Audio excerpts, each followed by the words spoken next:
I'd like to call the I went to Home Depot. Capital Improvements and City Development meeting to order. Sitting on my committee with me is Councilor Dolan and President Cooper. And tonight we have just one measure to discuss and one measure only. That is an urgent matter that we talked about last week, and I have done a lot of work since and learned a lot, and I think we can put this to rest tonight. So I'd like to read the motion. From the docket of September 18, 2018, I move to approve the following request to the mayor as follows. The existing rooftop 10-ton split system HVAC unit at the Shang Building for the Registry of Deeds office needs a replacement, as its useful life has been exhausted and parts are no longer available. The mayor's office has received one quote for replacement of this unit and is in the process of securing 2 more quotes. Although we do not have a final price, the mayor is requesting funds now in order to move the process along.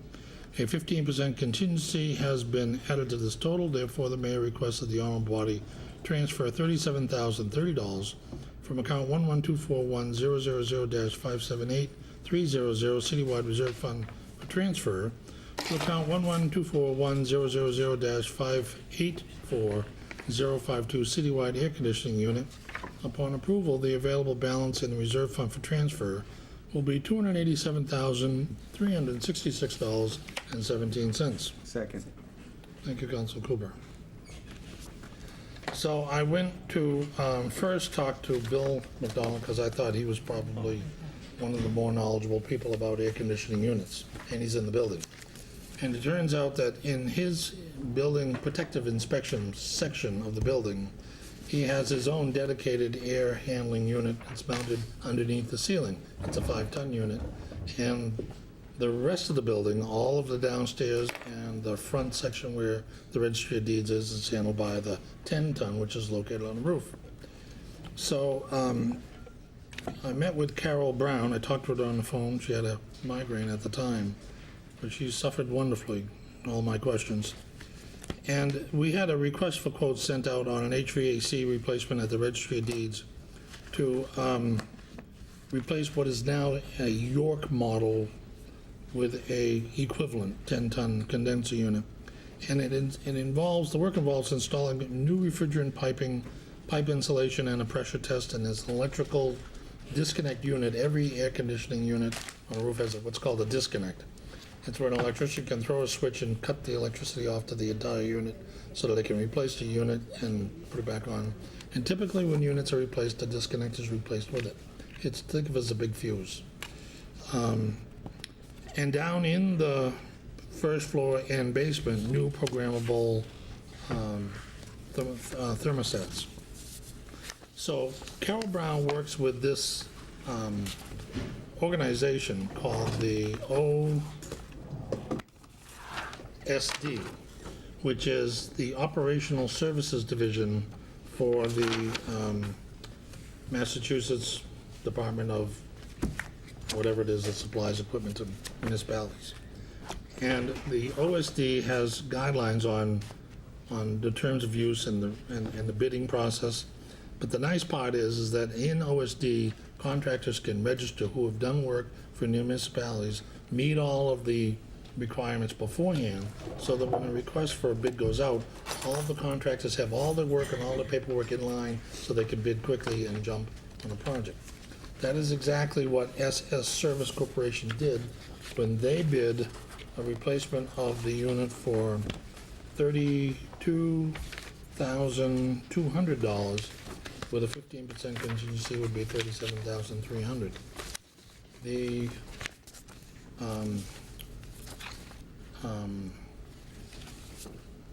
purchasing department, Carol Brown, then went to, after receiving SS Service Corporation, put it back out on OSD asking for additional bids.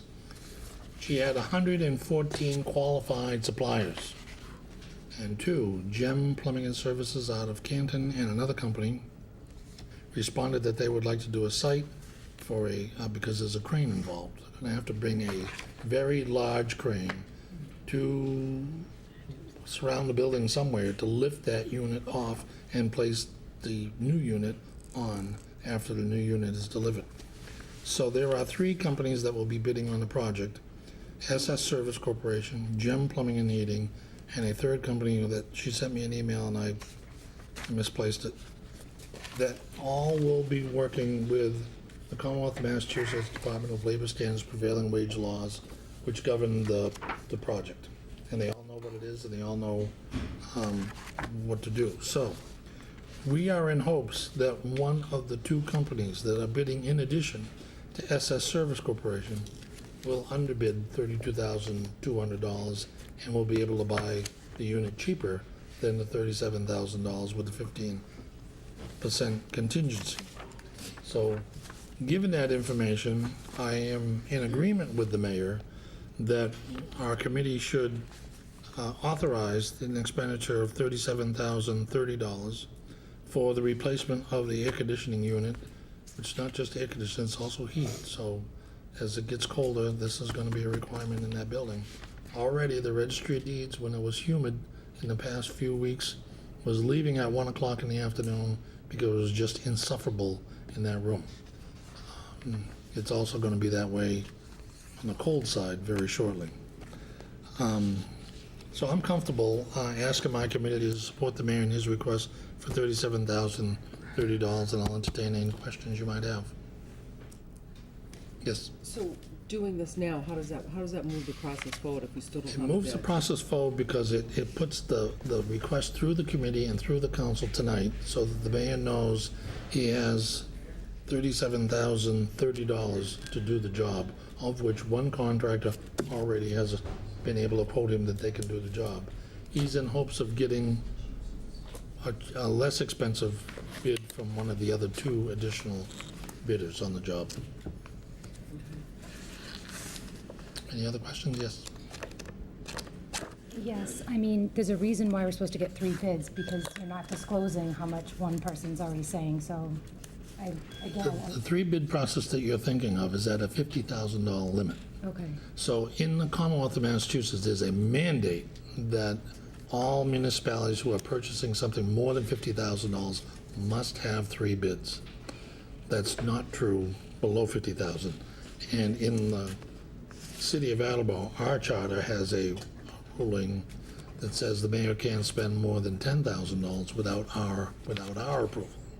So you see, we're above 10,000, below 50,000, so he's looking for our approval for $37,030.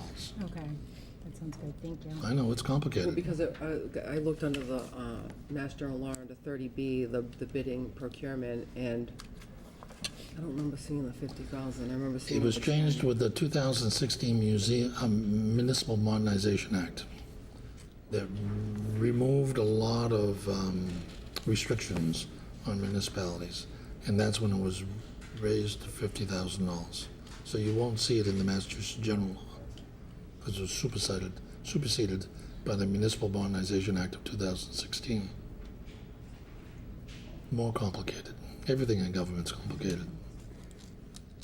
Maybe you could send me that after. Yep, I will make a note.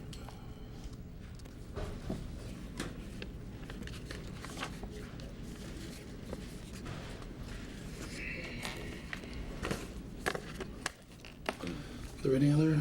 Yes. So was the Municipal Modernization Act, is that a federal thing? No, state. It's state, so then why wouldn't it be reflective in this Mass General Law? Because when a subsequent law I don't mean to comes out, prolong the conversation, but I found that to be interesting. when a subsequent law comes out that modifies prior laws, the prior laws don't get modified. The new law gets posted and the new law becomes enacted. But they don't go back and edit all the old laws. In the new law, it says that we supersede 35B. X, Y, and Z, blah, blah, blah, okay. And if I may just redirect, I mean, I understand that this particular motion, I appreciate your work on this, I appreciate your explanation on it, it's still something that makes me rather uncomfortable. I understand when, we're waiting to finish things over at the library, so we brought in temporary cooling for them and things like that, which might have been an option until we could square away this. I'll support it due to your explanation. However, I'm uncomfortable of this becoming a common practice coming down from the administration. I would prefer to have, regardless of the Municipal Modernization Act and things like that, I like to see 3 bids and to make sure that this is something that this threshold is what we're going to meet. If the other bids come in, and it has to be the lowest responsible bid, which is different than just the straight up lowest bid. So those are areas of my concern with regards to this, and I just don't want it to be a common practice. And I've noted that, and it will become a part of the permanent record. Thank you very because much. I concur with that opinion, that $37,000 is not that far from $50,000. It's a lot of money. Right. And if it became a common practice, I think we'd all have a problem. Yes, Councilor Cooper. I think the only piece I would add to that is that the other way to have done this would have been to do it through an emergency measure, which all of us would have been yapping about. So that's, another way to have done it. Because in this particular case, however, this truly is an emergency. There's no heat and ventilation in that building for, 2/3 of it.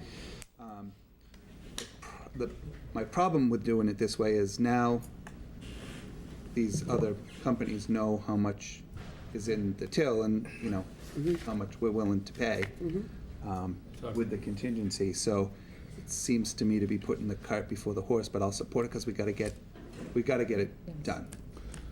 Based on what I know, $32,000 is not too much to pay for a 10-ton rooftop unit. What do we pay at the senior center? We just had it done. CD? Senior center, Oh, the senior center. and it was the same company. Was it SS Corp? I believe it was. They were certainly the repair company because I would see Madeline letting them in every morning before the unit was repaired as I went by to the train station. This is an actual replacement. They replaced it over there. Did they replace it? Yes. See how quickly I forget. Just comments. It's Yeah, really, I would like for us to take comfort in Councilor Parika's comments, that let's get this through because of the time of the year. What you said about emergency measures is absolutely correct, because we love to fight about emergency measures. But in this case, This would actually qualify as an emergency. I feel comfortable that we're going to be okay. thank you. And thank you for all you did on sorting this out and all of us having a comprehensive understanding of You're welcome, what it Councilor involved. Blair. I have to form an opinion. I think it's absolutely unfair to this person that bid on it to go this route, because for a $10 bill, You could lose a job. somebody can underbid them. Yep. I think it's grossly unfair. I don't think it was handled properly in the first place. Should have made sure that we had 3 bids before we brought it down, or he should have assigned it to him. But to put that back out to bid is unfair for the person that bid that the first time. He did it in good diligence, got it as an emergency, come through with a price, and now he's being hung out to dry. And I've made a note to be a part of the record of the committee. It's not right. The administration definitely didn't handle it right. I could go on to comment that in the school department, they have a person who is a facilities manager that is the central point for all of this type of work, including the rebuilding of the pool a couple of years ago and big construction projects, as well as small air conditioning projects. We don't have that on the city side. So it's, Still wasn't. right, and I agree with your comments, Councilor Blair. Are there any other comments? Motion's in order, all in favor? Aye. Motion passes unanimously. I entertain a motion to adjourn at 7 o'clock. Second. Motion's in order, all in favor? Aye. I declare the Capital Improvements and City Development Committee closed at 7 o'clock. Thank you for your participation. I didn't do mine either.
Call the council to order at 7:05. Please stand and join me in a salute to our flag.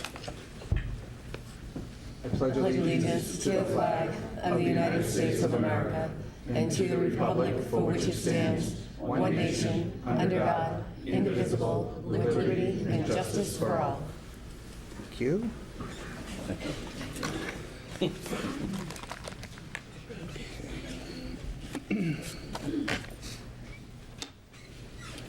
At this time, I'd entertain a motion to suspend the rules. Second? Thank you, Councilor Jackson. This requires a roll call vote, and we will start with Councilor Jackson. Mrs. Jackson. Yes. Mr. Conti. Yes. Clovis. Yes. Vice President Parika. Yes. Mr. Delicio. Yes. Ms. Dolan. Yes.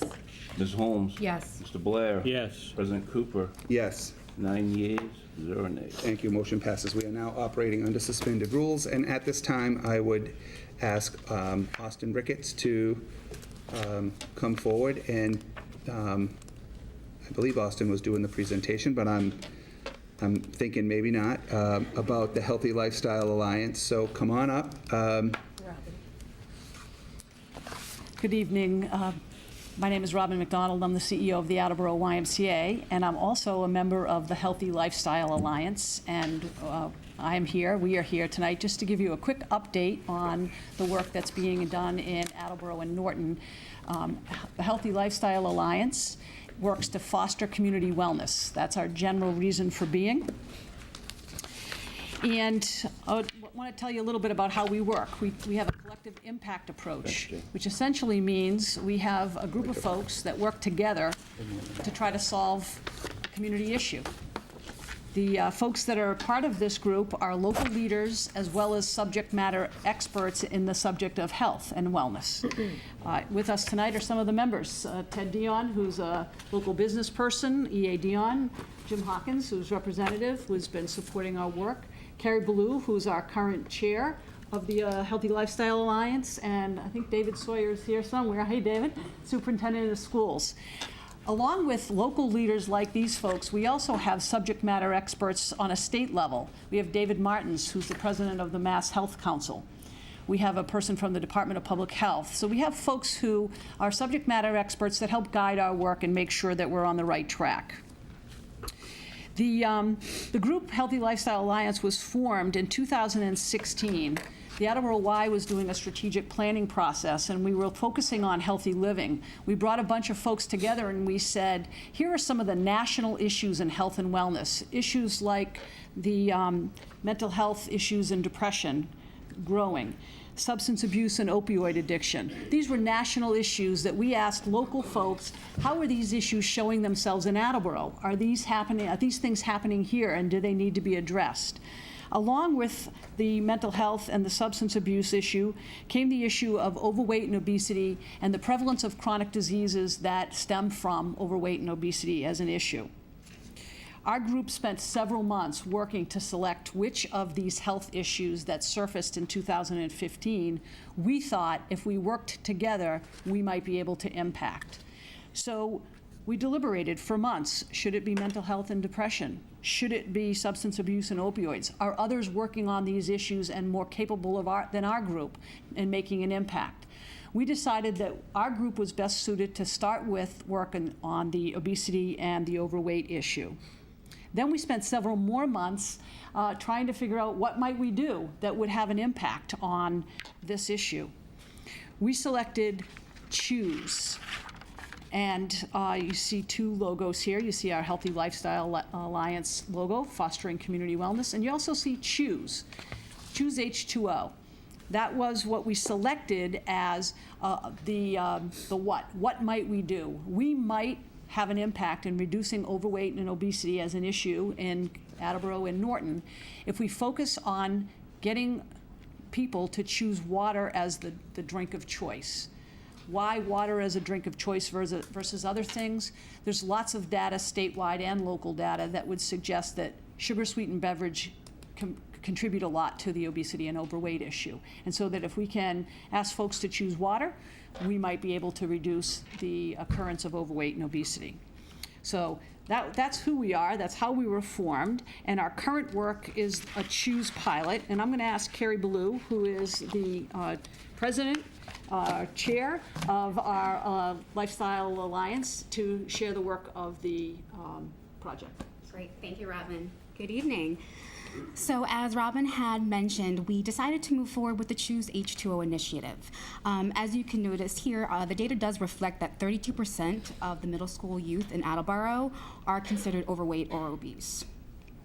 That is our logo. We figured something that was going to capture the youth attention. Let's be real, we're all kind of enamored by a good logo, and so we moved forward. We were able to pull together this logo to utilize in our launch. So one of the most key factors in piloting this program was making a connection and creating task force at the middle school level. The first middle school we chose was Brennan Middle School to launch our pilot. Our pilot would consist of fundraising, in which we were able to get monies through the Balfour Foundation to supplement 2 middle schools that we could install 5 LK water filling machines. Now, if anybody is familiar with the LK machines, they're the ones that you have, like at the Y, where you put your water bottle in, it fills it within 7 seconds. So we thought replacing key machines throughout the schools with the LKs and removing the traditional machines would entice students, as well as the fact that they have the counters on them as well, and also providing the students with reusable water bottles. Again, using the monies that were raised through Balfour, we were able to create we were able to purchase a water bottle, and we were able to put on both the Choose H2O logo as well as the school's logo. We distribute them, and we provided education and incentives to the students through an assembly process that we coordinated with the task force at Brennan and with Principal Souza. And so we were able to, besides obviously launching this campaign, we also gathered a significant amount of data. That was something that was really important to us. We wanted to prove that the initiative that we were putting in place was working. We also realized if we were going to continue with this initiative, we would need data to help substantiate funding. As of right now, we were just working off of obviously the generous donation of Balfour, but moving forward, what would some of our funding resources and grant resources want to look for? And so we created a survey that we were able to give to all the students, and we also created a survey for parents to take about what is your choice of beverage? How often are you choosing water? How often are you utilizing the bubblers at school? And so we surveyed all together between both Brennan and Wamsutta middle schools, over 900, probably actually over 1,000 parents and students. The survey that the task force created was given both before we launched the campaign and then after to the same set of students. On a side note as well, we were able to gather some additional information through this data based off of their student codes and what kind of, for they were on the free and the free lunch program and so forth. So imagine by being able to see this information and this data, we can have a better idea of what the patterns of drinking are for our students. We also monitored the LK fill counts, and we obtained student and faculty post-launch feedback from the faculty. They all absolutely enjoyed and loved having this initiative in the schools. So, again, just to kind of go back a little bit to how we piloted this program, we had the assemblies, we had some really fun experiences, we did a game show, we had posters regarding water facts put above the LK machines, which I'll show you some pictures in a moment. But the most important thing is the data. Is it working? We could put things in posters and LKs up, but are they working? So the first set of data that you see here is coming from the Brennan Middle School launch. It is between, as you can see, our launch in September 2017, and then the data that was collected again in January of 2018. You'll see here that we were able to decrease the amount of bottled water purchased at home. We were able to decrease the home faucet use. We increased the school fountain use as well. And as you can see, we also increased the amount of times per day our students were utilizing the water filling machines or filling their bottles. And probably the most impressive is, do you refill your reusable water bottle at school? And to an increase of 20%, which is fantastic. This is data from Wamsutta. So this is our pre-launch data, which shows that the bottled water purchased at home was around 61.5% before the launch, and then it reduced to about 52% after the launch. And you'll notice that the numbers correspond with what would make sense. An increase in the water use of the fountains at school, an increase in the home filtered water, tap water, which means they're probably filling their bottles first at home and then utilizing it throughout the day. Now, what we thought was the most impressive, we were really excited about, was the information from the WAMSUTA survey pre and post on, again, whether they carry a reusable water and they use and fill it at school using the water fountains. The surveys, by the way, had a substantial amount more questions that we'd asked, including purpose for why you wouldn't utilize the water fountains at school. A lot of it was kind of stereotypical. They just didn't think they looked clean or attractive, though none of that was substantiated by fact. So what we noticed here was that the students increased by 30% refilling their water bottles at school. That's, again, a huge percentage, it's more than even with Brennan. The fact that these two schools are the same schools, the same breakdown, the same layout, the same exact amount of student body was also really helpful for data sets. So now we have all this great information and data that substantiates our purpose and our project and our initiative. This is a pretty impressive number. So these are the LK bottle refill counts. So again, we mentioned before, they obviously count the amount of refills on all the machines.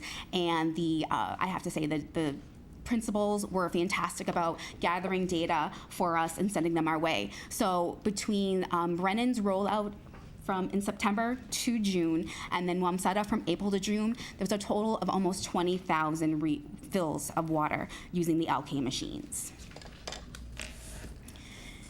And finally, we have a couple of pictures. So you can see here on the bottom left-hand side, we did, for the LK machines, we made sure that they were ADA accessible. You can see, obviously, it has the sensor. It also has the bar, so students can use it like a traditional bubbler in the event that they don't have their bottle with them. You can see on the right-hand side, this is Brennan.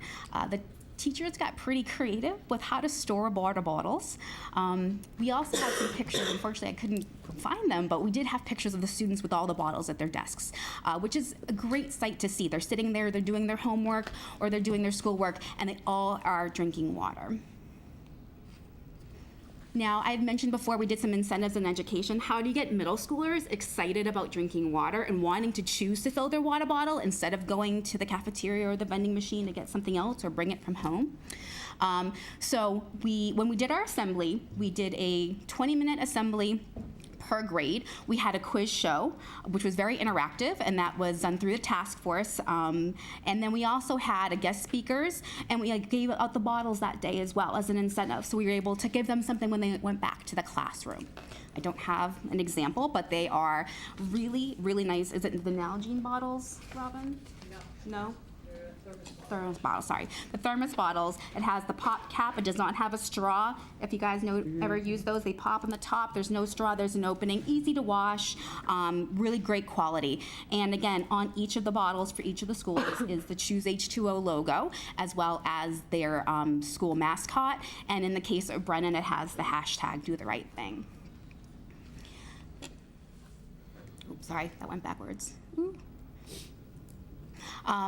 And then on the left-hand side, you'll see that there's a poster. So one of the incentives we did at Brennan, because I guess that the Chromebooks are very hot commodities, or very incentivizing at the 5th to 8th grade level, we had a poster contest. And so we asked students to enter a poster that reflected why would you choose water? What is the benefits of drinking water? And so we actually had probably, I'd say 200 to 300 submissions for posters that we had to pick 3 students from, and the students received a Chromebook or school swag as a prize. And so that was probably one of the best interactive experiences, because the teachers got involved, the faculty, all of whom we're also receiving water bottles. All All right, so what's next? What's next for us is we're looking at relaunching the Choose H2O initiative at Brennan and Wamsutta to the 5th graders. Because of course, the 5th and 8th graders from last year all got water bottles, but we want to focus on the next generation. We also want to do a small relaunch for them as well, and possibly a refresher relaunch for the rest of the students who may have forgotten the purpose and reason for our initiative in choosing water. We're looking to raise $25,000 to complete installation at our 3rd middle school, Coelho, and also to launch the campaign. Our next phase is to meet with local business leaders. We've already had communications with the local Chamber of Commerce about the concept of incentivizing businesses to install the LK machines in their businesses or in community areas or sponsoring those. There's a lot of potential advertisement opportunity as well, either on the bottles or on the machines themselves. And then, of course, to expand the Healthy Lifestyle Alliance's community presence. I think that a lot of folks are becoming familiar with our Choose H2O campaign, and so it's important for people to know who we are and that this is just one project of hopefully many that we will be launching. And that's it. Any questions? Thank you. Councillor Conti and then Vice President Parika. So I think I can see how the Chromebooks would inspire a social media element to your campaign, but did you specifically have a social media objective in this program? There really wasn't. The objective, probably more so for Brennan. Brennan already had a campaign for a hashtag Do the Right Thing campaign that Principal Souza was rolling out at Brennan. So we put that on the bottle. The Chromebook was because I believe, and don't quote me, I believe that the goal is to utilize more Chromebooks in a school setting, and so by offering that, it would be a pretty motivating incentive for students to want to create this poster and get involved. Thank you. Thank you, President Cooper. So if I may, so you need to raise $25,000 to complete the installation at Coelho. How many machines would that be at Coelho? That is five LK machines, and that also helps to cover the installation costs as well. Because my first thought was, how do we get one here? Or two here, or wherever here. I think this is terrific. My daughter, she's a sophomore this year, so she missed out on the campaign because she was a freshman last year, and she's like, every time I move, something really cool happens. So this is terrific, and I think it's a great way to get the community involved and the kids involved into, the way that the whole process kind of evolved. You guys did an amazing job, so thank you for that. Thank you for that.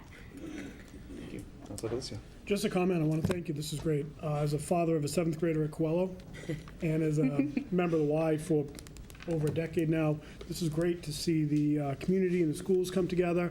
I know I work with my son on, you gotta drink more water, this is for more water, I gotta have another water down here, so this is exciting. So I'm looking forward to seeing that goal achieved of the 25,000.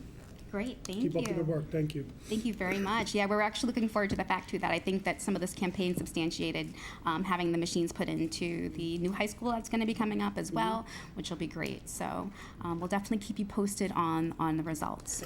Meg, you'll miss those too. Thank you. Any other questions? Yeah, Councillor Jackson. Thank you very much. So, how about a filter? How often does the filter need to be changed within the LK? So what we did was we actually opted to not put in the filter for this purpose for these schools at this time, for the purpose of the fact that it was more money to actually pay for the filter and the filter equipment, but also because there was no issues with the current water, and the cost of maintenance on the filters can add up over time. And this was a pilot, so we didn't want to put so much on a school to have to maintain what was a pilot project. But what we did do is the company that we work with installing machines, we were reassured that for low cost, we can upgrade all the LKs to include filters in the event that a filtration would ever be needed. Hopefully not. Thank you. Thank you so much. Any other questions or comments? Thank you. Thank you very much. Thank you. Yes, sure. All right, so our second order of business, since we've suspended the rules, is to, though I don't see him here, do I? The Health Department? Yeah. Is Alan here? Oh, perfect. So many of you will remember, and it's quite timely that Councilor Jackson has some business in her committee. There was some questions about were there changes to the recycling program, what's going on with the trash. There were lots of emails flying around. There was a great presentation that you guys did on AACS to inform the community, but I invited the Health Department to come and give us any updates that they might have and to answer any questions that we have. So thank you for coming. Thank you for working with everybody's schedule to make it happen. And we know it took a little longer than we had anticipated, but everybody was on vacation and things were happening. So thank you all for coming, and take it away. Give us the update, and then we'll see if anybody has questions. Okay, you're welcome, Mr. President. I think we were here mainly to answer any questions that you did have. I don't think we've had any major changes in the recent past in regards to the solid waste program. I know that councilors did have some questions and concerns about the recent activity around the recycling issues and the rate of contamination in the recycling issues and some of the incentives that the health department has had to basically institute here in the city. Just, I guess, a little quick update. We've always had a commitment with our hauler that we would try to work with them to have a low contamination rate in our recycling stream. And what that means is there should be no more than 10% of non-recyclable materials in the recycling stream. This isn't something that's new, but what is new is that the receivers of the recycling, not just from Attleboro, but this is a nationwide issue. Receivers, particularly in the country of China, have decided to really enforce their restrictions on what they will and will not accept in the recycling stream. So that has put in a tremendous amount of pressure on the haulers to make sure that they're able to get those recycling items off to those receivers. So what has recently happened is, and this is, again, this is something that's Massachusetts-wide, it's nationwide, the haulers have taken it upon themselves to conduct audits of the recycling stream. In Attleboro, this was something that is required and is allowed in a contract. We're allowed to also ask for an audit with our hauler when we deem that it's necessary to do so. Usually you want something that's independent of, of either party or both parties present during those audits. So our hauler has presented to us that in the last audit that was conducted, it's going back months now, we hope to have an audit again soon, that they determined that 33% contamination was found from Attleboro in the recycling stream, meaning non-recyclables. We asked for another audit where we could be present shortly after we went out and went to the facility that processes Attleboro's recycling materials. And we witnessed that day that the contamination taken from that snippet from the city was at 25%. So it was a little bit of an improvement, but not at the 10% that we would like. In the current contract that we have with our hauler, we do not pay any fines for our contamination in the recycling stream. This was a contract that I believe was it really has become paramount today. That was a very well negotiated contract because I think we would be dealing with a much bigger issue financially. The commitment that we made to the hauler was that we would work with them in any way possible to keep those contamination rates from the city at 10% or below. And that's part of our REC program that we have here. Our Waste Reduction Enforcement Coordinator, as you know, from the Health Department does try to stay ahead of this, and we send that person out with support of the Health Department to check our recycling, to work to that goal that we meet that commitment to keep those recycling rates down. So when we check the recycling in the city, it's done typically at the first brush, it would be done randomly. So if you were on a receiving letter, basically a warning or a notification, or like, hi, we stopped by your property today and we noticed there was a problem with your recycling. Here's a friendly reminder, these are what we need to do to help keep this problem, keep the recycling costs low, but also to keep the non-recyclables out of the recycling stream.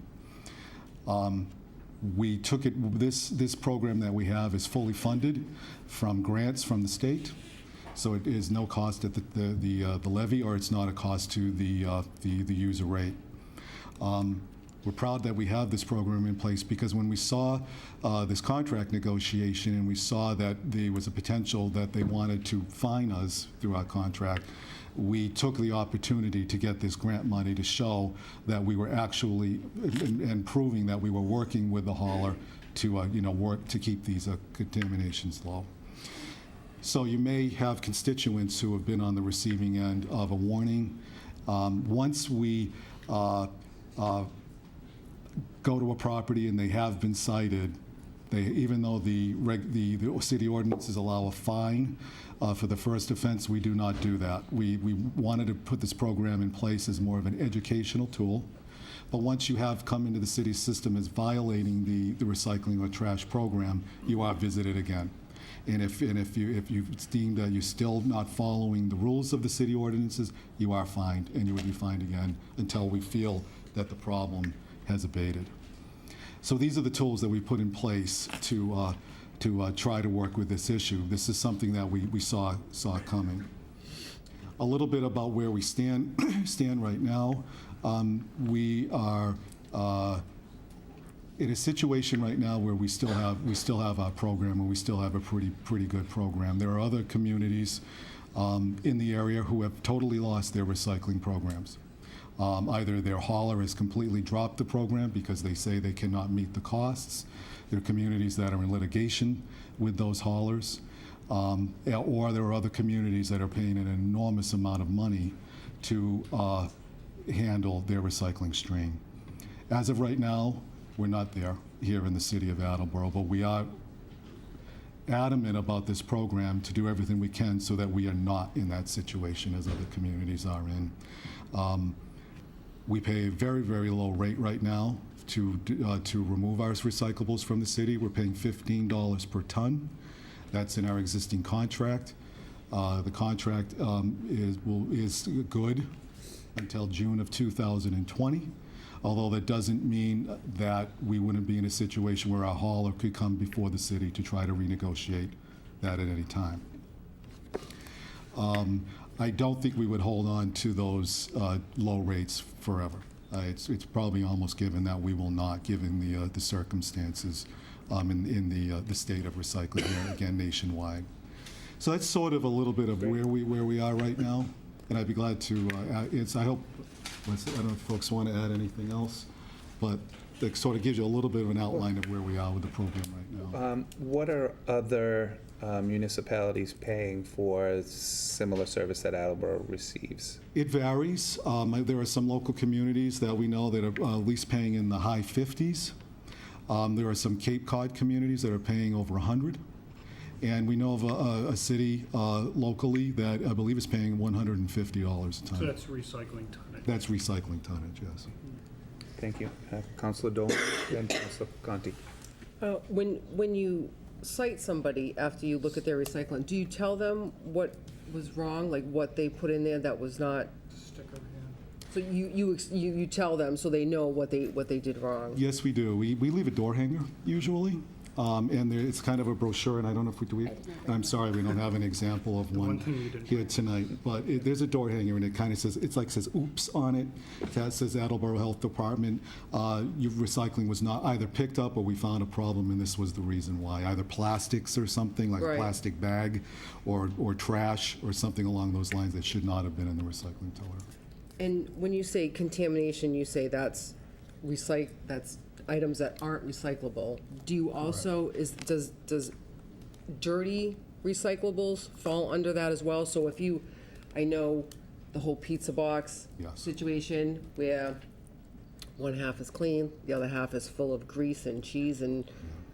Food product in the recycling is considered contaminated, yeah. If it's a pizza box, it's got a little bit of a grease stain or something, I believe that is not rejected.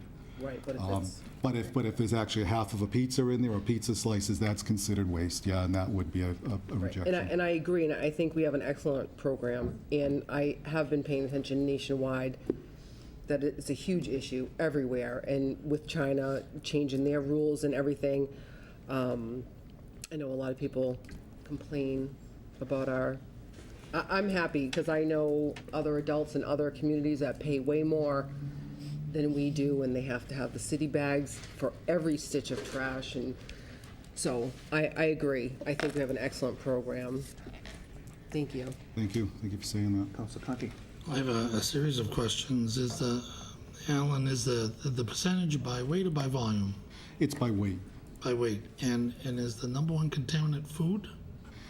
Well, a major contaminant is still plastic bags, okay? But to give you a little bit of an example of the short window of time that Jessica and I saw at the processing facility, the trash hauler actually took a load. If you could visualize this, they dropped the load from the truck. We make sure that it actually was from Attleboro, which it was. They'll take this they'll dump it on the ground, and then they'll scoop it up and they'll put it like in a bin. And then they'll take that bin and then they'll dump it on the ground in front of us. And they'll expect every piece or every item from that recycling stream, and then they'll put it aside. And the day that we were there, we would have had a much higher contamination rate where we thought the hauler was fair with us. For example, in the material from recycling that was dumped onto the ground before put in the bin, there were tires, tarps, things that absolutely should not have been in that recycling stream. So if that tire had gotten into that particular load, we would have been at an enormous, maybe 70%, who knows, because they would have had that weight of the tire. So President Cooper mentioned a AACS program. Is that available on your city website? I don't believe that is available, no. We could try to get it available. Is that, Council Cooper, is that on the AACS menu? It was a while ago because I watched part of it. In the future, the last question I had was, if we drop below 10%, is there a reverse incentive? I mean, do we get some bonuses? No, not in this contract, no. But there are no financial penalties if we're over. Thank you, Mr. Cooper. Thank you.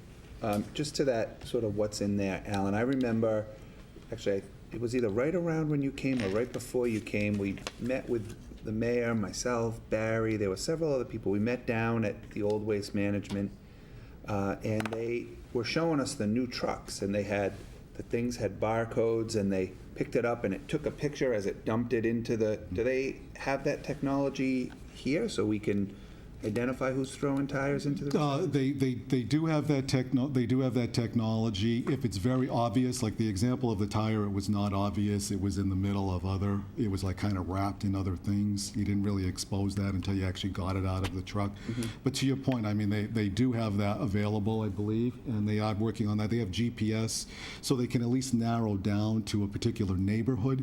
For example, the day that we were out there, we knew the part of the city that was from. So we could try to use our efforts with our rec program to try to concentrate on those areas. It's an enormous task, but at least to your point, there are some tools that we can use.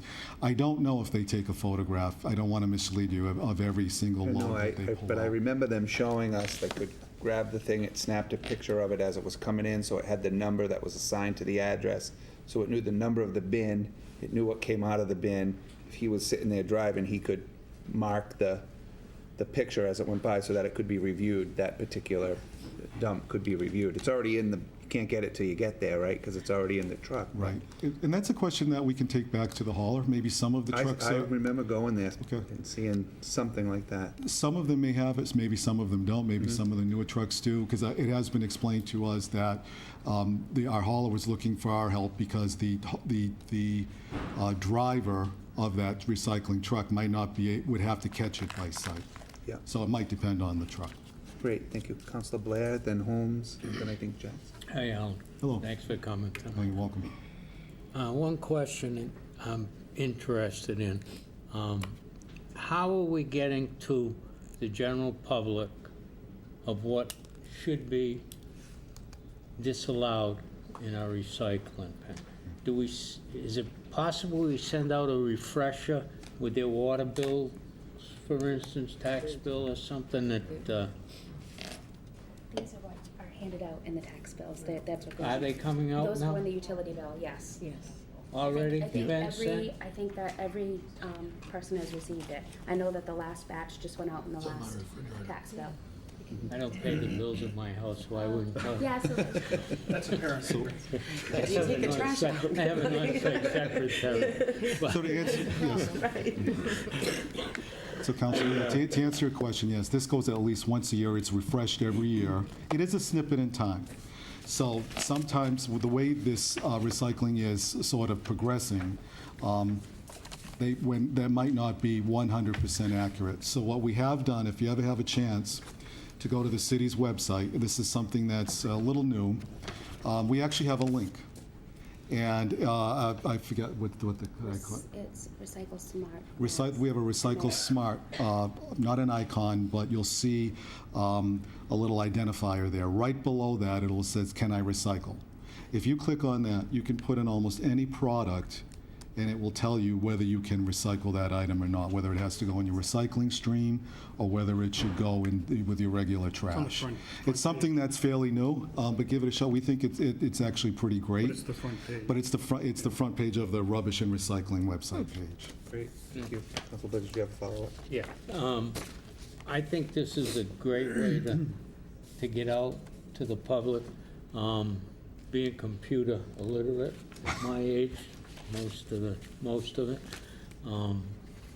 I know it's great with the computers and whatnot to look it up online, but I think a little bit more advertisement written, maybe something in the papers. Well, the mayor's put out some things too. Excuse me? The mayor with Facebook, and he's had some. We won't get into that tonight.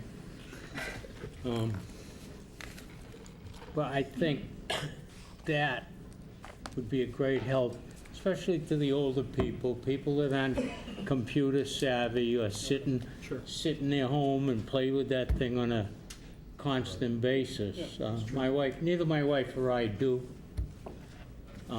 This is more to the point, I think, of a lot of the general public. And I think most of us, we want to do it right. I think so, and I think you're right. We do have maybe an elderly population that this type of an announcement or message would serves the public. The trash police in town has given me a warning. and we're friends. I look out the window and there she is in my trash, right, going through the recycling. And the phone rings and she said, "Mr. Blair, would you come out here?" I went out and sure enough I had something in there that wasn't. And it wasn't on purpose. Sure. And most people, it's not on purpose. And it was, I had a little lesson at home and I thought was very good. And she's doing a heck of a job out there. And there's no favorites, believe me. That's true. I just think this written word made me a lot more than somebody getting on, the internet to see what is, what isn't. Yeah. No, I think you're right. And if please feel free to criticize it. Like I said, this is something that's a snippet in time. Things evolve. We'd be glad to take any criticism, which we can improve that if necessary. You people do a great job. That was a concern I had that in this world today, everything is on the computer. Everything's on the internet. It doesn't work with everybody. You're right. Thank you. Counselor Holmes. Thank you. You said the program has been in place, or the tools in place, meaning the warning and the fine. How long have you been doing that process for? A few years now. 2015. Since 2015. Okay, and then how much is the fine? The fine? It depends on what it is, but they can range anywhere from, usually it's a $25 fine. They can increase in $25 increments for continuing violations. And then the audit, do they have, I understand it's in the contract and they're able to do that. Is there a schedule, or do they typically say they do 2 a year, or is there any kind of? Well, we're entitled to ask for two per fiscal year. Okay. I don't know off the top of my head. I think that they could do an internal audit anytime they chose to do so. And when the 33% came back, no one was present. They did that by That's correct. We were not present, and then we asked to do another audit, and we wanted to be present, and that's when we got the 25%. Okay. And then it seems like everything's kind of getting more difficult. Are there any new options out there, or this is just what it is now, it seems? New options in the mean about how we can dispose of trash? New and- recycling center, anything kind of, or is it anything coming up that's new that we could look into, or not really? I mean, this is what it is type of. Well, I guess we could all, I think that even though we're dealing with this kind of a bump in the road, I don't want to call it a bump, it could be maybe more of a hill, but we don't have the ability really at this point in time to process or to transfer or hold on to our recycling and our trash. We do have to remove, we don't have a working landfill, we don't have a working transfer station. Very few communities do now.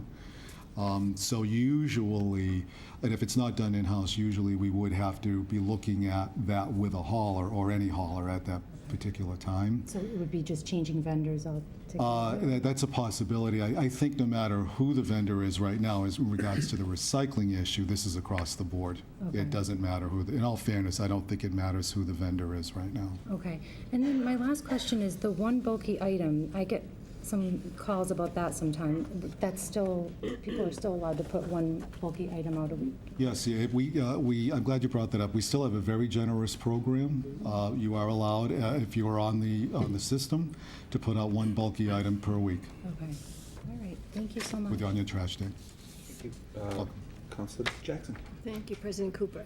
Alan, first of all, in my committee tonight, which we're voting out, we voted out of committee, but the full council will vote on this, but congratulations to you and your team for receiving the $49,000 grant from the Sustainable Materials Program.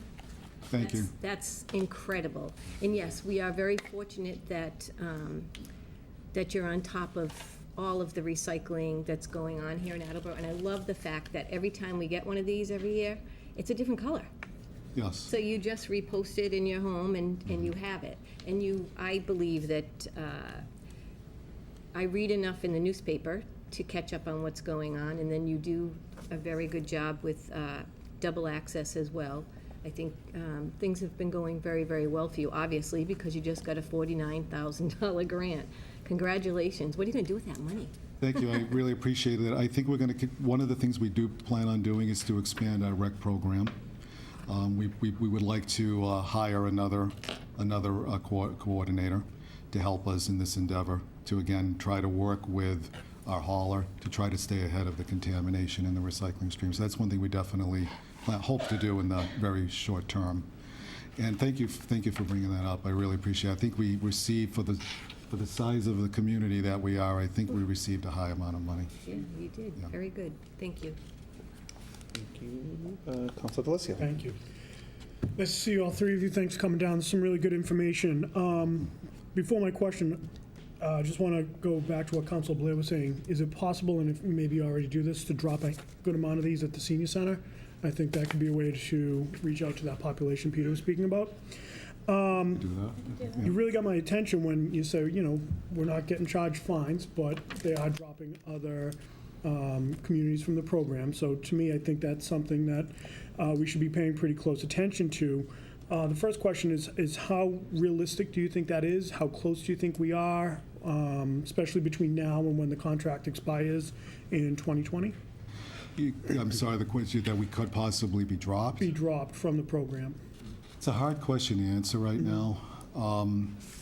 I can tell you this, and as more information becomes available, we'll make sure that information gets to you. We will be having many conversations, I believe, in the near future with our hauler. I think that that's definitely on the horizon, and I think these kinds of conversations will be had in those meetings. And I don't doubt that. All three of you have always been very responsive, not just to me, but I've heard from constituents as well, so thank you for that. My last question is, when we look here and it says no plastic bags, no plastic bags, I've had residents reach out to me with some confusion on that, because when people hear plastic bags, they're thinking mainly the shopping bags.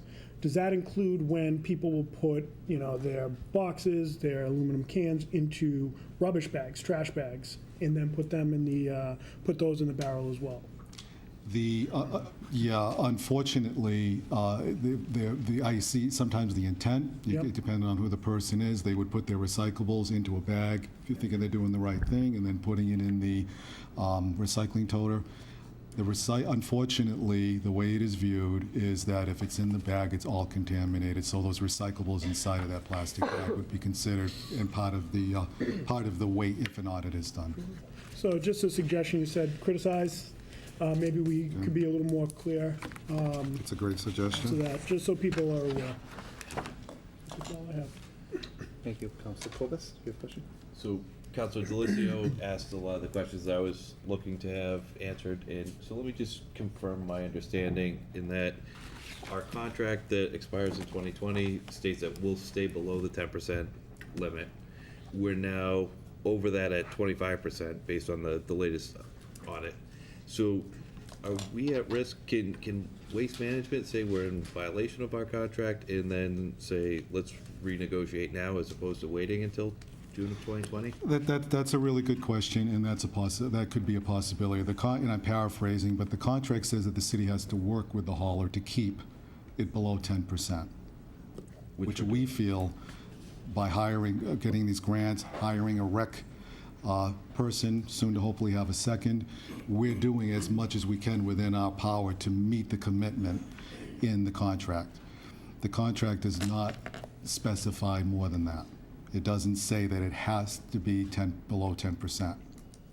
It says that we have to work with the hauler to keep it 10%. Okay. Do you have any statistics or understanding of where other communities were with their contamination rates? I mean, how bad are we compared to some other communities? We're not as up on that as we are about the costs, but we do know, at least our hauler has presented to us that their other clients are doing much better than us. We haven't seen that in writing, but in conversations that we have had with them, they used examples, I believe, of other communities that are achieving that 10% or below. Now, they are smaller communities, and I do think being a larger community does play a role. That's our belief. At least per our hauler, other communities are doing better than Attleboro. Excellent. And are meeting those obligations. I appreciate you guys coming out. Are there any specific items that are that you want to tell us about or talk about on camera that are some of the biggest violations that you've seen, aside from the plastic bags? I don't know if I'd want to have you maybe answer that question, what you folks are seeing. We see a lot of food contamination. People throw in styrofoam. A lot of people throw styrofoam in. We see everything from clothes to metal. People seem to think that yard waste is recyclable. We see a lot of different things. Some people, and there was some confusion. Some people thought that the green toter was their trash bin. So we had that. So, people have learned, it's not. It's the recycling toter. It's just, we've seen car seats. We've seen a lot of different things, yeah. So. Perfect. Thank you so much. You're welcome. Get a tire in there. Oh, no. Yes. Thank you. Well, thank you for coming in this evening. And You're welcome. I think what the biggest takeaway for me this evening is that you're kind of setting appropriate expectations for the community on what to expect, not only right now, but moving forward as it pertains to our trash. I think that's really important. I think that people look at recycling as doing the right thing, and then when they find out that they're doing the wrong thing, they get upset. I think the majority of the phone calls that I get are people want to know when their streets are going to be plowed, when the trash is going to get picked up, and why I got a ticket on my trash, or why didn't it get picked up, and Heather, can you make sure that they come back and get it, because I don't want it here for another week. I think having this conversation here this evening is exceptionally helpful with that. One of my, when Mr. Delicio was speaking, I kind of chuckled a little bit. If there's a question about cans, one of the things that we do at our house is that we actually have a separate, one of the small, old-time recycle bins that we put cans that may have a value, like the nickel, the turn-in rate. We put those separate out on the lawn, and they magically disappear. Sure. and if they don't, I call them the can farmer, because I'm a farmer girl, so they're harvesting cans. So that is always an option for people that are doing that instead of putting them directly into the recycle bin. That serves a dual purpose. But again, I think also Mr. Delicio's suggestion to drop these off to the senior center is a really good idea. And again, to set the expectation that as we're moving forward, we've been very fortunate that we haven't had an increase in our trash rates over the last couple of years, but that it's realistic to believe that we may not be able to maintain that. Correct. So, I think people having that information now might take away a little bit of the shock later on. Right. So thank you. You're welcome. Councilor Delicio, and then Holmes. Councilor Kovas and Vice President Parika took a lot of what I was going to say. I think this is an issue right now of continuous education, and I think it's something that needs to really continue, because I think at the end of the day, people, if people understand it's going to impact their bottom line and their wallet, they might pay a little more attention. And I think it's really spot on that a lot of times people think they're putting the right things in the recycling. And, when this whole recycling thing really started, I remember growing up in the 80s, and it was like this whole big thing. Anything that wasn't trash, you could recycle plastic bags, you could recycle styrofoam. So a lot of it is just re-educating people and getting them up to speed. Is the AACS, if it's not on the city website, I think we should probably look into getting it up there. And we'll take a look at that. I think there's probably going to be a lot of people that are looking for it on the city website. I think we have to continue to control what we can control. So I think that going out there, I like the idea of the oops on the door hanger, so it's not kind of a finger wag, but it's like, hey, we're, and I know Reagan said the worst words in the human history are human language. I hide from the government. I'm here to help. But that being said, I think in this situation, I think it would be helpful. Thank you. Councilor Holmes, did you have any? I did. So the audit that was the 33%, when did that take place? That was May 1st. May 1st. And then before, okay, thank you. And before that, when was the last audit that was done? Prior to May 1st? I think the one that we know of was Years prior. November of 15, about the time we started our rec program. Thank you. I mean, it just seems like this is something that's going to be, people are going to have to start paying attention to this a little more. So. We should be having another audit done soon. We've been trying to work with our hauler to try to push off that audit, because we want to see how well the education is going here in the city, how well our inspections are going in the city, to see if that number will come down. We asked Waste Management for just some time to let that get into place to see if if it's working or not. So, but it should be happening shortly. I think they wanted to do one in August, but one will probably be coming soon, and we can let you know where we stand with that next audit. Thank Great, you. thank you. Alan, Dr. Quinn, Jessica, thank you for coming. Thank you. You're welcome. for answering our questions. Thank You heard several times to see if we can get the AACS presentation to the city website. I think that I am in agreement that would be helpful, and Okay, we'll try to work on the that. mayor's here, so he heard it too. So thank you very much for coming. Congratulations again. Yes. Thank you. Thank Thank you. you very much. Thank I you. appreciate that again. Thanks.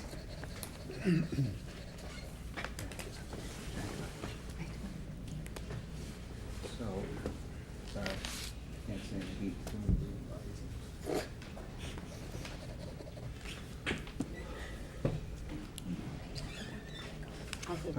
So we'll move right along to the continued public hearings. Yes, so the first public hearing tonight is continued, public hearing relative to the application from Briarleaf LLC, 54 Taylor Road, Foxborough, Mass., for a special permit pursuant to Section 17-9.0 special permits and Section 17-10.15 registered marijuana dispensary uses at 527 Pleasant Street. Thank you. Is there anyone here to speak in favor this evening?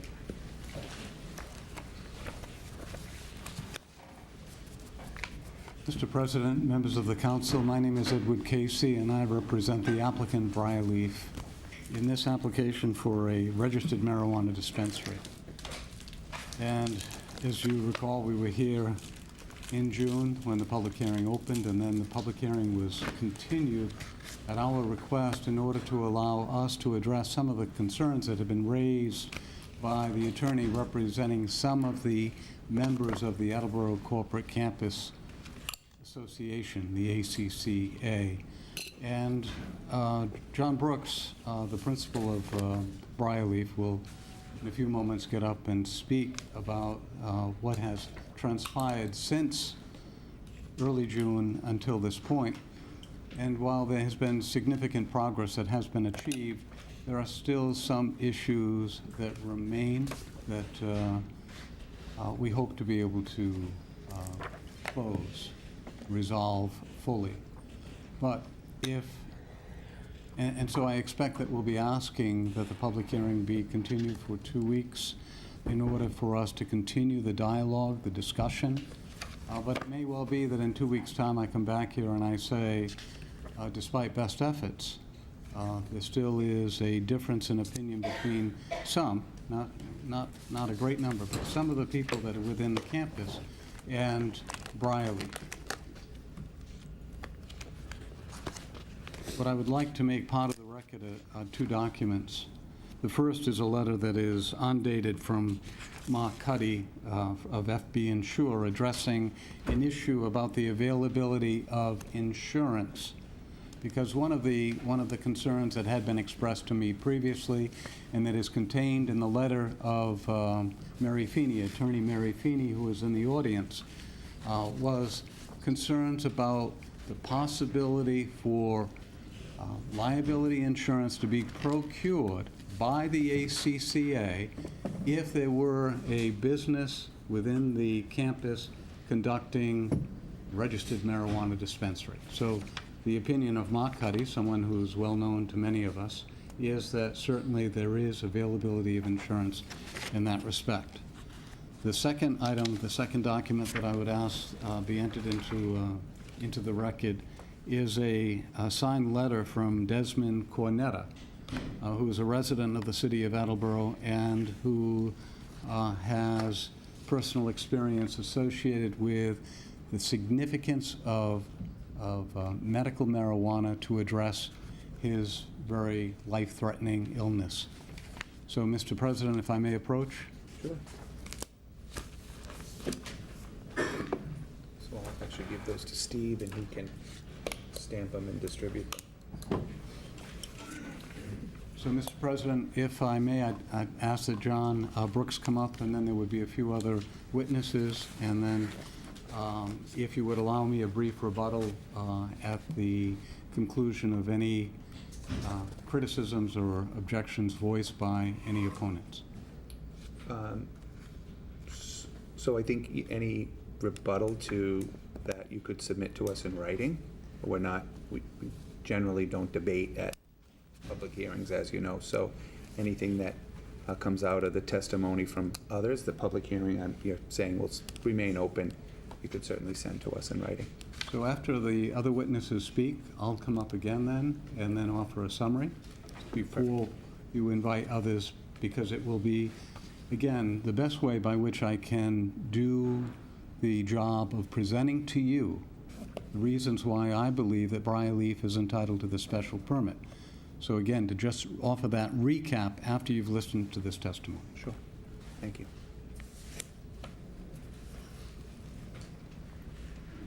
Good evening, everyone. I'm John Brooks. I'm 54 Taylor Road in Foxborough, Massachusetts, and the principal at Briarleaf LLC. I was here in early June to discuss the special permit for a registered marijuana dispensary at 527 Pleasant Street in Attleboro. And at that location, we will do cultivation, processing, and sell medical marijuana products only to people that have state medical marijuana license. At the last public hearing, there were questions raised primarily by my neighbors at the Attleboro Corporate Center. And I've worked diligently since that hearing to discuss and help alleviate the concerns that they had. To that end, there was a meeting at the Bristol Community College Amphitheater. There were about 20 people that attended that meeting, and that was at the end of June. Briarleaf made a presentation where we discussed what our plans were for the future and also addressed the concerns that were raised at the public hearing. There was a question and answer period that followed, and based on the number of issues that were raised, we decided that we needed to continue in more detail, and there was a subcommittee formed, and then we had subsequent meetings. Many of the issues that came up since then have been resolved or a solution has been identified, and the remaining concerns have been submitted to the Municipal Council in a letter by some of the members through their attorney, Mary Feeney. And before I address some of those concerns that were contained in the letter, I'd like to share some of my thoughts on some of those issues as well. In our meetings and in the letter, it was stated that the ACCA in general are not opposed to cultivation and manufacturing, but are really opposed to the dispensary operation of selling products to patients. So that was a change from the initial concerns that they had. To secure a license for cultivation facility in Massachusetts, you need to have at least one dispensary, because medical marijuana, the company has to do all the operations. You have to do the cultivation, you have to do the manufacturing and processing, and sell the product to the patients. It's not something that can just be sold into general distribution that other people could then sell to patients. So the single company has to be vertically integrated and perform all of those operations. This license has nothing to do with recreational marijuana. That's a separate license that also would require a separate special permit. The dispensary will not sell recreational products, and only medical marijuana products will be available. As I mentioned, this dispensary is an integral part of the operation, and in our opinion, the best place to have that is to be co-located at the location where the product is grown and manufactured and processed, where we'll share the same building, security systems, management, and personnel. One of the major concerns that was raised in these meetings was the type of people who'll be visiting the dispensary and how that might affect other tenants in the industrial park. The people who will come to Briarleaf are sick and need medical marijuana. This is a place where people who have had severe pain, cancer, MS, arthritis, anxiety, or other issues will come for relief. And people like you and me, or people that we know, now must travel to other areas to get products to help them cope with their illness. People like Desmond Cornetta, that Ed mentioned, he submitted the letter to you, who unfortunately was not able to come here tonight. He's a 23-year-old young man that lives in Attleboro. He's been a lifeguard at the Attleboro YMCA for several years. However, he was recently diagnosed with Hodgkin's lymphoma. And I'd just like to read a brief excerpt from the letter that was submitted to you. Thus, I began a grueling 6 months of chemotherapy treatments, followed by plenty of sleep and even more nausea. That's one thing I never expected, feeling so sick to my stomach that I couldn't eat more than a few tasteless saltines and wouldn't want to leave my bed for several days after treatments. They gave me everything to make me feel better. IV nausea medications during treatments, several types of nausea pills to take at home following treatments, as well as anxiety medications to help me sleep and ease the nausea. But nothing seemed to work. I took the pills and would lay in bed, sick and waiting for something to change, but nothing ever did until I tried medical marijuana for the first time. Never a fan of marijuana and a true opponent of it through my high school and college years, I was against taking it at first, but nothing was working, and I had to do something to ease my sickness. I gave marijuana a shot, and like magic, the nausea was gone. Suddenly, I had an appetite so great I could eat anything and felt at peace and happy despite the path still ahead of me. This is the type of person that will be coming to our facility. And who among us would want to prevent them from getting the relief from the pain that they have?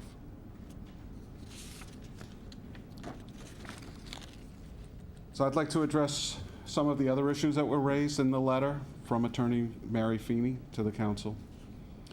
The first issue had to do with insurance. Briarleaf has taken the initiative to talk to 3 insurance agents since we were notified this week, or the end of last week, that the ACCA had current carrier would not be willing to continue coverage if Briarleaf opened on the campus. There is a way to get insurance for the ACCA and Briarleaf, and I'd like to read part of a letter, the other letter that was submitted to you from Mark Cuddy from FB Insure. In part, he says, there would be no problem for FB Insure or the ACCA's current insurance agent to find competitive carriers to write ACCA. So I'm confident that we'll be able to find somebody, an insurance company, that will insure the ACCA, and Briarleaf for that matter, because we're gonna want insurance as well. I've also committed to pay for any additional costs that there might be in the policy if by some chance there is a premium caused by having Briarleaf on the campus. And in that way, there would be no impact to the other members of the association. The next issue that was raised was that retail use is out of character with the other uses within the ACC. Well, having retail consumers on the site is not a fundamental change. Companies manufacture products, others offer services that consumers use. Consumers enter and leave the park on a daily basis through the private roads that go through the park. There's easements, cross easements between each of the properties within the park that allow free movement of vehicles and pedestrians throughout the park. Consumers pay to take courses at the YMCA, at Bristol Community College, at Bridgewater State University. They buy hardware and pool supplies at Judge Supply. To do this, they use cash, they use debit cards, they use credit cards. And to date, no one has had a security problem registering for a course or buying things on the site. We don't anticipate any problems either when sick people come for medical marijuana at Briarleaf. The next issue is that the location is set back from the main road. Well, maybe this is an advantage and not a disadvantage. The Briarleaf RMD will be safe and well lit and have 24-hour video surveillance, as well as security people that will do random rounds around the building and in the parking lot areas. And the video surveillance equipment can be accessed by the state authorities and also the Attleboro Police at any time. There will be a connection between all of the cameras present at the building and both of those authorities. One of the things that the subcommittee and I did was have a meeting with Police Chief Hegney, and there were a lot of issues discussed. And one of the questions that was raised by one of the other members was actually in written form and was presented to the rest of the ACCA members along with some answers. I'll just read one of them right now. We believe a retail dispensary for marijuana products should be located in a well-traveled, lighted public road with a front entrance and parking area clearly visible to passerbys including regular police patrols. Does the Attleboro Police Chief agree? And then in the notes that were distributed, they quoted, "The chief feels the industrial location is better suited and be contained better than the downtown area." In our conversations with the chief, he feels that it would be a good location, and that if there were issues, that they would be able to respond quickly and be separated from any other areas of activity. Also, because 527 Pleasant Street is set back from the main road and towards the rear of the park, Briarleaf will not disturb other tenants, as patients will arrive at the parking area directly from Pleasant Street without passing any of the other buildings on the campus. We will not add too much traffic to the facility and the site. We expect about 60 patients per day, and that would average 5 cars per hour, which is a minimal impact compared to the way the site was designed. When the building was operated by Texas Instruments, the site had 6,000 people working in the park and used the roads on a regular basis, 24 hours a day.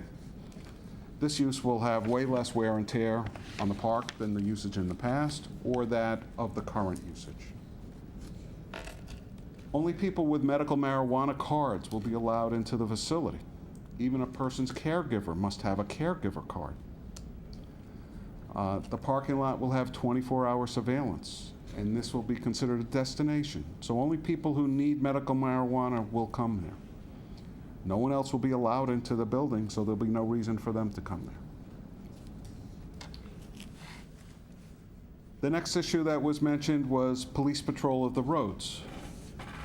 Again, in our meeting, it was understood that the police plan to make more patrol passes in the area than they currently do. And of course, they will come no matter who calls for them to come in need. Loitering will not be tolerated in the parking lots. Failure to leave the premises will result in Briarleaf personnel calling the police, alerting the state authorities that issue the licenses, and these people being banned from the dispensary for further purchases.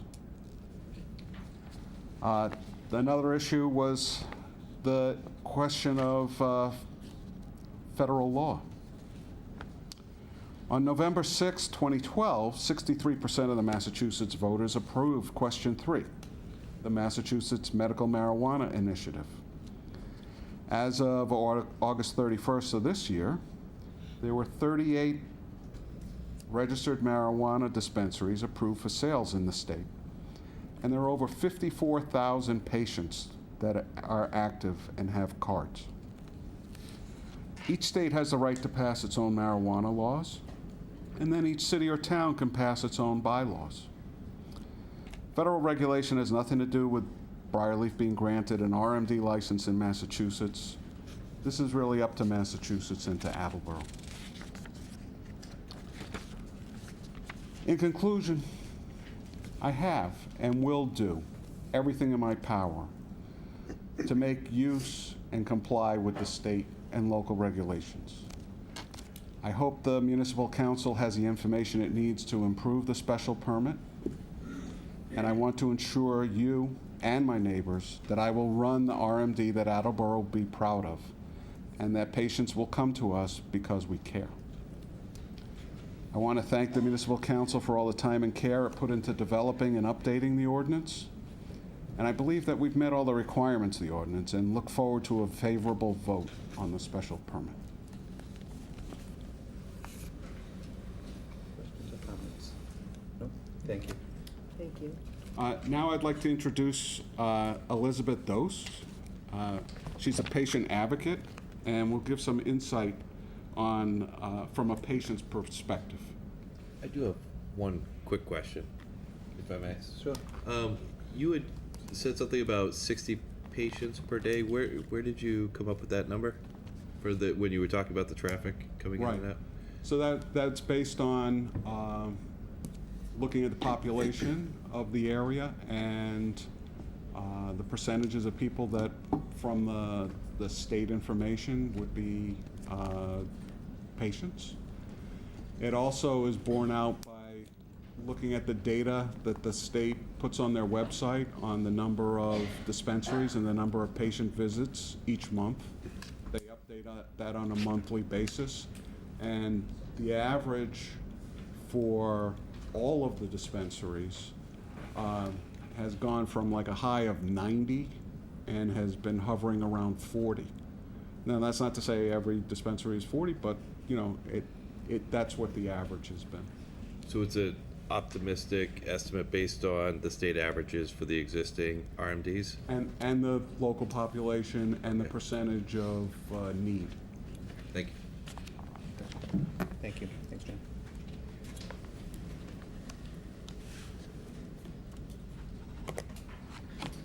Good evening. It's my pleasure to speak before this distinguished council.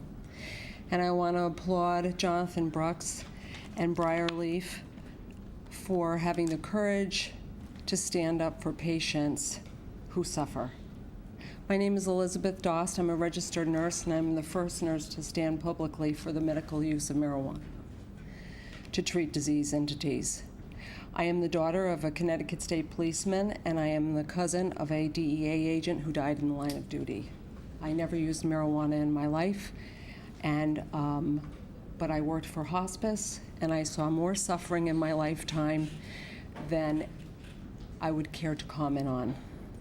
We knew medical marijuana worked back in the 80s when I worked at a major medical center in Boston, and we allowed patients who are oncology patients to smoke cannabis on the evening shift, where they got great relief, far better than any relief that we could give them via IV or orally. I was asked to be on a dispensary applicant back in 2012, and it was a very simple step for me to change from hospice, move from hospice to medical cannabis. I am the clinical director for the Massachusetts Patients Advocacy Alliance. I have spoken both at the state level and at the national level on behalf of patients who suffer. We are not talking about people here who are derelicts or who look to create issues in an industrial park. We are talking about sick patients, people who have life-limiting, life-altering, and life-changing suffering. And that suffering is mitigated by cannabis. And the reason that it's mitigated by cannabis is that we all have an endocannabinoid system. We make our own endogenous cannabinoids on a daily basis. Cannabis has been used by humans for 9,000 years. Its first documented use was by the Chinese about 4,000 years ago in the treatment of pain. This is the first time in human history for the past 80 years that we have been separated from this plant medicine, which perfectly interacts with our endocannabinoid system, which is the largest system in our body. It is the mother modulator of all system and restores homeostasis to our bodies, which is why cannabis works in so many disease processes. So we're talking about people that come in to a dispensary. I have advocated for dispensaries that are on main streets, that abut homes. The dispensaries, if any of you could see them, have had the pleasure of walking into them. They're beautiful. The patients are well cared for. The patients generally come in, they get their medicine, and they leave. I have yet to hear of any shenanigans or rowdiness or any disruption caused by medical marijuana patients. Cannabis is not an entrance drug. Alcohol is an entrance drug. Cannabis is currently being used nationwide to mitigate the opioid crisis because it tends to disrupt the symptoms of it tends to control the symptoms of opioid detoxification as people are transitioning onto methadone. So it's actually an exit drug. The entourage effect of the plant is well known and was coined by Dr. Raphael Mechoulam, who discovered the effects of THC in 1964 and the endocannabinoid system in 1997. 31 states have legalized cannabis, and along with Washington, D.C. Your closest dispensaries are in Northeastern, Taunton, and Fall River. So this is an underserved population, the greater Attleboro area. I had the privilege of living in Attleboro, working at Sturdy Hospital, and my husband was born at Sturdy Hospital, so I'm well acquainted with Attleboro. And I would think that with your population here having voted in favor of cannabis, that inviting patients into a warm dispensary in an industrial park with all the assurances that Mr. Brooks has given to his neighbors would be a privilege for the citizens of Attleboro. And I just want to say that it's not really until one suffers losing hope that their life will be painful and cut short that they can finally understand the plight of others who are chronically ill. My question, have members of the ACCA and John's neighbor dropped empathy at the altar of business success? And if they have, I'm sorry to say it, but shame on them. Thank you for your time. Any questions? Thank you. Is there anyone else here to speak in favor? I would like to speak in favor. Good evening, Council. And I just want to introduce myself again. I had the pleasure of speaking with you in June. My name is Michael Kavanaugh. I'm a resident of Rhode Island, but I am a member of the Attleboro, the Briarleaf team, and I am the Director of Cultivation, Director of Security for Briarleaf. I am a lifelong horticulturist and professional arborist, and I have been caring for plants and plant systems for over 30 years. I have been intricately involved with medical cannabis since Rhode Island's state laws permitted such legal activity approximately 2008, 2009. I have worked very closely throughout the state of Rhode Island and lesser so, but also in the states of Massachusetts, and had experience with business communities and professionals in other medical cannabis legal states in California and in Maine. So I'm quite familiar with the wide variety of legal systems that are being put in place, both from a horticultural perspective, medical perspective, and a security and compliance perspective. As the owner and operator of a licensed cannabis facility in Rhode Island, I've worked extremely closely with the state agencies, and the security companies in that state to provide what is required by law. I have worked extremely closely with the Director of the Department of Business Regulations in Rhode Island, Mr. Norman Birnbaum, and he happens to be also the Director of the Medical Cannabis Program for the state of Rhode Island. Mr. Birnbaum reminds us on a weekly basis, or anytime we're in dialogue with him, just as much as we are in the business of horticulture and medical cannabis, we are in the business of compliance, and more compliance. Compliance and adherence to the regulations is as important as anything that we do in this industry.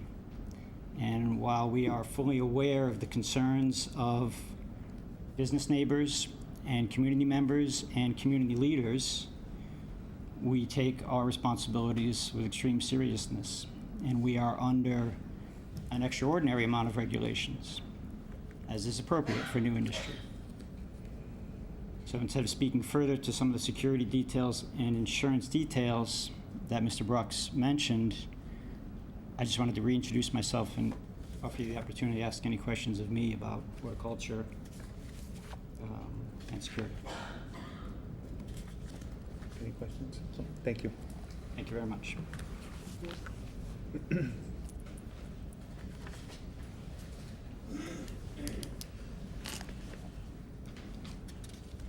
I don't know whether you're going to grant the request for a 2-week extension for us to continue to negotiate. So what I would like to do at this point is just touch upon the standards that are to guide you in evaluating the information that has been presented to you over the course of 2 evenings.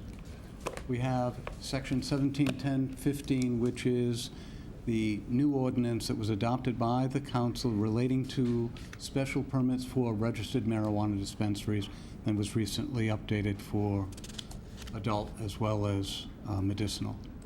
But those, when you go through those standards, those are rather technical. And it is appropriate that they're technical to make sure that all aspects of the operation have been fully analyzed and considered by you as well as the various city departments. But this is a special permit, and that is under the provisions of Section 17.9.4. And there the standards are more general. As Mr. Conti knows, as a prior member of the Zoning Board of Appeals, there the focus is this a use that is in the table of use regulations as one that is allowed by special permit? It's not a variance. We're not asking that the ordinance be varied to allow this use. Is it by special permit? Is the applicant able to establish, to a reasonable degree, that the applicant is entitled to the relief? So is it listed in the table of use regulations? Yes, it is, or it was at the time when we started this process. Will it overload municipal services? No. We're not talking about anything that's going to overload the drainage or the water system or the sewer system. Is it a use that will generate traffic congestion or impair pedestrian safety? No, you've listened to John describe the volume of traffic, and all of us, many of us, remember what it was like when Texas Instruments had 6,000 employees coming and going. It was a bit of a congestion, but in some ways, it's too bad that we've lost that. The final standard for your consideration is, will this proposed use create a severe, that word is in the ordinance, I'm not adding it, will it create a severe undesirable effect such that the application ought to be denied? So I suspect Attorney Feeney is going to get up and say, yes, this would create a severe undesirable effect, that the people within the park are concerned about it, some of them, that it would create a severe undesirable effect. I ask you to think very carefully about it, whatever it is that she might say with that regard. We've addressed the issue of insurance, and I remember Councilor Conti asked Mr. Schwachman in June, provide proof that there would be a diminution in value. To my knowledge, there has been no evidence submitted to this council that would suggest that the presence of a RMD in the industrial park would contribute to a diminution in the property value. And as you all know from having studied and adopted this ordinance, you don't want these things advertised. So we're precluded from putting big signs. We're precluded from advertising the sale of marijuana. So tell me how anyone that is in that industrial park is going to be able to say with a straight face that there is going to be a severe, undesirable effect associated with the presence of an RMD in Building 11. Now, there were a few other issues that had come up in June, and I'd like to touch on those briefly. One is, this is a private road, and in the ordinance we speak about a public way. But for all practical purposes, these are public, because the police patrol, there is no limitation on the ability of individuals to pass and repass, go through the park. So I suggest to you that the intent here is satisfied by the crazy arrangement that exists in that campus with all these private roadways with reciprocal easements. The other question that other point that Attorney Feeney raised before was that this is land that is owned 99% industrial, but there's a little tip on Pleasant Street that is zoned general business. Because as you may remember, it's like a kite or a pork chop. There is a very narrow strip that goes from Pleasant Street all the way in thousands of feet to get to the pork chop, the meat portion where Building 11 is located. Down there on Pleasant Street, there's a little tip that is zoned general business. There is case law, and with your permission, Mr. President, I will submit a copy of the case in a written follow-up. There is case law that says one should focus on the activity. Where is the activity taking place? And if the other portion is zoned differently, then that is sort of a passive use. So I would suggest to you that so long as we're not making use of that business land, then there is nothing wrong with you granting a special permit. Thank you for your patience, and I hope to come back in 2 weeks in order to report either success, partial success, or no progress. Thank you, Ed. Council Clovis. Thank you for bringing up a couple items, a number of items, but one of them being discussing that you were in compliance with the zoning ordinance prior to the new one that we passed. Also talking about the private roads, and then talking about the two different, how the piece of property is owned in two different ways. Any additional information on the case law on the zoning, please send that. I had a long conversation with the city planner yesterday about a number of those different things, and after the public hearing and when it comes time for us to discuss it in committee, I can discuss that further. But so any further information you have about that, please supply it. I shall do so. Thank you. Thank you. Any other questions? Thank you, Ed. Is there anyone else here to speak in favor? Is there anyone else? Is there anyone here to speak in opposition?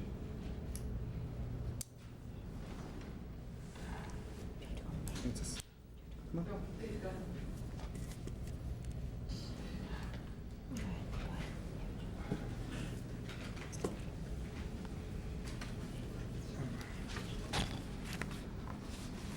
My name is Francis Balut, and I live at 120 Carrier Avenue in South Attleboro. The statement that I heard by the very first speaker tonight is what caught my attention. And it said, special permit, only medical marijuana will be sold in the industrial zone. Now, it was my understanding that what they called recreational marijuana, and I say it's not recreation, it's adult marijuana, would also be sold in the industrial zone. This way, the amount and to who could be tracked. There would transparency of who bought it, if they bought it for adult marijuana or if they bought it for medical marijuana. There would be that record. That was my understanding. So for this statement that was mentioned by the first speaker, that needs to be changed. So, Francis, I think what the gentleman was suggesting that in his particular facility, he would only be distributing medical marijuana in his RMD in the industrial zone where his application is before us.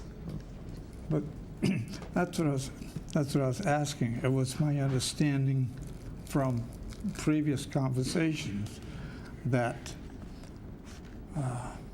adult marijuana could also be purchased at that same facility. Not in this particular case. Only because it could be, that's what I'm asking the council to consider then. That not recreation, but the adult marijuana could be sold in this same location and it would also be recorded as who bought it and how much. Councilor Delacio. Mr. Balut, good to see you as always. So I think the issue here is this is for medical marijuana, and as both Mr. Casey and Mr. Brooks said, is you need a medical marijuana card issued by the state in order to even enter the building. So I think that might be that piece of transparency and clarity you're looking for, that it's not for recreational, but only the medical, where you need that specific card issued by the state in order to even enter the building. Strictly medical. So currently, where is the adult marijuana? Point of order. There is. So, It's Francis, not being planned at this time. No, Okay, thank you. strictly medical. Thank you. you're welcome. Thank you. Is there anyone else here to speak in opposition? Mr. President, members of the council, good evening. My name is Mary Feeney. I'm an attorney at Bowditch and Dewey at 311 Main Street in Worcester. And I'm here representing a majority of the owners of the interest in the Attleboro Corporate Center Association. I will be brief. I actually hadn't planned to say all of the things that Mr. Casey and Mr. Brooks said I was going to say. I just want to focus on a few points, as they've already noted. And I thank them for their clarification, and I'll get around to that for the information I learned tonight that's been very helpful. I wanted to focus on a few things, as they've pointed out, and as my letter stated. The association does not oppose the establishment of a cultivation center at this location, and that certainly position came about after meetings with Mr. Brooks and research and things that we just didn't know when we first came here in early June. So that has been very helpful, and I think a great deal of learning and education has happened. And just as an aside, I'm not aware of anyone, and I certainly personally, or anyone in the ACC, that is opposed to the sale of medical marijuana, or certainly to persons holding medical marijuana cards purchasing medical marijuana, and I certainly like the availability of that should I need it myself. So there was not, to my knowledge, a opposition to persons holding medical marijuana card or the character of those people coming to the site. There were some issues of security and safety from vagrants and others who tend to frequent the rear part of the center, but I digress. So my main point, let me address the insurance issue. I really appreciate hearing that. The issue of the underwriter canceling the insurance came to Steve Araji, the manager of the center, who's been out of town since Friday. They were categorically said, we're going to cancel it if there's any marijuana use established. So I put it in the letter, and I did note that certainly, we would hope to be able to procure it. So we did not do the research since the manager has been out of town. So I would hope that someone could purchase it, and I do appreciate Mr. Brooks acknowledging that if there's an increased premiums, he would pay that. My concern was, oh my gosh, what if there's no insurance available? And the reason for that is the main point of the opposition. It's because this is a privately owned industrial center. There are no public ways. All of the roads, as was just described to you, like the roadway, the Haggerty Highway, that the entrance to 527 Pleasant Street, has, I think, 2, if not 3 separate owners. They're tiny little strips of land. And all of the owners in the park have cross easements, so everyone is jointly responsible for the roads and the common elements. This is not a circumstance that you would find if a landlord in a commercial center on a public way was leasing space to a dispensary. This is a very unique characteristic to this particular location.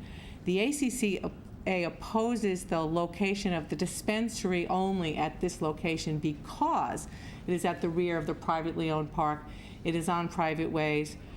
It has not been patrolled by police. I know Chief Hagney said they could add patrols, and there's cameras and possibility of things such as that.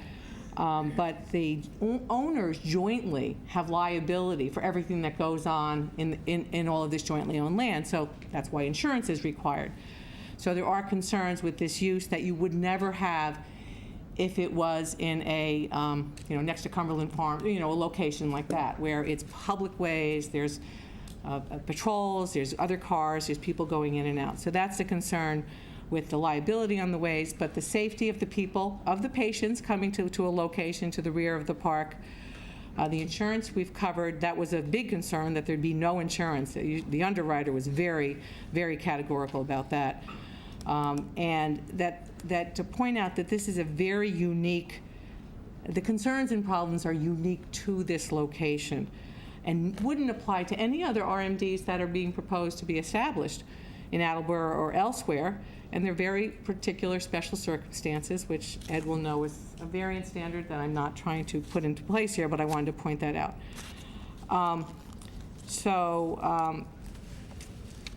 There is that concern. I know the federal law was raised. And so my concern, again, is because the owners own the roadways jointly, and I know many states across the country have adopted legalized marijuana, but the federal government, under the Controlled Substances Act, is has not backed down one bit from its enforcement of this law.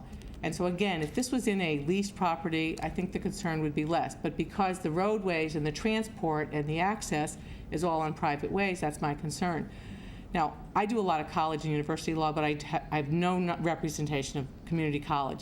But my clients have the drug-free Campus Act to contend with, where you have to be vigorous and you would be a violation and put some financing in jeopardy if you allowed drugs on your campus, which is why in colleges, despite legalizing in Massachusetts, colleges will say no marijuana on campus because of the Drug-Free Campus Act. So again, I don't speak for Bristol Community College, but you look at some other laws, I don't know if there's federal contracts, so I am concerned about the federal issues there.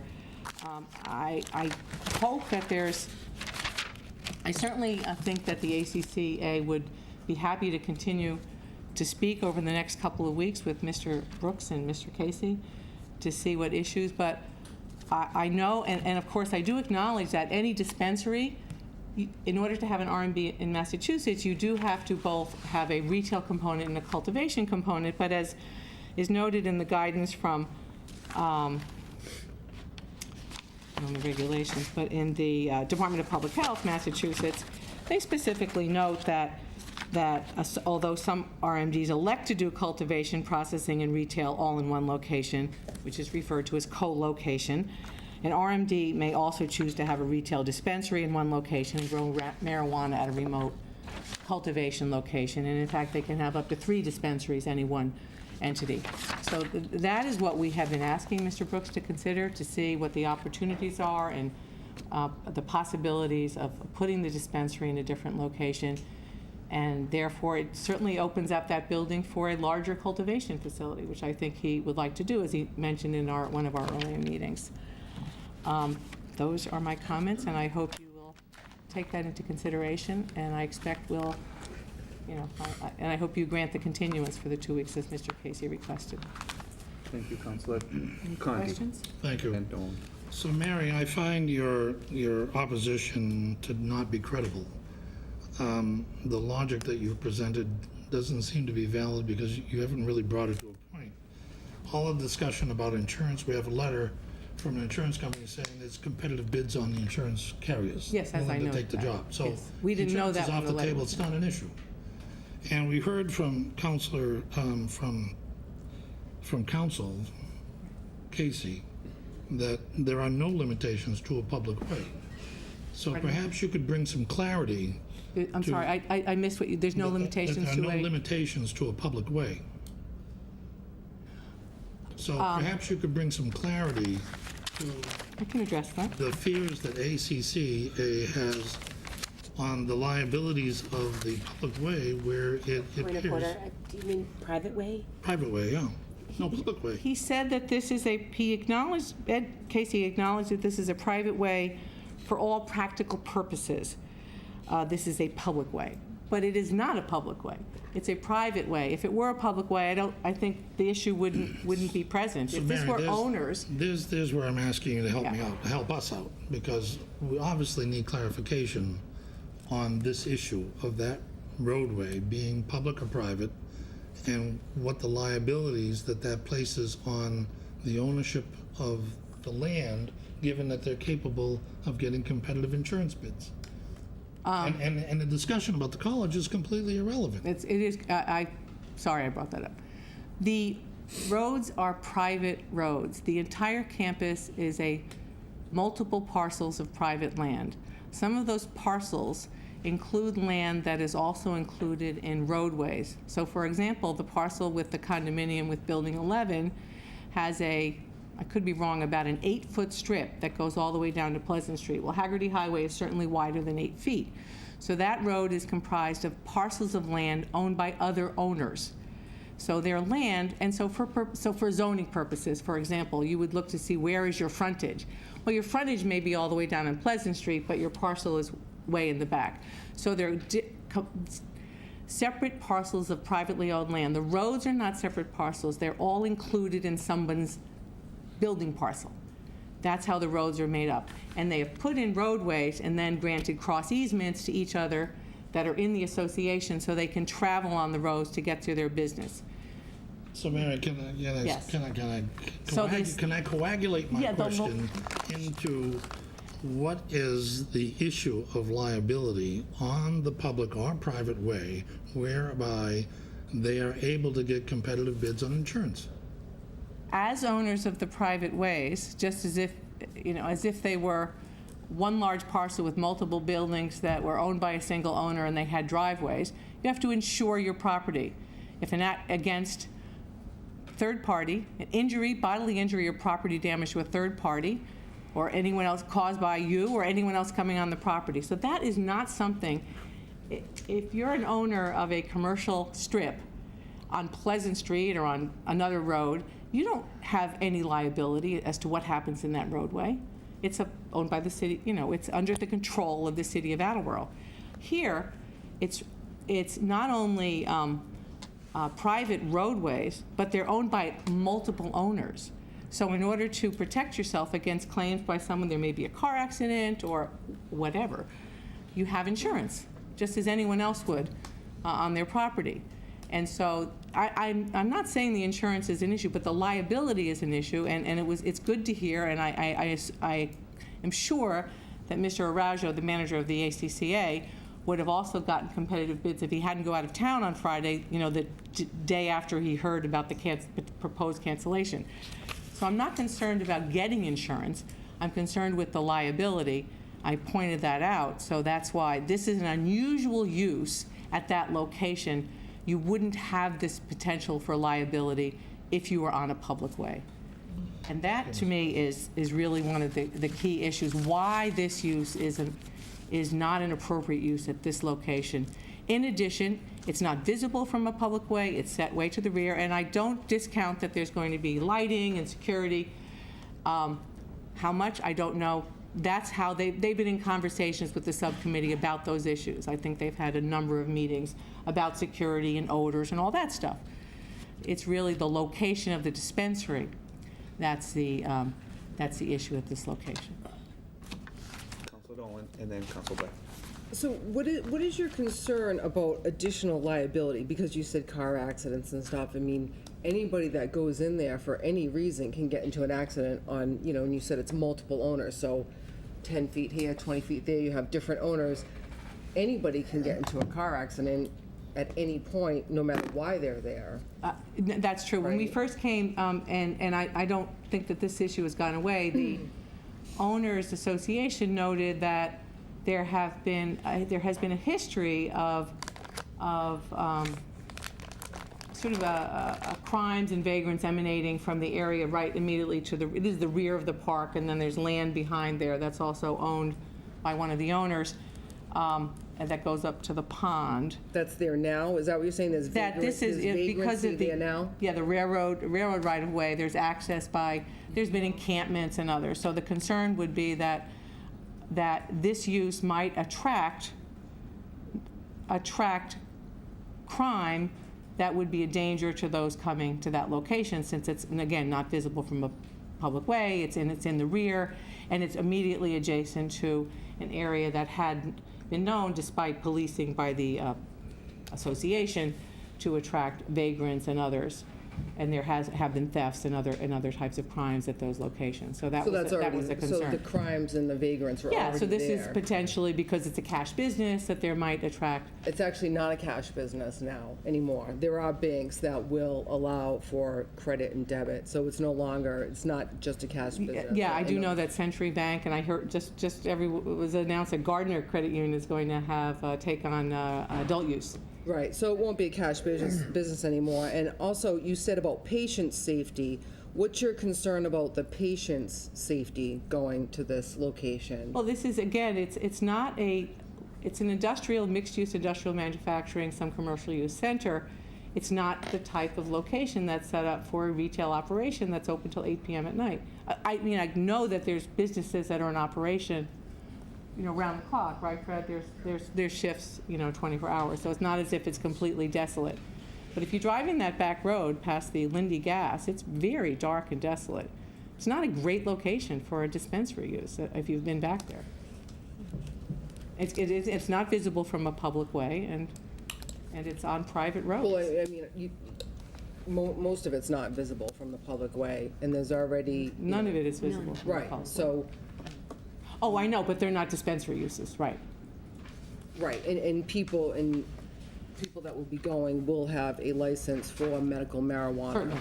And people that, Absolutely, yeah, it's not, yeah, I understand that. And the number of users, and I it's just the... I'm just trying to, just ask clarifying questions of, your defense in a way of, when you talk about liability and patient safety and everything, I don't see the correlation. I know that Councilor Conti, regarding the campus drug use. Oh, okay. Anyway, It's not my client, not my concern. that concludes my comments. Thank you. Council Blair. Just a little clarification. Does this entity have the right to use that road? All the owners and To occupants go have the to right and to from use, that absolutely, plant, no absolutely. matter what's there? They currently can use any Owners- road in the park. Use is established by owners. That's the benefit of the shared easement. They have the right to use the roads. Yes. I've not said that they don't have the right to use the roads. Well, I'm having trouble understanding why they shouldn't be able to use those roads if it's with their business. I'm not saying they can't. I'm asking you, do they have the right to use a road to get to their property and leave? People coming, as Mr. Casey said or Mr. Brooks said, consumers, customers, and others coming to the uses that are established in the Attleboro Corporate Center access those buildings by these shared roadways. Yes. Shared roadway. They're shared private So roadways. whether they're selling machinery or they're dispensing medical marijuana, they have a right to use those roads. Absolutely. So Thank what you. we're asking, That's all I Yeah, want to know. is You that answered we're- my question. right, that we're asking that you consider not granting the special permit. Vice President Parika. Thank you very much. I have a couple of different questions. So first and foremost, could you tell me what the businesses are that comprise the Attleboro Corporate Center and what their businesses are? I think Mr. Hall, who's the president, are you president of the association? I could get you a list of all the businesses. I don't have, actually, Well, I have it in my file, but I don't have it with me tonight. If it is granted to keep the public hearing open, I would like to have that information. There are a variety of, so in true transparency, I am in a butter to this property.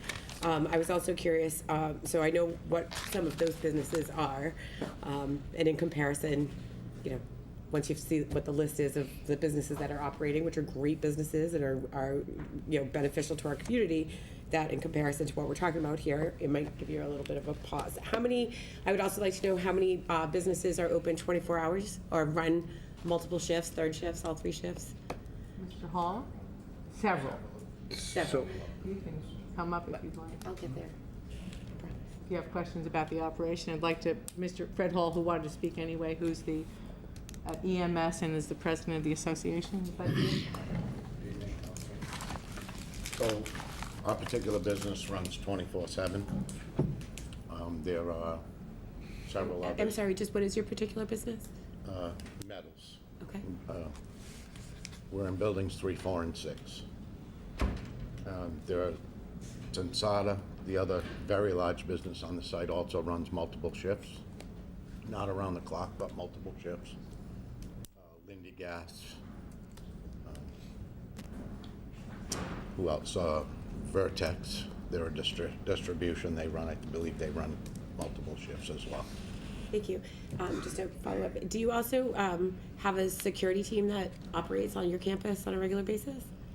Not everyone does. We do not. We have video surveillance outside our buildings, but there are 2 companies on the campus that hire private security to roam their parcels, and once in a while they'll do a ride through of the site, but we don't pay for that. They do, and they're not That's obliged each to do individual Yes. company. That Right, takes care. right, there's no assessment for operating security on the campus as there would be for roadways or utilities and things like that.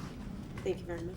So I just have a follow-up comment to that, Attorney Feeney. So what I hear from you is I represent a majority of the the association, and then I hear from Attorney Casey the word some. So I need clarity on who you represent. I see the names in the CC list. I don't know if that is everyone that you're representing, but I think it would be helpful to the council to understand exactly who you're representing, and you can send that to us in a follow-up. Sure, with the list of the owners will have a percentage interest, so I'm happy to share that if I can. Yep. So you can see, because that's how the organization runs, is by a majority.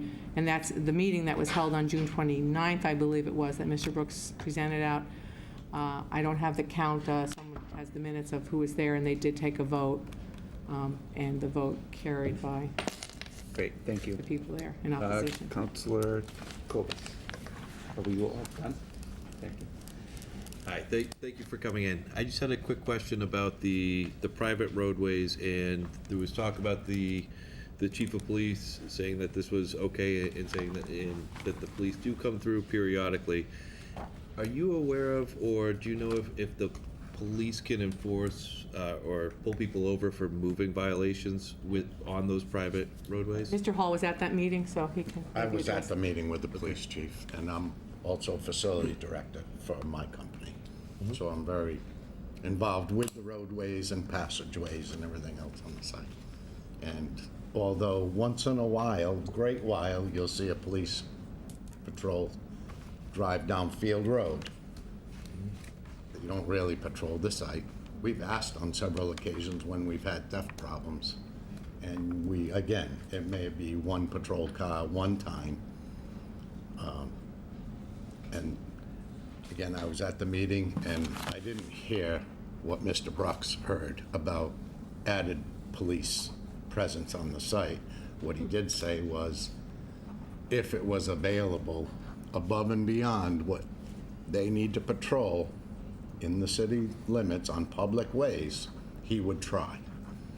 There was no commitment, as far as I heard. My understanding is with the host agreement, the part of that goes towards increased police patrols and security, whatnot. My question was, are the police, so say somebody is speeding or swerving through across the lines on those private roadways, can they be pulled over by the police? My understanding from asking questions like that is no, unless someone puts a formal complaint.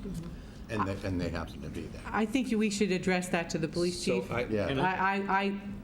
think that would be a good question for the police chief, because I don't know the answer. So what I think your I think committee they ought to can do too, is meet yeah. with the chief of police. If they're there because and they what's see it. in, If it's hold on. I'm sorry. Excuse me. Should address your committee, either in writing or in person, regarding the use of the roads and his feeling, because I heard very contradictory statements this evening, what Mr. Brooks said and what Attorney Feeney wrote in her letter, and now what the gentleman is saying, all contradict slightly one another. So I think that we need that clarity from the chief.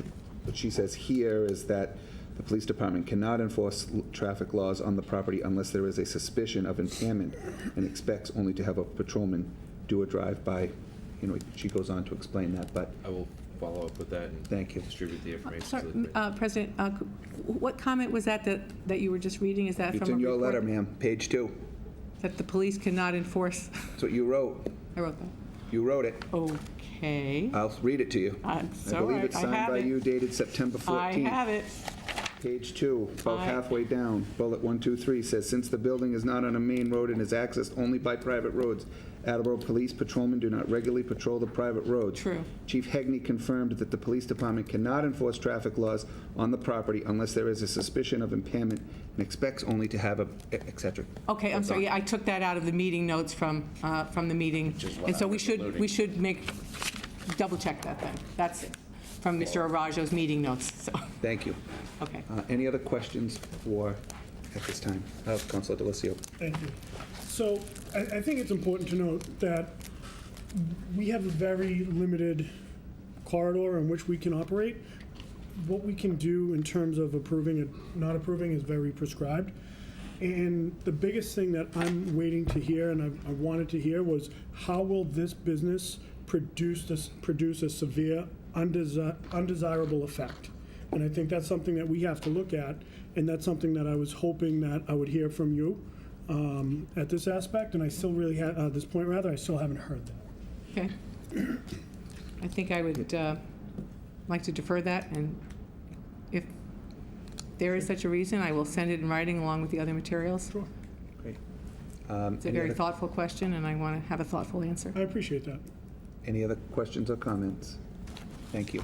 Is there anyone else here to speak in opposition?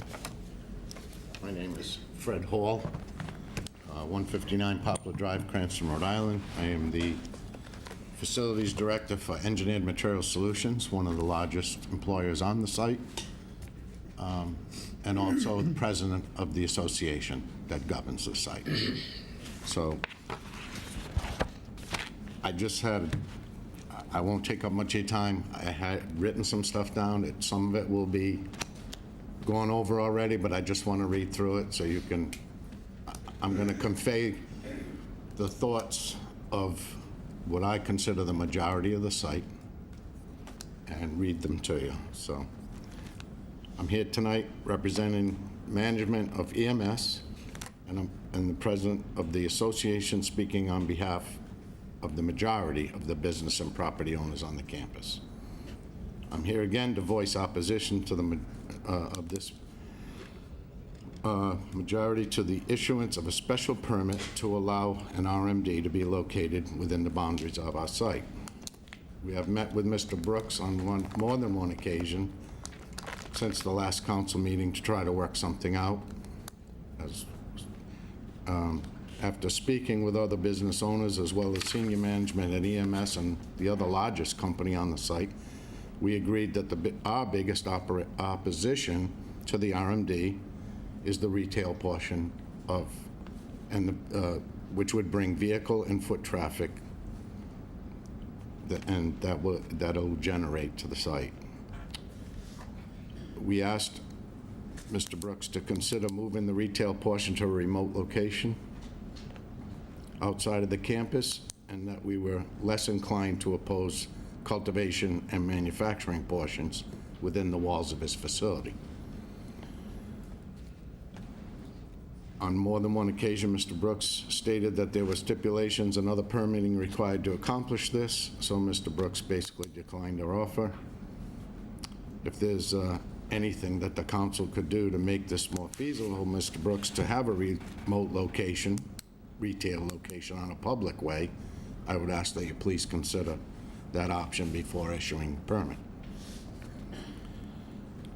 The insurance, we've already gone over. I'm not going to touch on that.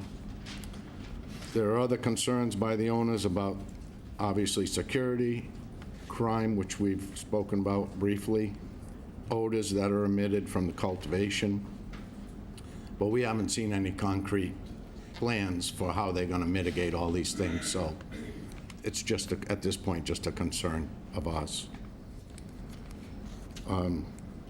Again, the site is private. And we all pay fees to the ACCA based on square footage. And EMS and the other largest company having the most square footage, we pay the brunt of road repair, sewer repair, water pipe repair, maintenance of the landscaping on the site, everything. So we bear the brunt of that.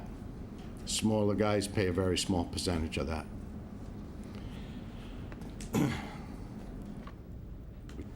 Police meeting. Mr. Brooks says that he's only expecting 60 or so patients at his RMD facility a day. I think that's what he said.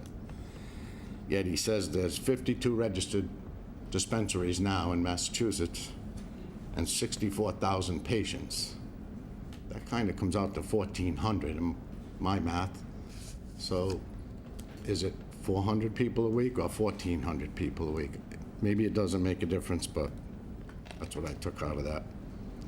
In closing, I again state our collective opposition to the RMD and would ask that if the special permit is granted, that both Mr. Brooks and the council consider every option to moving the retail portion of the RMD to a remote location outside the campus and just maintain their grow and manufacture within their four walls.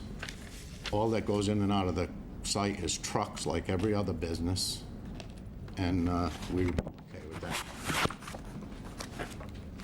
Thank you.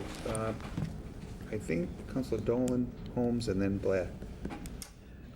So when you all pay into your fees, so Briarleaf would pay into that as well? Yes. And you said you're the largest, you have the largest company? One of them, yes.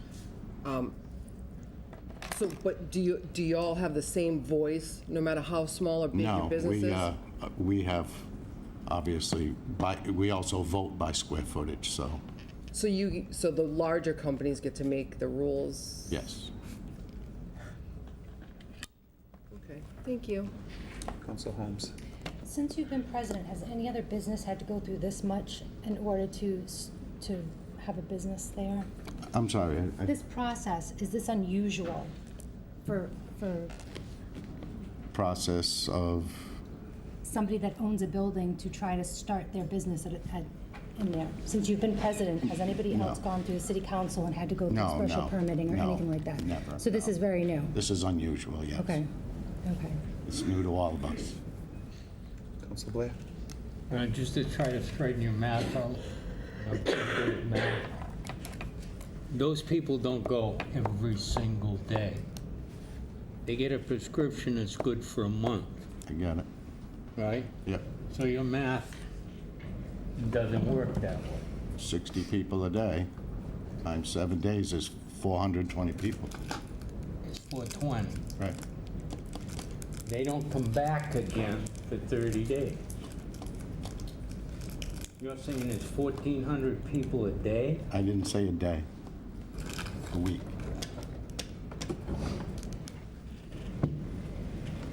If they expect 40 a day, the average throughout the state is 40 a day. That's according to state records, Okay. average. And I'm sure they're not open 7 days a week, I'm sure they're not. right?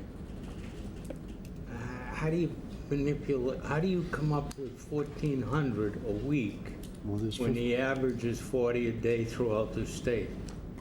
I don't know the numbers. I'm just going by what he said. 52 dispensaries and 64,000 patients. How is that 40 a day? I don't get it. I just divided it. I'll get the pencil out, but if that's the okay. if the state is saying, and state records show that the average throughout the states, the ones that we have, the actual visit of 40 a day, some maybe 60. That's what it is, it is. It's fine. Okay. All right. You're just not going to see that many cars in and out of there. No way. Any other questions for the gentleman? Council Delicio. Thank you for your testimony tonight. Question, so how long have you been there? 30 years. 30 years? So you were there when a business named New Stream was there? Yes, I was. Okay. And we talk about odors. I think that Yes, we we do. all remember the odors that emanated from there. Yes, sir.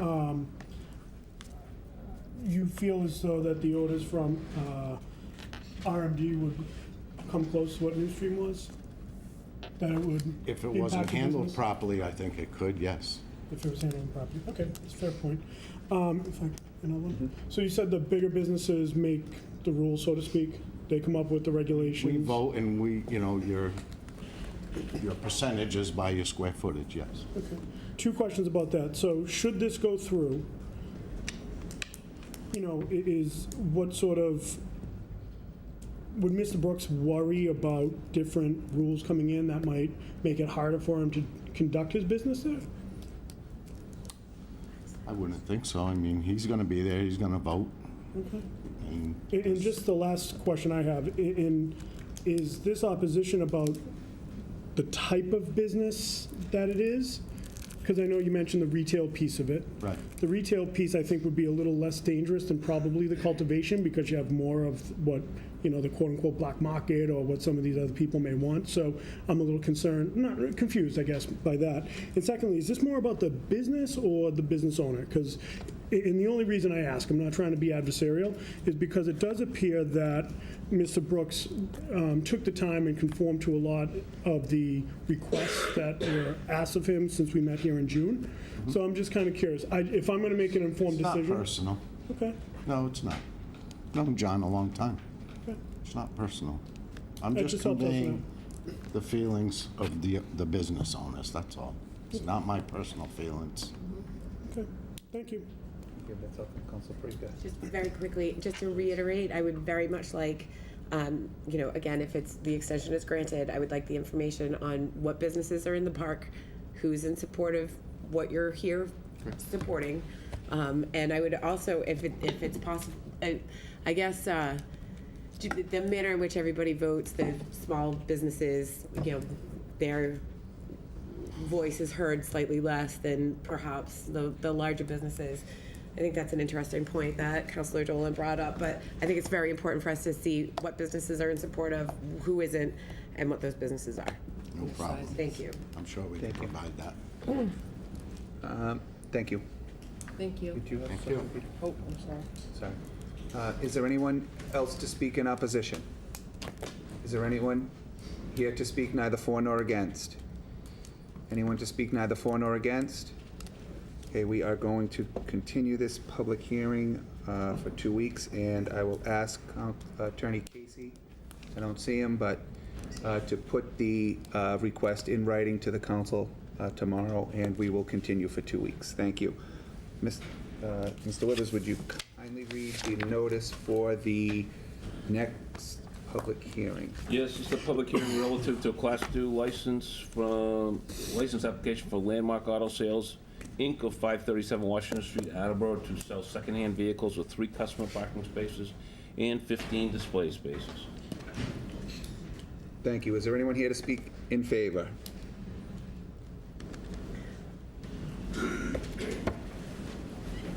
Good afternoon, everyone. My name is Rogelio Diaz, and I submitted the application for the license for juice car dealership on 537 Washington Street, South Attleboro. Did you get Thank the you. street? Is that street? I didn't catch this. Yeah. Can you just give your name and address for the record? Okay, my name is Rogelio Diaz. I live in 41 West College Street, Pawtucket, Rhode Island. And dealership will be, the address is 537 Washington Street, South Attleboro. Okay, thank you. Thank you. Any questions, Council Conti? So, Reino, and I apologize if I didn't pronounce that correctly. Yeah, that's it. Do you currently own a used car business? No, I own an auto repair shop. So will you be doing repairs at Landmark Auto? No. We're doing at the auto repair shop that I own on Pawtucket. It's very close, like 1.5 mile away. So you will be supervising the sales in Attleboro? Yes, I will. And will you be on site, or will you stay in Pawtucket and have a manager manage the building? Yes, I will have a manager on Landmark Auto Sales, yes. Thank you, Mr. President. Thank you. Any other questions? Hearing none? No, Rick took care of it. Oh, okay, great. Bless you. Councilor Dolan, do you see any reason to keep this public hearing open? Well, you have to. Oh, I'm speeding right along here. Yes, yeah. I have to pay attention to what Virginia tells me to do. So we'll get to you, but not yet. Any other questions for the gentleman? Is there anyone? Thank you. Thank you. Is there anyone else here to speak in favor? Is there anyone here to speak in opposition? Anyone to speak in opposition? Anyone neither for nor against? Anybody neither for nor against this application? Hearing none now, Councilor Dolan, do you see any reason to keep this public hearing open? I don't, thank you. Thank you. I will declare this public hearing closed. Thank you, and we will move on to the next public hearing. Notice, Mr. Withers, would you kindly read it? Certainly. This next public hearing is a public hearing relative to amending sections of Chapter 10 of the revised ordinance of the City of Attleboro, Chapter 10, Motor Vehicles and Parking, as it pertains to Beagle Club Road. Thank you. Mr. Mayor, would you kindly come speak first in favor? Thank you. Yeah. Yeah. Hey, very good. Thank you, Mr. President, and through you, thank you to the council. The ordinance that you have before you is something that I had spent a bit of time working on with the constituents that live on Beagle Club Road, as well as constituents throughout the rest of the city. Councilor Prika, she also participated in a lot of the meetings that we had with the residents of the street. And let me first start by saying that under this ordinance, no one gets everything, no one gets everything and everyone gets something. Okay, no one gets everything and everyone's getting something. Everyone had to give up something in order to get something. And there's basically 2.5 parts. We could say there's 2.5 parts to this. The rest of the city want to use Manchester Reservoir and the woodsy area around Manchester Reservoir. They want to use that area for any number of recreation purposes. And I want that to happen. I think all of us here want that to happen as well. The ordinance that I've drafted and that you are all considering basically would create a parking lot at the end of Beagle Club Road. That parking lot would be about 8 spots, and it would be constructed of pea stone and gravel. It would be beyond the gate that is currently there, and that would be open year-round. It would be open from dawn to dusk. That parking lot, in order to be able to park there, the ordinance identifies that you would purchase a parking sticker for $10 from the city clerk, and you could put that on your car, and then you wouldn't get ticketed. The cost of $10 is irrelevant to me. If the council wanted to make it $20, fine. If the council wanted to make it $5, fine. There should be some minimal cost to get a sticker to park at the end of Beagle Club Road, just because of the cost of the construction of Beagle Club Road, as well as the patrolling with parking enforcement. So I don't think it should be nothing.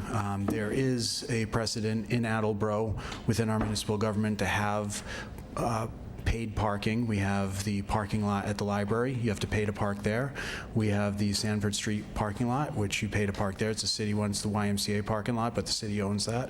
So there is a precedent for that, and in cities and towns throughout the entire country, there's precedent to park somewhere with parking meters. We don't have them here in Attleboro, but there is that precedent. So that's what the rest of the city gets. What do the residents of Beagle Club Road get?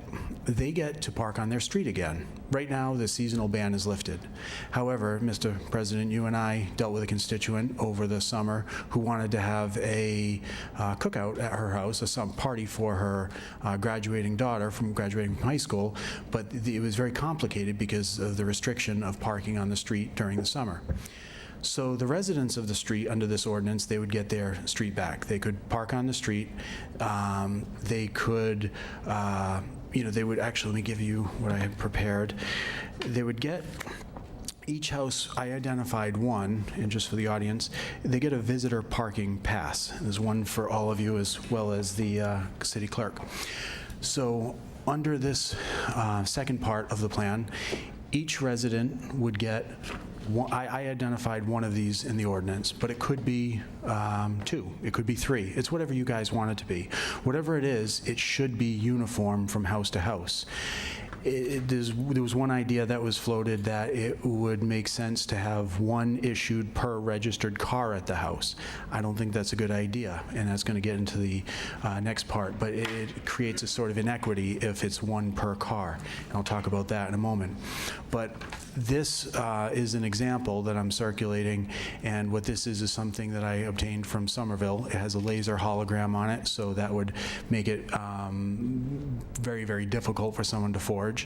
It would be issued to each household, and as I said a moment ago, we could have the 1, 2, or 3, whatever you want, whatever the council wants, however many you want to issue to households, as long as it's uniform. If I identified in the ordinance that is good for 1 year, maybe it's good for 2 years, maybe 3, maybe it's the lifetime of the resident of the household. That's not important to me, that level of detail. So these are year-round parking passes, and they're good for whenever a resident has a visitor, and they can put this in their car windshield, they don't get a ticket. So much like the parking lot is regulated with a sticker, the street parking is also regulated with these parking passes. But what if, for the sake of argument, you had a situation where you wanted to have 20 people over your house to have a cookout or a Christmas party or anything? Well, under that situation, I've had discussion with the city clerk about this. Under that situation, you would go to the clerk's office and you would purchase a 24-hour pass. And I identify in the ordinance that 24-hour pass would be good, would cost $2. You could make that $1. You could make that 50 cents. There was one person who suggested a 24-hour pass should be $10. I disagree. But the idea is that there should be some minimal fee associated with that, and it's for practical purposes. If the city clerk is going to be issuing these 24-hour passes, it's not beyond the realm of possibility for someone to show up and say, I'm having a party, give me 50 24-hour passes if there's zero cost. Well, that's going to take the city clerk about an hour to produce these, because these 24-hour passes are embossed with the city seal, so that way they would basically be forge proof, or if you would tamper resistant, if you will. You wouldn't just be able to photocopy them, and that's why we have the city clerk issuing these. So that minimal fee of 50 cents, $1 or $2 or something of that magnitude is a good way to pump the brakes on abuse for someone just coming and saying, hey, just give me 50 of these. So, and that's something the city clerk and I have spent a bit of time chatting about as well. So under this ordinance is a recap. Well, there's a lot of other details about this, lots of ways to prevent abuse. And bless you, brother. There's lots of nuances to this. For example, if you wanted to buy a permit to park in the parking lot and you're from out of town, I think I said it was either $50 or $100 if you're from North Attleboro, or $100 if you're from North Attleboro, or if you're from Rhode Island, it's $150. I don't really care how much the council would identify a cost from out of city or out of state to be, but there is a precedent for that, and it's with Capron Park Zoo. We, city residents get a reduced rate for purchasing a pass to Capron Park Zoo as opposed to somebody from out of town. So in recap, though, as I said before, everyone gets something. The city's residents get their reservoir back with easy parking. They can always use it now. It's an inconvenience to park all the way down to West Street and then walk all the way down. So the city residents get to park at the parking garage. I'm sorry, at the parking. It's not what the residents want to hear.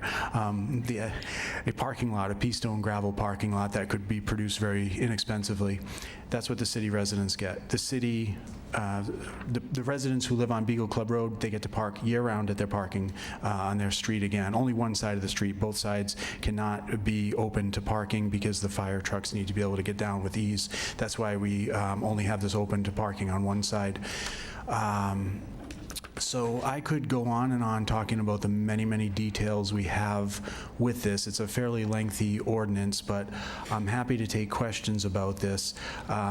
Before, actually, a couple more points, forgive me. Another element to this is that, actually, I will mention these couple other things. As you enter Beagle Club Road from West Street, we would have DPW under this ordinance would erect a sign that says basically a parking permit is required beyond this point, whether you're parking on the street or whether you're parking in the parking lot at the end. So anybody would be that's in violation of that would be ticketed or towed. That's up to you if they would be ticketed and towed, if they would just be ticketed, how much the ticket would be. None of that's really, that level of detail is not important. The structure of this ordinance is what's important. Another element that's not in the ordinance, but I've committed to the residents, is that I would send something to the council, to new business to the council, to put up a camera overlooking the parking lot, and that's something that would basically help, further ensure the safety. Additionally, the police department already travels down there, patrols that about a dozen times a day. That would continue as well. And the parking lot would be open basically dawn to dusk, as I identified earlier. The water department would be in charge of keeping that open from dawn to dusk, and they would be in charge of also locking it up because they're already down there from Manchester Reservoir. These last bits of it are not part of the ordinance. These are just sort of executive orders that would just happen outside the ordinance, but these are things that I've committed for the residents of the street. So with that, I'm now happy to take any questions you might have. Mayor, did you want to mention at this time the question of a financial commitment to? Sure, gladly.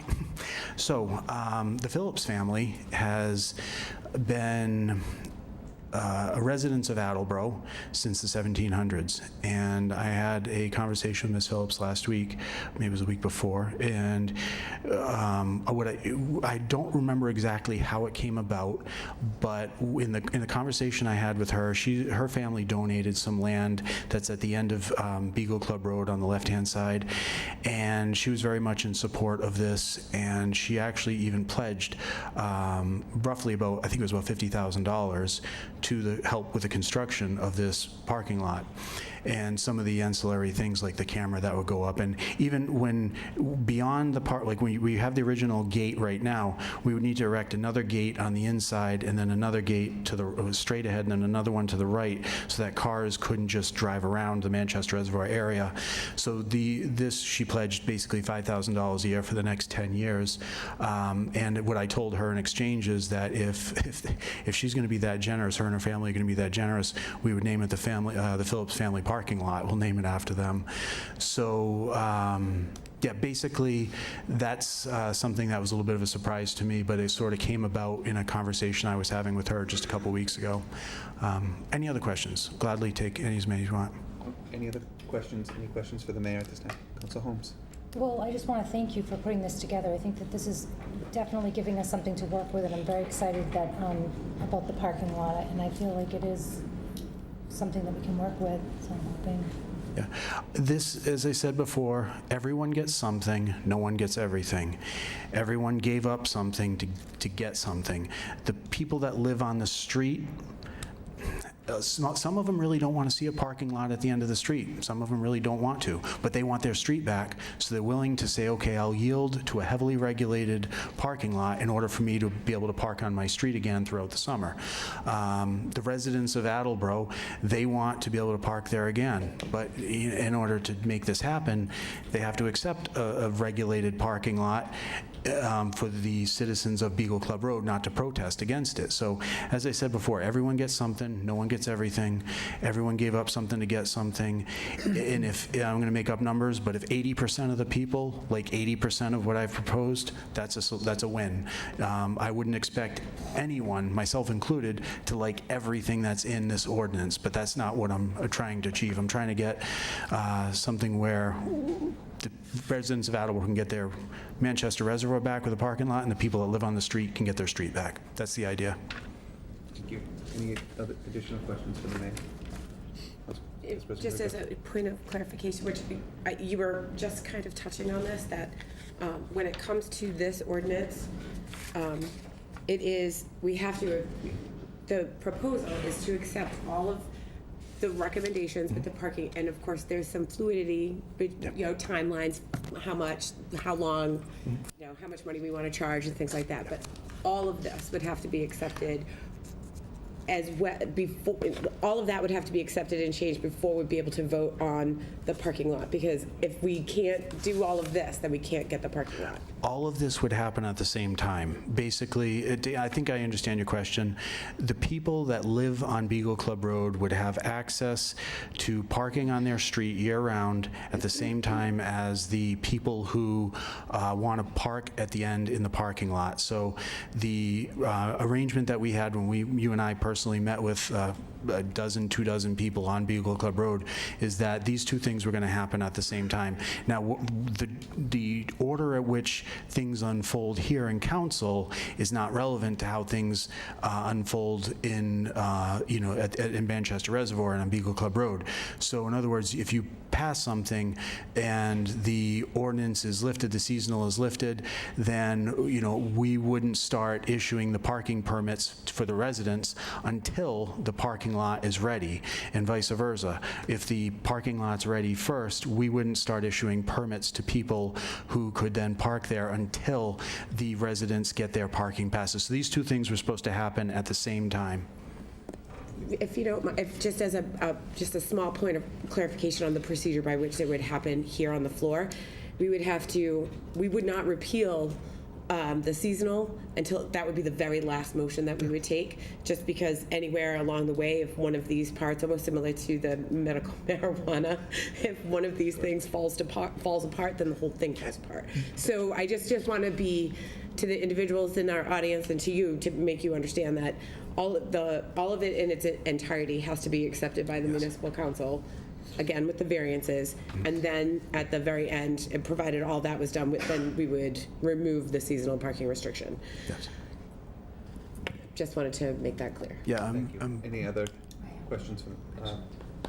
So do you know what the timeline would be for that, for the parking lot? DPW and Park and Forestry have told me if they work together from an established plan, which we don't have right now because I didn't want them to create a blueprint for this parking lot, and I say parking lot very loosely, it's just gravel and pea stone. They could have it done in a day or two. I mean, it's clear cutting a very small, I think it's 2,500 square feet of trees, and in fact, there's not even many trees. This has already, for the record, it has already gone through Conservation, the Conservation Commission. Nick Wiley, our conservation agent, has been down there. The state has already signed off on this as well. It doesn't mean you have to, but this, every environmental reason to say, well, wait a minute, all of that has already been cleared. We wouldn't have presented it to you otherwise. But I was very happy to hear what Councilor Perico just said, is that these two things, that's the agreement we had with the people that live on the road, is that you don't get one without the other. Now, in terms of how much you charge for a permit and all that, as Councilor said, all that is, the collective wisdom of the council can determine what those numbers are, how many passes you give out, how much a pass costs, how much the penalties are going to be, what the penalties are going to be. None of that is particularly important as a 10,000-foot point of view. And then my follow-up question then is, how long would it take to set up the passes then? The process of getting these? Or? Once I get the go-ahead from the council to do this, what I'm going to do is I'm going to reach out to towns like Somerville, which is what you have right there, Arlington and Cambridge, all that use these cardboard stock parking passes, and have the laser hologram on them. Then I would find out how much it's going to cost, who do they get it from. But that level of detail I haven't gotten into yet because I haven't even gotten an approval yet from the council. I don't suspect it would be very long. Anybody here who's done campaign materials know that we can turn around campaign materials in a day or two, and it's the exact same material as a card stock, so it would be pretty quickly. Okay, thank you. Yeah, I guess, and Mayor Harrell, thank you for coming down. I guess my confusion is, I just want to make sure, because I know the conversation you had with the neighbors on Beagle Club, but once it comes in front of the full council, we could realistically say, you know what, we don't like the parking pass idea, but we like the parking lot. Yep. So that aspect of it could, because amendments can come and go, and we've seen that. Yeah. In the second piece, if you could answer, as you mentioned early on about executive decisions, or I think you said executive orders, what sort of aside from the cameras, what other executive orders would you have? Well, to get to your first point, the agreement I have with the people on Beagle Club Road and with people throughout the city is that these two things, the parking lot and the street parking, the parking lot for the rest of the city residents and the street parking for the street residents, those two things go hand in hand. If I get something that is not living up to that, and there's no reason not to, but I would veto it, because that would be, a break of the agreement that I have with the residents of the street as well as the residents of the rest of the city. And quite frankly, there's no reason to. So before we talk about a veto that we've talked repeatedly about, let's hear from the people that exactly, yeah, that's way where we land. Yeah, we don't far away from. Yeah, that's a hypothetical. I was just answering the question, but that that as my as the position I hold and constitutional authority I have per our city charter, that's what my response would be. My question wasn't about that. With all due respect, my question was about strictly because I just want to make sure that we're setting the right expectations here, that just because it comes down in this form doesn't mean that this is going to necessarily be what it ends up. And that's why we're having the public hearing, because there could be thoughts and opinions on both sides that we might want to work into this a little bit as well. Because I've heard from a lot of people on both sides of this for years now, years. And even recently, as it comes down to this, there are people who like this a lot, and there's a lot in here that I like. And I think if we can find a quasi-permanent solution that we're able to take care of the people that use Manchester Reservoir, and that's why last term I was so adamant about getting passive recreation passed down there, but we just have to set the right expectation, because I don't want people sitting here saying, oh, all right, great, we're definitely getting... Yeah, they know that. The people of our street, as well as the people of the rest of the city, they know that the council has the ability to improve this or butcher it. So they know that that's a real expectation. We've been over that before, and as I said, though, there is really no reason not to go along with the structure of this.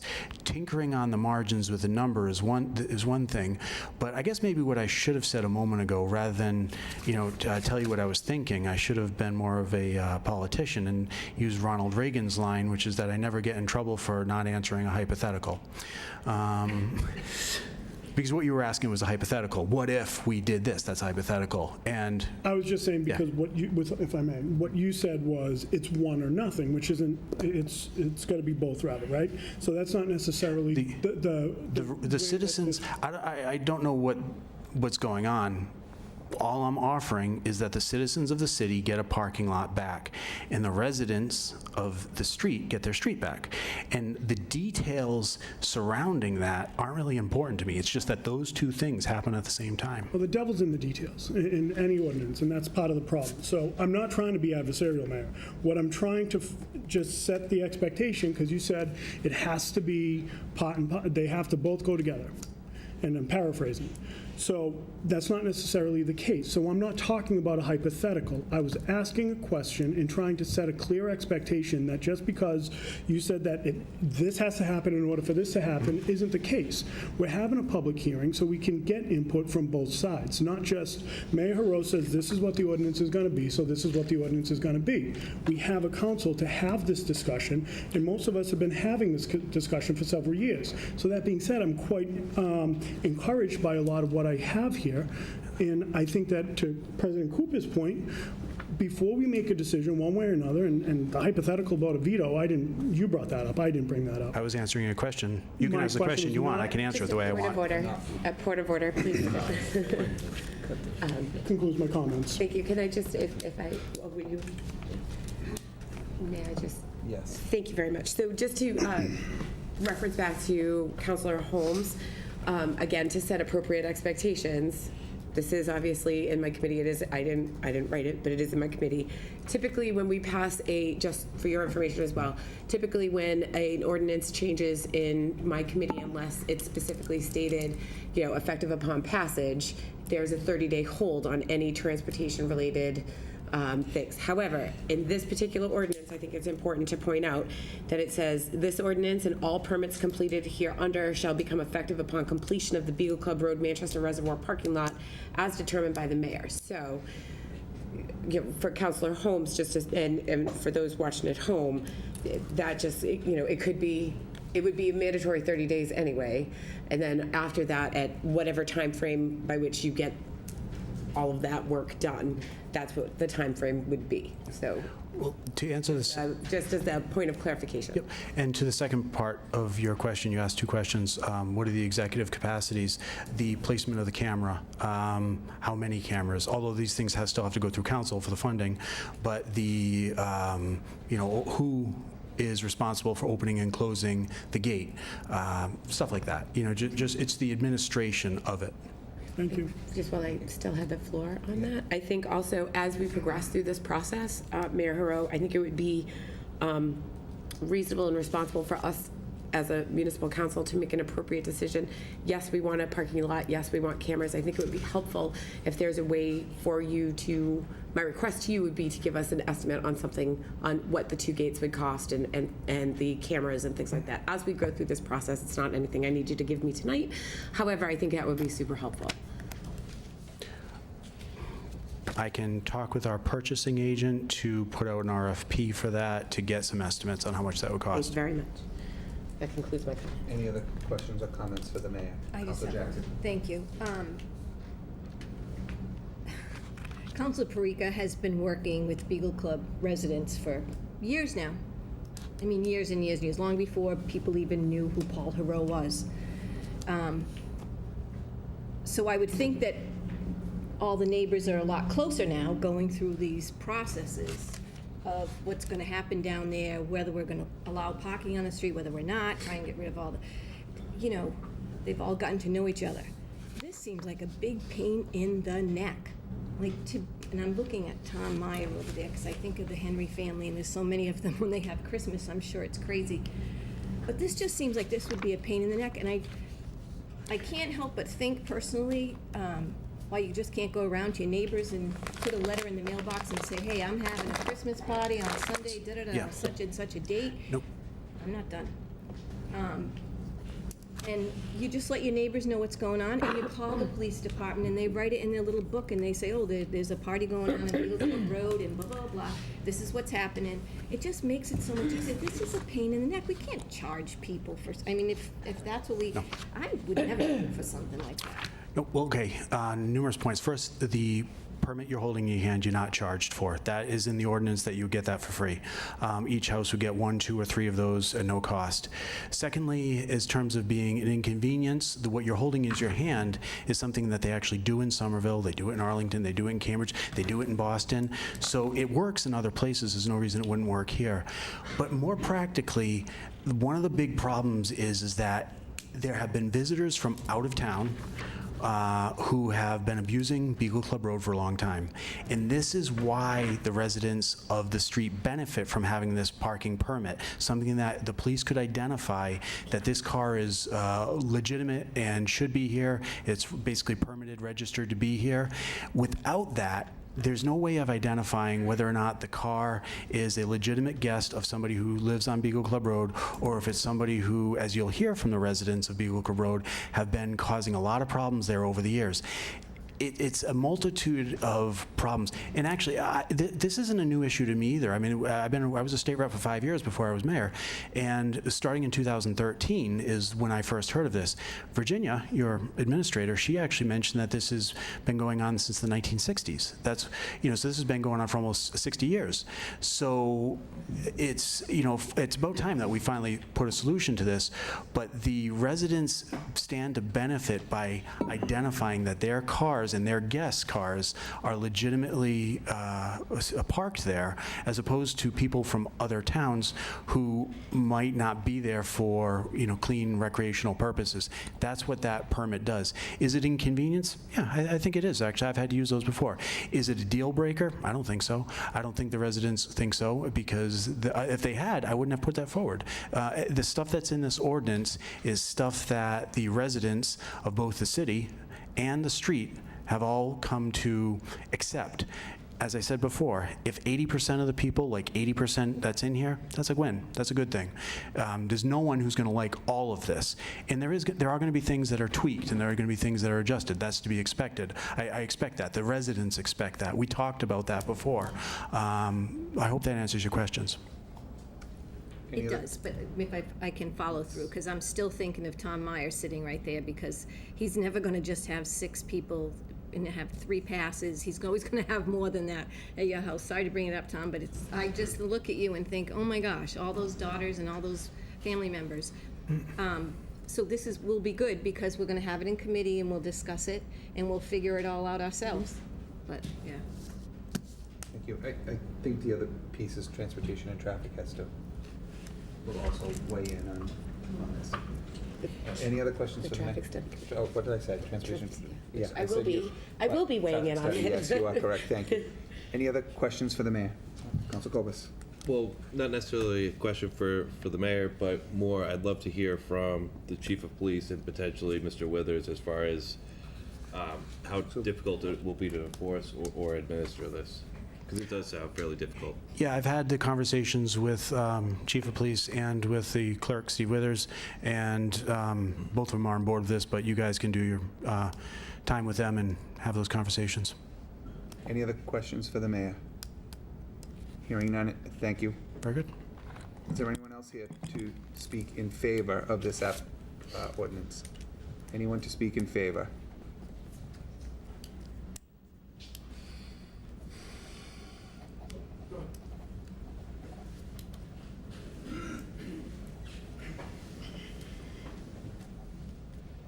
Mr. President, members of the council, here I am again. I think this is the 3rd time I've been up here talking about trying to improve the access of the city residents to Manchester Reservoir and the wonderful passive recreation that is available there, since you have recognized that by passing and changing your ordinance to allow for passive recreation. The only issue here is access for all of the residents, because at the current time, except for somebody like me that's going to ride a bicycle 2 miles to get there, there really isn't access except for the neighborhood, walking to the area. So people that live on Pike Avenue and people that live in Briggs Corner, they really don't have access. As well as folks that are perhaps elderly or children who are with their parents. My wife hasn't got access. She doesn't ride a bicycle. I could put her on the handlebars, but that would probably be a little uncomfortable for her and cause some some unhappiness at home.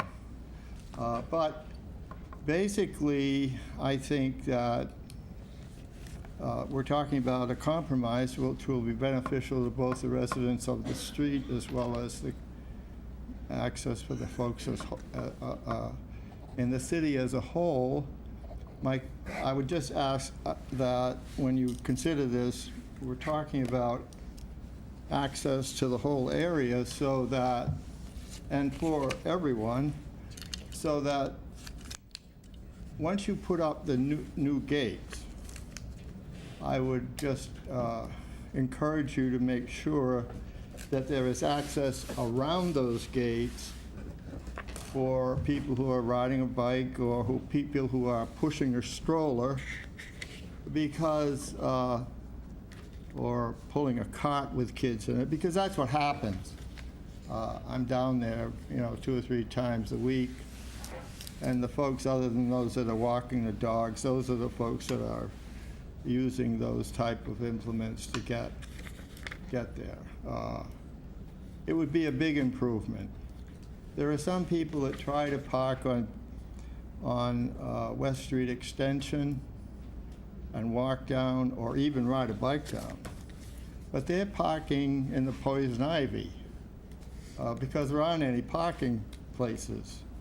And so that's really an inconvenience to them and certainly one of great discomfort. So I would hope that you would see your way to approve this ordinance, and I know that you will make all the necessary changes that you feel are appropriate. Any Vice President Friga? Thank you, President Cooper.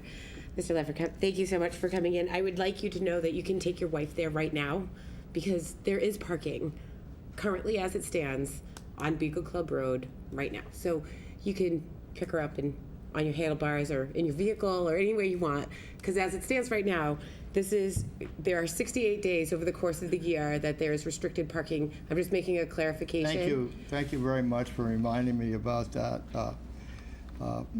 Most of the time, I try to use the facilities during good weather, and most of the time, the good weather, there is no parking on Beagle Club Road. Right now, there is, and well, let's just leave it at that. If I may, there's for individuals. You're a very well-educated man. You know what's going on down there on a regular basis. I think that the perception when we're having conversation here this evening, we're saying that, we're saying it. Anyone at the podium has the potential of saying it, that there is no parking down there and that there is no access. I think I'm not accusing you of this. I'm just making a clarifying point that there is currently parking and there is access. Even during the restriction, it's not like we build a wall and you can't access Manchester Reservoir. It's less convenient. There's a half-a-mile walk down the road to get there. I'm just trying to make a point of clarification, and that is all. Any other questions for Mr. Lepper? Councilor Holmes. When this council said that from June 1st till the day after Labor Day each year that people could not park there, did you feel like that was going to impact your ability to access? It's an impact to everyone's ability. So it does. The fishermen have always had access to the pond without it being subject to a fine. Now, as a result of the council's action, everyone has access to the area without being subject to a fine. That's bringing the ordinance into line with public use, which is always a good thing, right? It's always a good thing. And so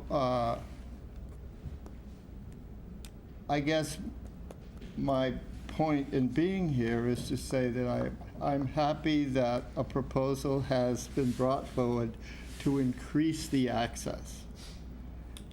And that's what this is all about. Thank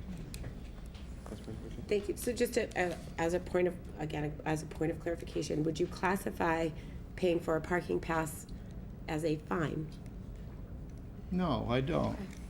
Okay. Well, it's a permit. Okay.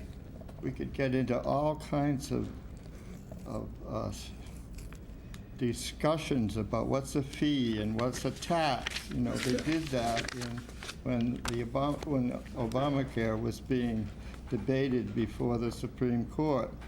I don't think we need to do that today. Doing that today. Any other questions from Mr. Lepper? Thank you, John. Is there anyone else here to speak in favor?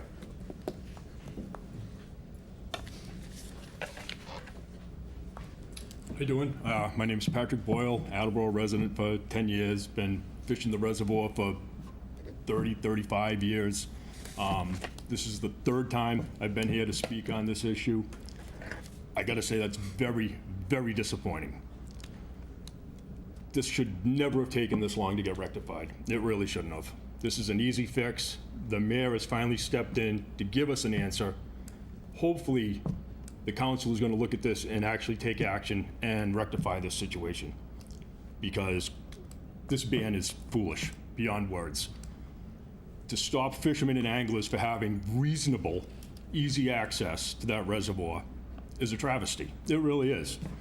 It's one of the area's greatest natural resources, and we're being inconvenienced for the residents of Beagle Club Road. You're talking about the parking passes being inconvenienced.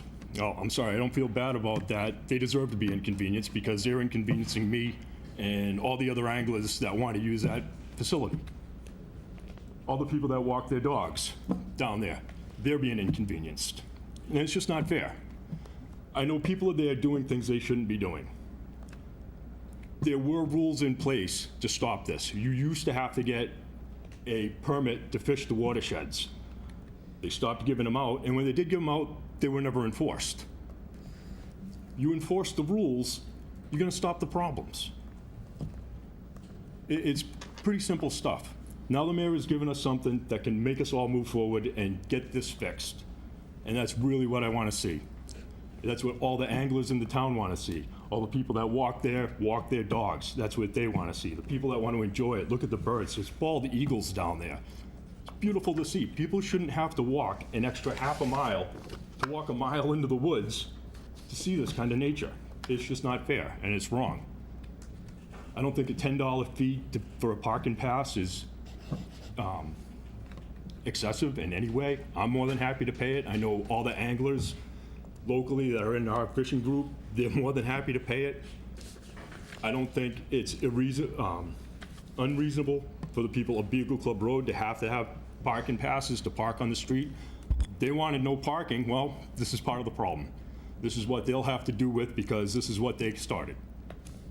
And that's really all I have to say. And I really, really hope that we get this fixed because it's been over 3 years now and that's too long for something that's really simple to fix.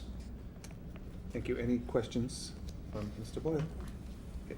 Councilor Delicio. Mr. Boyle, thanks for coming down. Question, and we've had this discussion on the floor, but you're a fisherman and an angler. Yep. How long generally, because I'm not a fisherman, Yep. how long generally is one down there fishing? Me personally? Yeah. 3, maybe 4 hours. Okay. And then you're, sorry. If it's a really good day and catching a lot of fish, maybe a little longer, but they're not biting, a little less, you never There know. you go. But So in your opinion, is an 8 to 10 parking lot going to be enough to sustain? yeah, absolutely. You think, okay. Yep. And what times generally, and again, my ignorance coming from not being a fisherman, last time I went fishing as in 2nd grade and hooked my best friend, so that never happened again. That being said, what time of day? I mean, is it all throughout, whenever people it can? depends on, like I'm an early riser, so I'm right at the crack of dawn. I'll fish 2 or 3 hours. I'm usually gone by 10 o'clock. Some guys don't get there till 10 o'clock. Sure. They'll fish till 1. Like I said, I've been going there for over 30 years. Yeah. I can count on one hand how many times I wasn't able to park in the cul-de-sac because there was so many cars there that you couldn't park. So do you basically, would you say when you're there, 6 a.m. to 10 or 9 to 11, whatever, you're basically one of a handful that's down there? Yeah. Okay. Typically. Thank you. And it's usually, it's the same with the people that park over on Clifton. There's usually 5, maybe on a really busy day, 8 cars, tops. Thank you. No problem. Thank you. Any other questions from Mr. Boyle? Patrick, thank you. All right, thank you. Is there anyone else here to speak in favor?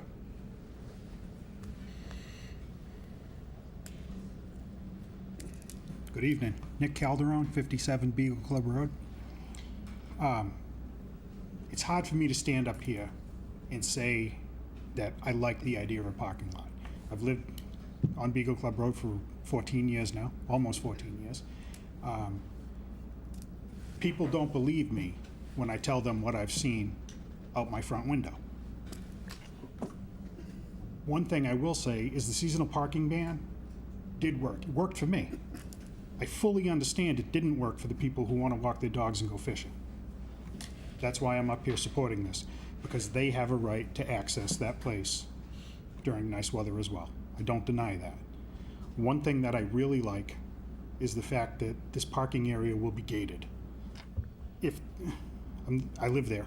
The water department opens the gate between 4:30 and 5 o'clock every morning, and they're back between 7 and 9 o'clock every night. One thing that the seasonal ban did was it completely eliminated all the nonsense that happened at midnight, 2 a.m. That's gone. And it has to do with the fact that people know they can't park on the road. Again, the anglers, the people who want to walk their dogs, they have a right to be there. I don't deny that, and I'm sorry that they got the bad end of the stick in this deal, but it's not their fault. They have a right to be there. But this has to be regulated, and for the first time, the mayor has come up with something that kind of works for both sides. It's not perfect, but I can get behind it. And not this council in particular, but this can has been kicked down the road for 50 years. It's time to do something about it. Council Blair. As a resident, how many passes would you think is adequate for you to have to put on a visitor's card? You know, one thing about having visitor passes, people who live on the street, they're not going to park on the road. Nobody does, maybe to cut their grass or something like that. But as a rule of thumb, you never drive down the road and see residents' cars. But in the event of an impromptu Sunday afternoon cookout, if you only have one pass, it really doesn't do you any good. Because I have no problem at all. I like the idea of having one for every registered vehicle. I mean, we pay excise tax to the city. They know what cars we have. One isn't enough. You don't need 4 or 5, but to be a couple would be fine. And again, that's really only. You're not the only person I'm going to ask that question, so I was just trying to get an overview what you thought would. I'm sorry? I was just looking for an overview what people thought would be adequate for them to have at their convenience for when somebody visited and they had to park on the street. Yeah. You know, to be honest, if you have a visitor or two, most people have enough room in their driveways that it's not an issue. It's typically. You had 5 or 6, you'd have a. Yeah, if you have a cookout, well, yeah, you need a place to put an extra car, but that's it. A couple would be sufficient. Yeah. Thank you. Thank you. Vice President Parker. Well, so as I review this, one of my concerns about it is that impromptu cookout that happens. Like all of a sudden, you know, you wake up Sunday morning, like let's have all our friends over for a Patriots game or whatever, but you can't access City Hall. How do you manage that? Well, that's why I think it would be nice to have more than one parking pass. If I had 3 passes, that would be more than enough. Because you're managing impromptu Sunday afternoon we do it now. Parties right. Anyway, right now, without, okay, I was just asking the question. Thank you. And Councilor Jackson, to your point, I understand the Myers have a pretty unique situation. It's a little bit of an inconvenience, but having seen what's gone on in the past, a little inconvenience is a small price to pay for a little sanity. Any other questions? Oh, yeah. Nick, good to see you up here. As I said earlier, I'm very encouraged by a lot of what I see up here. I'm encouraged to see you up here. We've had several conversations over the years over this. My question will be the same that I asked the mayor, is do you feel that it is all-inclusive? So if this council decided that the parking lot is the way to go, are you on board with that, or do you feel it has to be part and parcel, both of them together? To an extent, you know, you hit the nail on the head when you said the devil is in the details. That's it, because this could be butchered up. You know, one of my concerns is overflow parking. We've always had a situation with, nonsense is a nice word for what goes on after hours. Parking is part of it. People refuse to admit the fact that it's a narrow road.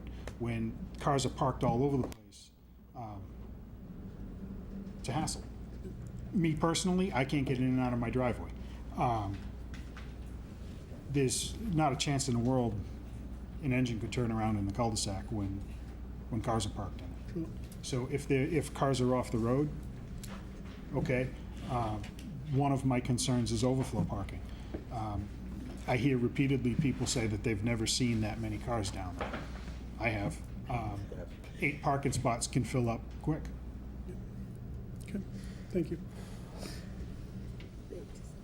Is there anything that you really, like, so this is your time. I need to, like, is there anything else within here that, I'm just giving you another bite at the apple here, that we may not have come across to have a conversation about tonight, so. You know, in 5 minutes, I'll think of something.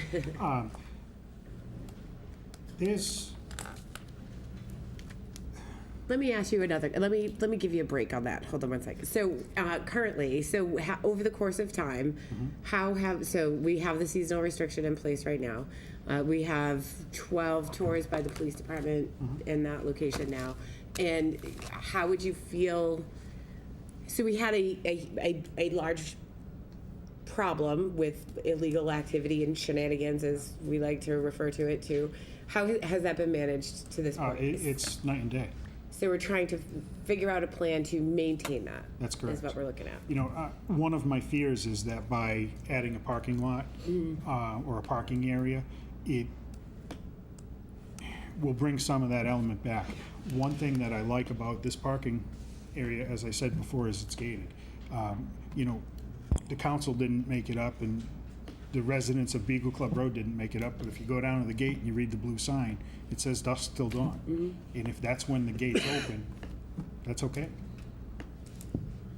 Thank you. Thank you. Thanks, Nick. Do you have a question, Richard? No. Okay. Is there anyone else here to speak in favor? Good evening. Tom Meyer, Beagle Club Road. So, yeah, I'm the guy that has a lot of visitors. So, one isn't going to do it for me. But I know whatever I ask for isn't going to be reasonable for the street. So I'll leave it to you folks, but it needs to be more than one. Just to cut my lawn, I got to pull 2 or 3 cars out of the yard. My driveway will fit 6 cars to the end, but I need to pull the cars out of the yard so I can get the equipment around. So there's that. The other point I wanted to bring up is, since we shut off the parking and we went through that process, the level of safety and the level of police interaction with problems down there has nosedived. I don't know what the number is, and I wouldn't even want to try and figure it out. It's saved the city a lot of money in that respect. So that was a kind of a test to see what it would do, and it worked 100% in my eyes, with a lot of hassle for the folks from Attleboro and the folks on our street. So, you know, no drownings. Cops haven't been called by anyone frequently, and I don't know. I haven't talked to the police department to ask them how many police calls they've had this year or last year. I bet you it's minimal. Please check on it, because I guarantee you it's nothing, because I record the cars that go up and down the street just from the cameras on my house, so it picks it up, and I can see when a police car goes down there and it's just patrols. So I can see the results there. So other than that, I think the layout of this is good in my eyes. It's not perfect. We're still going to have our hassles. If we do have the ability to have extra passes purchased, that's in there as well. I don't know if it could happen, but I'd like to see that available online. And I don't know if that's possible or not, but for me to come from where I work or have my wife, figure out how we're gonna get those passes on a Friday afternoon to have something on Sunday. It's gonna be tough. And it won't be frequent, but you're gonna need them once in a while, especially me, right? So, I can have 10 people show up at my house on a whim, and we just got big families. So that's the reality of how things work. I currently use other people's driveways when I have to. It's great right now because I can park in the street. But when there's no parking, we've made do. And, I made sure that the cars weren't in the road, just so that there wasn't going to be any hassle, and I didn't want to have to go pay a ticket anyway. So we had a party over the summer, had 150 plus people. I hired valets to move the cars. So we made it work, but it was a big hassle. And I know everybody else from Attleboro went through a big hassle too, not being able to park and all of that stuff. So it'll be good to see this get finished up and resolved. So Thanks, Tom. that's it. Any questions? Tom, thank you. All right, thank you. Is there anyone else here to speak in favor? Anyone else to speak in favor? Anyone to speak in opposition? Anyone to speak in opposition?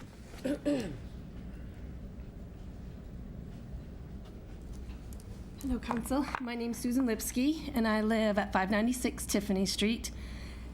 And I'm not 100% sure if I'm in favor or in opposition. It's a little bit multi-layered. So I am in favor of parking lot. I think we need that. It sounds like a great idea. I'm in favor of cameras. I think that's a wonderful idea.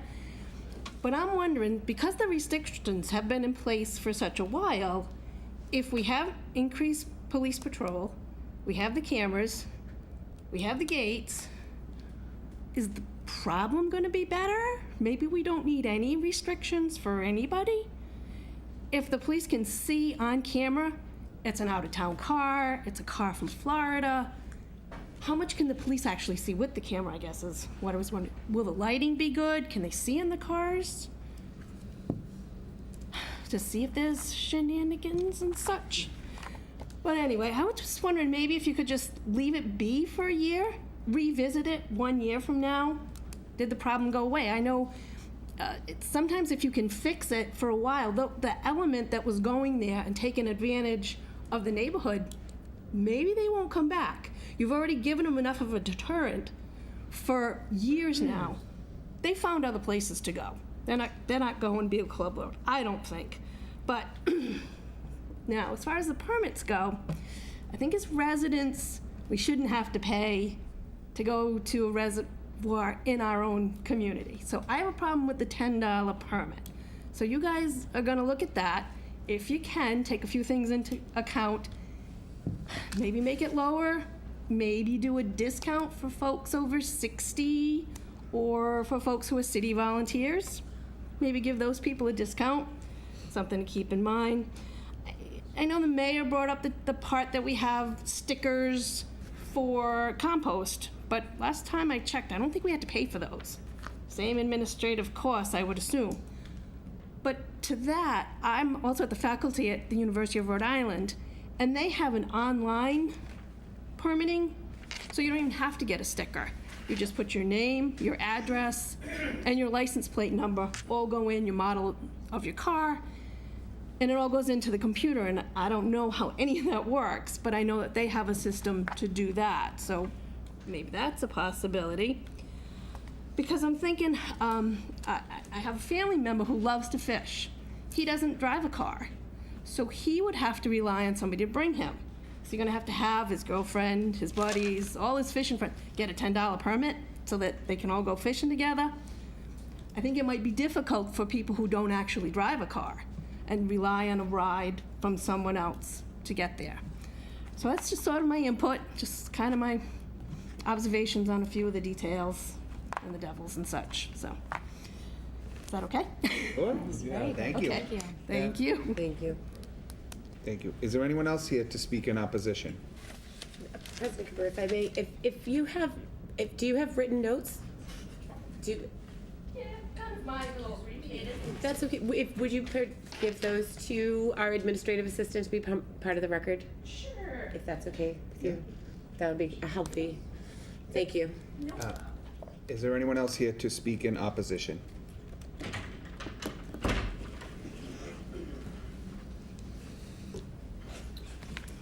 Good evening. My name's Roger Blank. I live at 34 Westchester Drive. And although I've only been a resident here of Attleboro for approximately 10 years now, I do use Manchester Reservoir, not as often as I'd like. And I appreciate the hard work that's gone into this whole process, and I can appreciate the problems that the residents of Beagle Club Road have with shenanigans and nonsense. I'm not here to oppose the logistics of the proposed ordinance itself. I actually like the idea of the parking lot. I'm here to oppose the precedent that this would set throughout the rest of the city for anyone who feels they're inconvenienced in their neighborhood by parking problems or what have you. If memory serves me, I believe that there was a proposed ordinance a few years ago before the parking lot was built for the MBTA station about commuters parking in neighbors' parking lots, and they couldn't get out of their out of their driveways to go to work in the morning. I believe that was shot down. I don't live in that particular area of town. I just don't know if passing this ordinance will open the floodgates for the rest of the city, because they don't want to deal with the inconveniences. That being said, a couple of points that were brought up. Honorable Mayor Haru said we already have a precedence for permitted parking, such as the parking lots downtown. Well, that's true. But a resident also has other options on the street to park for free if they're not able to. If solely having this permit, whatever the end price may be, is the only way to access that, if someone an angler who's, not financially able to do that but wants to take their small child fishing a couple of times a month, can't afford that $10, we've just precluded them from enjoying that space. As we've heard, many people fish here. If we're bringing out-of-towners in, enjoying our resources and spending money in our town, is it that bad? Do we want to prohibit that? I don't think that's the kind of attitude or face that we want to portray for the city of Attleboro. Like I said, though, I do understand that there were problems here, and it's been an ongoing problem. Perhaps if the majority of problems occur in late-night hours, maybe instead of parking permits and shutting down or opening up all parking or restricting all parking, maybe it's just an overnight parking ban. Most of the people who walk their dogs or take their kids fishing or fish are doing it between the hours of dusk and dawn already. If you're there at 1 o'clock in the morning, you're probably up to no good, and that's a police matter. That's an enforcement matter. I don't feel that we should prohibit parking or restrict parking on an entire public street for isolated instances. I'm sure there's been many of them, but it's really an enforcement issue, not something that should be covered with a blanket. Any questions? No. Thank you. Thank you. Is there anyone else to speak in opposition? Anyone else to speak in opposition? Anyone to speak neither for nor against?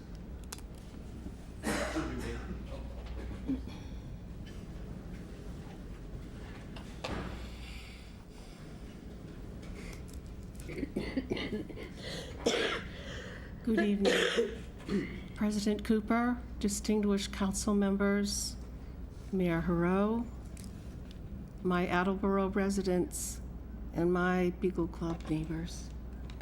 You don't know me? I'm Lauren Phillips Smith.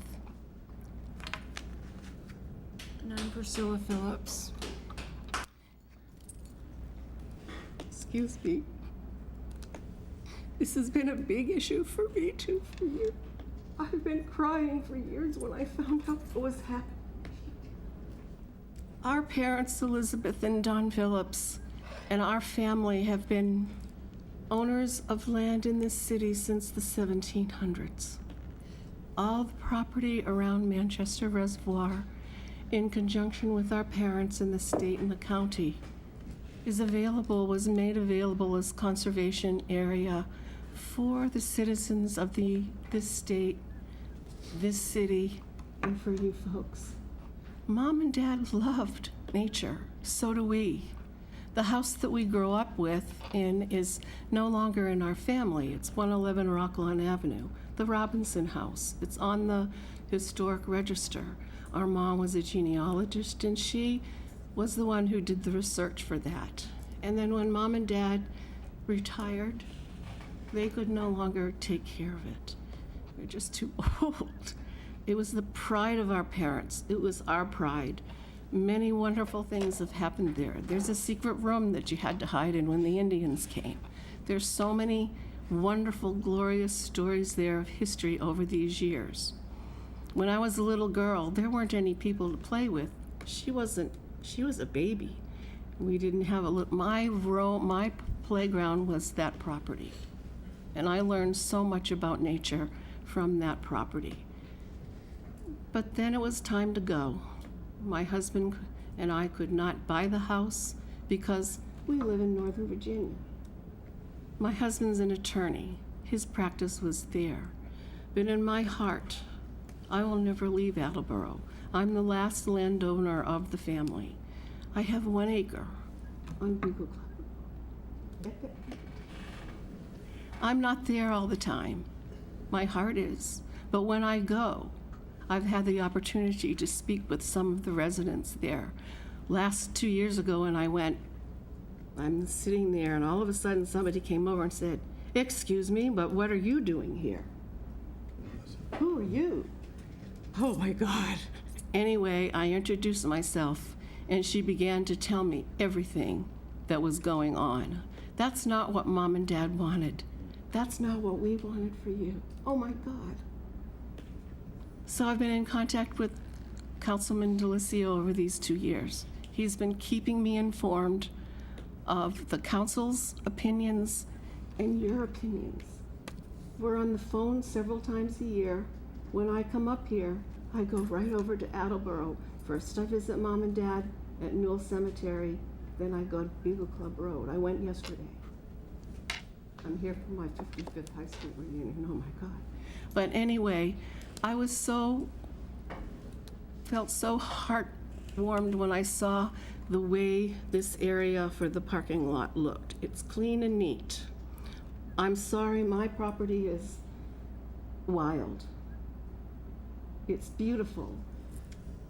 There are flowers and trees and snakes and frogs and salamanders and whatever there. It's for you. You go there anytime you want, and you take your children there. Please, even though there's the conservation area behind there, I want you to be my guests. I want to put a little bench there, Lauren's bench. It'll get stolen. But anyway, when I found out what was happening, Priscilla, we were so upset. My heart is with you, as I've said. I'm getting very emotional. Do I want this parking lot? Well, first, my family said, why don't you sell your lot, Lauren, and that can be the parking lot. Well, no, that was not going to be an option for you. That would have been horrible, because there it would be wide open for everybody. This parking lot, when I talked to the mayor, and if it's all up to you, I know, but to make sure that you've got that stand of trees at the end of the cul-de-sac that will block you from that parking lot. That there will be cameras there, that there will be water department people there and police surveillance. The decal part we had a long talk about, because I'm not a resident, so I don't get a decal. I pay taxes. Our families paid taxes for centuries. I don't have a decal. I'm not allowed to, because I don't have a house. Maybe I'll put a log cabin there. I can't have one. I have to pay to go and stand on my property. So, okay, I can do that. I agree with looking at if you have to have a decal, okay. I love the idea of the hangars for the residents. Is it a pain? Yes. When we would visit, our family was big. I'm so happy that your family comes to visit you and that you can have an impromptu party. But you guys can work it out. Share the decals. Share the hangers. If I come up there, I might knock and say, I have MS, guys. I can't walk from the parking lot to my little property. Can I borrow your hanger? We just can't hear you on, if you. I know, I'm talking to them, not you. I'm sorry. I don't mean to be disrespectful. You were not What I'm saying disrespectful, is, it's completely- work it out. Whatever number of hangers you get, that's your deal. That's their deal. I don't get one. So I don't know what to do. But I know that you'll keep into consideration whatever the price is that people have to pay. I can't go to City Hall and get a decal. It's impossible for me because of my traveling. It's impossible, as the gentleman earlier said, I want to have an impromptu party. I can't go get a decal from City Hall on a Friday night or a Sunday. Good points. I loved your consideration about your dear friend who has the family here. So all these little details you'll work out, but please, have a security camera. Keep that boundary of trees up. Whatever you have to do to identify residents, do, because they deserve it. They've put up with a lot of stuff, and what I heard made my heart hurt. Very awful things. You heard it all. You've put up with this for all these years. My dad would have to go down there sometimes because people were setting fires.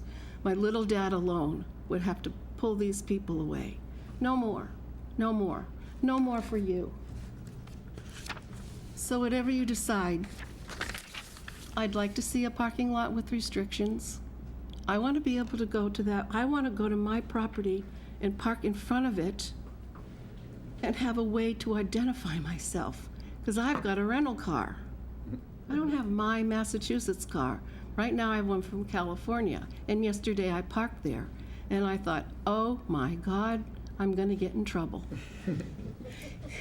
I think if I may, just as a landowner in that location, similar to some of the individuals in our community that help build the concession stand, they have a lifetime pass to any event that happens at the, I think there's something that we could probably work out specifically for you and your sister. My other sister. So that, But you know- so then everyone on Beagle Club Road knows that royalty is there. And that is so royalty. I'm sure, but there As are homecoming queen, that's as far as royalty goes. But anyway, I like that, thank you. And Mayor Harrow talked about the parking lot, and we talked. And I was thinking about, how am I going to get my parking pass? So I said, Mayor, is there something that I can do to help with the parking lot if that's what everybody decides and that's what the community wants? And I knew that I was stepping into political hotbed here. So I just said, I will be very happy to donate some of the money that my father and mother gave me. I haven't used it all. I would love to do that. He's going to give me the he's going to, when you all get to that point, he's going to give me the write-up. All the expenses, including any of you, I want everything, including the decals, the hangers, everything. And I'm going to study it. And then depending on what I have left in my inheritance, I will pledge annually a certain amount of money from my inheritance to help defray that cost. Because also that will reduce the cost that the taxpayers have to pay to have that area built. And it could be $20,000, $30,000 or more. Does that sound like a lot of money when you divide it up among the city citizens? No. But it is if you want the privilege to go there. So that's what I want to do for you and for you.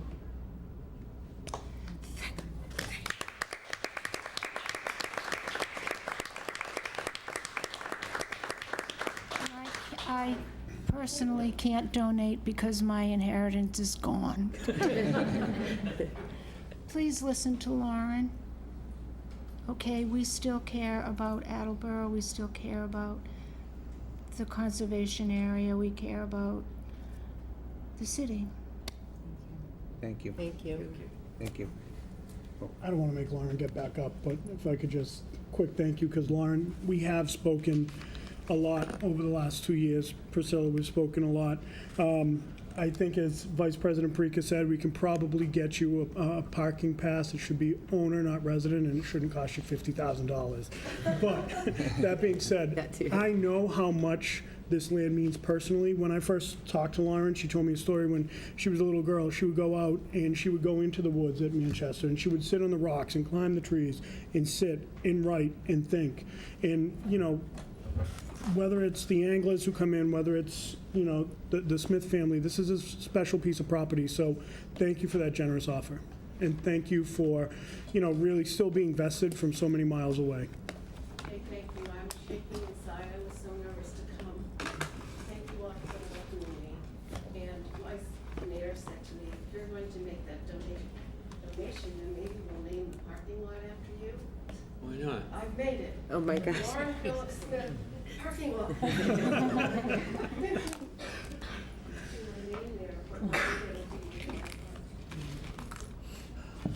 Thanks, Dave. Thank you. Thank you. Is there anyone else to speak neither for nor against?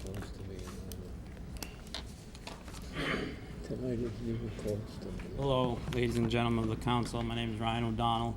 I live on Beagle Club Road.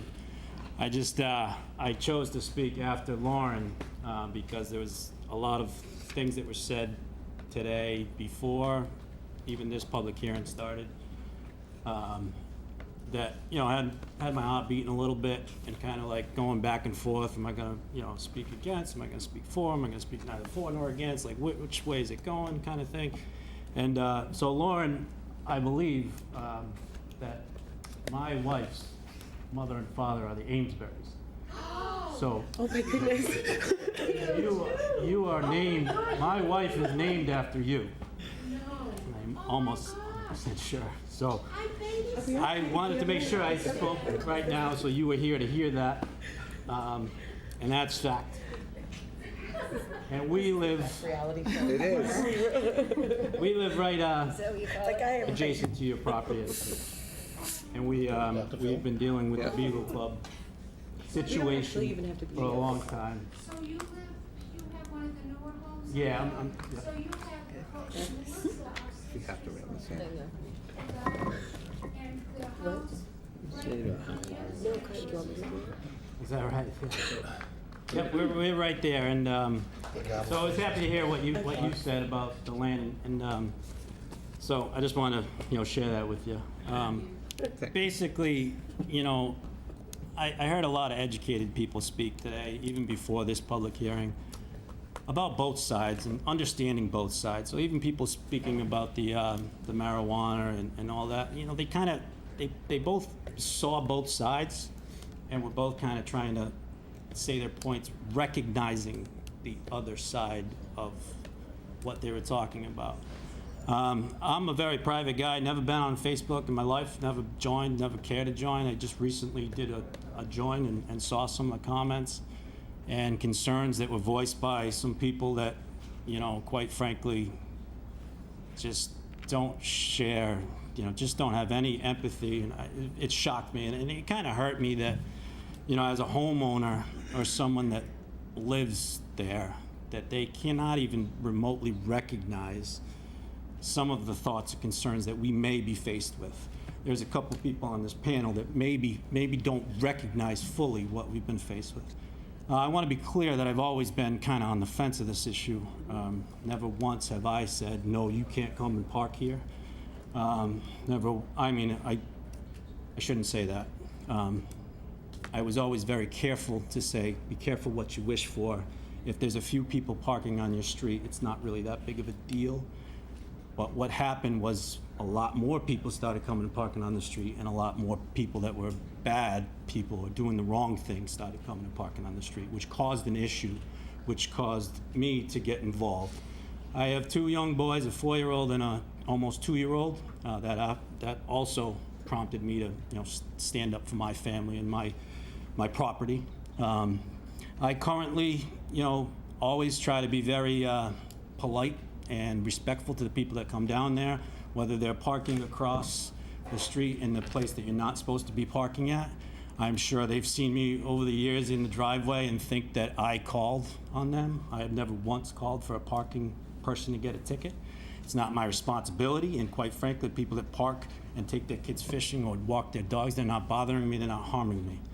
I want to be clear to people that I've seen in the audience, that have seen me over the years, that have looked at me a certain way, and I'm not your enemy. We have asked the city, collectively as Beagle Club residents, to come up with a solution. The solution was made by the city and the council that you see here, previous mayors and stuff like that. Beagle Club residents did not come up with the solution that we have currently. It was the council that you see here. There was many reasons that went into that, and whether it be enforcement, whether it be how many patrols we can do, whether it be who's going to watch this, or who wants this parking, or who wants that parking. It was collectively done by the council to come up with some sort of solution with, in my mind, a end game, in fact. So the temporary seasonal parking ban was put in place after the no parking ban, which was, we all kind of knew was going to be a Band-Aid. I mean, let's face it, city residents have been going down to Manchester Reservoir for longer than I've been alive, and probably longer than my parents have been alive. And for me to own a home near there and then just say, shut it down, sorry, can't come down there no more, nope. I never believed in that, never will believe in that. All I believe in is that collectively, with a lot of smart people that are here before me and a lot of smart people that want to use the property, can come up with some sort of solution and see both sides of it. I'm saddened to see that a lot of people that I didn't talk to personally, because I try to stay away from that, because I don't want to be labeled, or I don't want people to even have any issue with me, because I live there. That's my property, that's my home.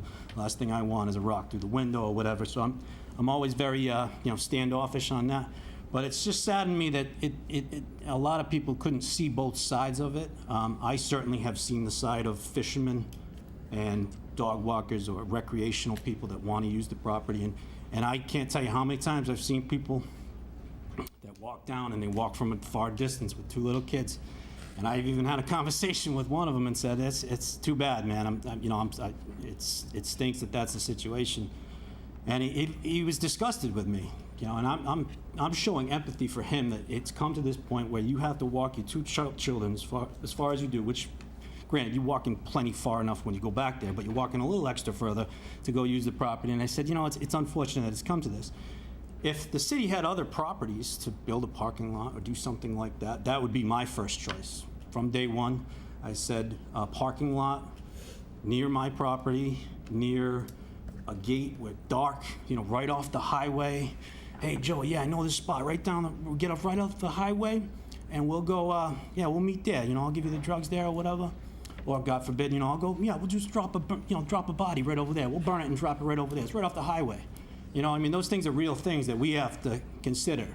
And I don't have to consider those type of things 4 times a month when I want to go walk my dog, or 10 times a year when I want to go fishing. I got to consider those things every day. And so I just wanted to bring up some facts and some things that you guys were talking about. Basically, my biggest point was the empathy for both sides. I've seen the side that wants to go park there and fish there. I am a fisherman, very much so. I believe in access. I do a lot of surf casting. And, these $1 million homes go on in front of the beach, and then they say, you can't come down here. And then I say, well, I'm a, high tide mark. I can be here, so I've seen it happen on both sides. One concern that I have that I debated speaking against, because every meeting that I went to, every conversation that I had, there was going to be a parking lot, and there was going to be parking restrictions, permits. It went together. It was parking permit, parking restrictions, parking lot. Same thing. together one issue that was voted on, yes or no, whatever, tweaked with, how much you're gonna pay, or that, how many permits are given, but never like, okay, we'll have a parking lot, but we'll also open the street to everybody. And the reason for that is, back when I first got involved and we started this, there was the passive recreation. And Mr. Crowley spoke in front of all you and had a lot of facts to come to the point where he said, hey, mayor's proposal to open passive recreation doesn't have the basis, and there's really no research that went into it. And I believe you, Mr. Conti, actually stood up and applauded his presentation. And since then, I don't know how much has happened of the points and things that he spoke about, whether it be traffic coming in and out. I'm not sure. You guys know better than me. But we have since passed passive recreation, which we all agreed upon. I think if you go back in the records, as far as anybody standing here against passive recreation, there were no members from Beagle Club Road that spoke against passive recreation on the property. So we haven't, so now you have passive recreation, and now you have a proposed parking lot possibility, and then you have some, I'm sure you'll probably talk about opening up the road, or, other, what can we do to have overflow parking, whatever like that. So now you go from having a free-for-all, which was where we stood way back when, to having the problem addressed, having the previous mayor think that passive recreation would solve that problem, then Beagle Club getting involved and saying, no, that will not solve your problem, then the Beagle Club parking ban being instituted, which was not really a solution as far as I'm concerned. Yes, it helped us short term. Obviously, it was quieter. Obviously, there was less problems. There was less crime, less phone calls to police. Before I forget, if anybody, I just don't want to forget saying this, that if someone on the road, and I can't speak for my neighbors and stuff, they call the police. There's a reason they're calling the police. They're not calling the police because they want to get more attention to having nobody park on the road. That is just not true. And if it is true, shame on them. But anyway, so we went down that road as far as, timeline goes, so we stay on track. And now we're here. And it's always been like, geez, there's gonna be a parking lot in the area that's proposed. It's just gonna happen because there's too many people in the city that wanna use the property, and there's no other place to put it, so the city has said. So this is the only real solution, because it's not going to be like the city residents are just going to accept the fact that they can't go down there anymore, which you have very much so proven that you want to access the area, and you should have a right to do that within reason. I've always said, maybe a couple spots here, a couple spots there, regulate it. It all comes down to regulation. Even with the parking lot, you can put in a 50-story garage down there, and if you don't regulate it, is that going to solve the problem? Is that going to solve the problem? Regulation is really the key, with the police department coming down, checking it out, where the current gate is, and where it stays in the proposed area. Obviously, the devil's in the details. That's very important. I liked what Mrs. Phillips said about the actual maintaining some kind of privacy in that area. I bought the home from where it was, adjacent to where, cul-de-sac, next to a reservoir, with full intention. And when I bought the property, I went down there as a kid knowing that people go down there. And I knew that. And I knew it was going to continue to be that way. But for the most part, a couple fishermen coming down every once in a while is not really that big of an issue. It did turn into an issue because of riffraff and, the bad circumstances. But basically, people that may say, cause a precedent, or, you're going to have some other issues that come up, that is understandable. I would say that, in the past, if certain streets didn't, wanted private, wanted no parking, and, why can't there be no parking on this street? Well, if you had situations in those streets, you should go to your council member, and bring it up, and maybe you would have a parking restriction on that street if it was warranted. So I don't like to be singled out. I never have. I don't live my life that way. I'm kind of like a community type happy-go-lucky guy. It's been a tough process for me to even stand here because, I'm on the other side of it in most cases where I want access, and it's been tough. But I just want people in the council to really see both sides. We live there. We live it every day, all day. If there was 2 cars that parked, 3 cars that parked and went fishing, it would never be an issue. We wouldn't even be standing here.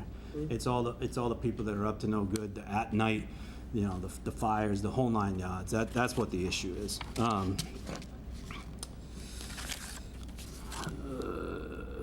I personally, I've used the street to park on June. That's it. I don't use the street to park. Every once in a while, my mom will come pick up my kid or something. There'll be a couple cars. She'll easy in, easy out, because it's kind of like a curved driveway. She may park on the street or something like that. But to me, not being able to park on the street versus having a parking lot adjacent to my home, I'd much rather not be able to park on the street. That's just me personally.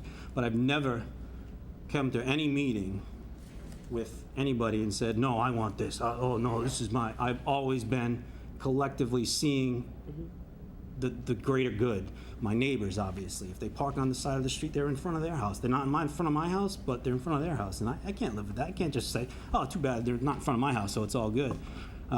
So I just try to see what the best solution is for the city and the residents of Beagle Club Road. Actual lot location is obviously very important.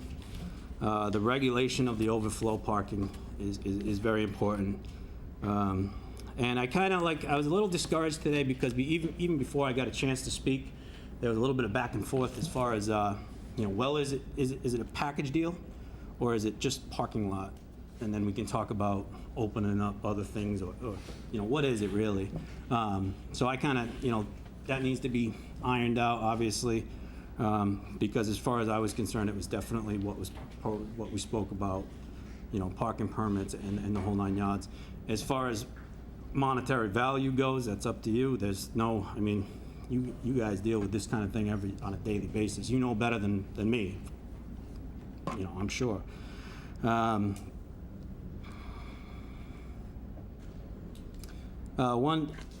One thing it was nice to see Mr. Boyle speak. He had, you could tell he had some, he was really into fishing and he was really, into access. I would just, on some of the things that I read, he was one that was really for it and just saying, hey, we got to get somewhere. We got to take a step forward. And I would just say that, just kind of listen to what he says, because he has a lot to say, that he has a right to be there, and there's a lot of guys that wanted to do that and weren't able to do it as easily as they wanted to. And I would also just say that, if other people could kind of just realize that there's 2 sides to the situation. And, even currently with the small, the ban, which is a seasonal ban, the whole entire year currently, you can go park and deal with it. And if it was, a few cars and the city was regulating it and it wasn't as, big of a problem, I honestly, truly believe we would never would be standing here. Thank you for your time. I kind of got a little bit emotional. Thank you, Mrs. Phillips, and I just wanted to give you that tidbit, and that concludes my comments. Any questions for Ryan? Just very briefly, Brian, thank you. Your message, so when you said I have a 4-year-old and a 2-year-old, I think I first met you when your wife was pregnant with your first baby, so here we are through this process, having little humans. So that's number one. Your message I just want to say that your message that you delivered this evening has been consistent since day one. You have always wanted for everyone to be able to have access. It was the other stuff that needed to go away. And I think that through this process, though we've made some mistakes in the past and we've stumbled across things, I think we've solved some of the shenanigans problems in that location, and we're moving on. Your property will be pretty much directly across from the parking lot. What is your opinion about that? From day one, I did not want a parking lot where the proposed location was, from day one. Last case scenario. Figure out some other way to make it happen. throughout the process, and, you know, just me as a human and what I believe in, the people that are in charge of the city and coming up with where the residents can go access the area and meet their needs. From what I've told, there's no other area, there's no other solution, there's no other way. I wish there was another way. I'm gonna be, you know, blunt on that. But if there is no other way, at least I'm kind of, you know, turning the other cheek a little bit and saying at least he can do is, you know, make sure that it's maintained, it's safe, it's less intrusive as possible, and build it if you have to build it like it's like you're in my home, like you live in my home, and that you wake up to my kids and you have to put my kids to bed and their safety is your concern. And the nighttime thing is the biggest thing, and being so close to the highway and a like quick, close access road. We currently have a person that comes down there and he parks and then he goes and walks and he puts something in the woods somewhere, and then he comes back and he leaves, and then another car comes and he goes back there and he picks the thing up and then he goes. Like, it happens, you know, but that's not singled out to Beagle Club, bro, because that happens all over the city. You know, I'm sure there's other places, little drop points, whatever. Our community and our neighborhood happens to be right near the highway, and it happens to be right near a nice piece of land where people can go, and it is what it is. I would just hope that due diligence, you know, with every aspect is thought about and taken into consideration. You know, if it takes another 2-3 years to put a parking lot there and done right and have, you know, residents be able to safely, you know, come and go, and the parking lot's there and the noise isn't there, and you know, so be it. Get it right. Don't put a Band-Aid on it. You know, just do the due diligence and do it right for the city residents and for the Beagle Club residents.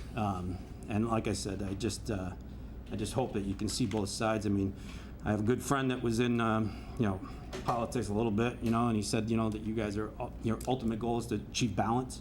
And so that's what we're asking you to do.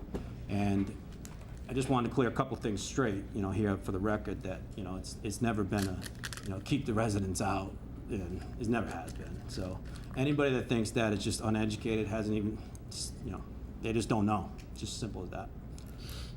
Thank you, Ryan. Any other questions? Thank you. Thank you. Is there anyone else to speak neither for nor against?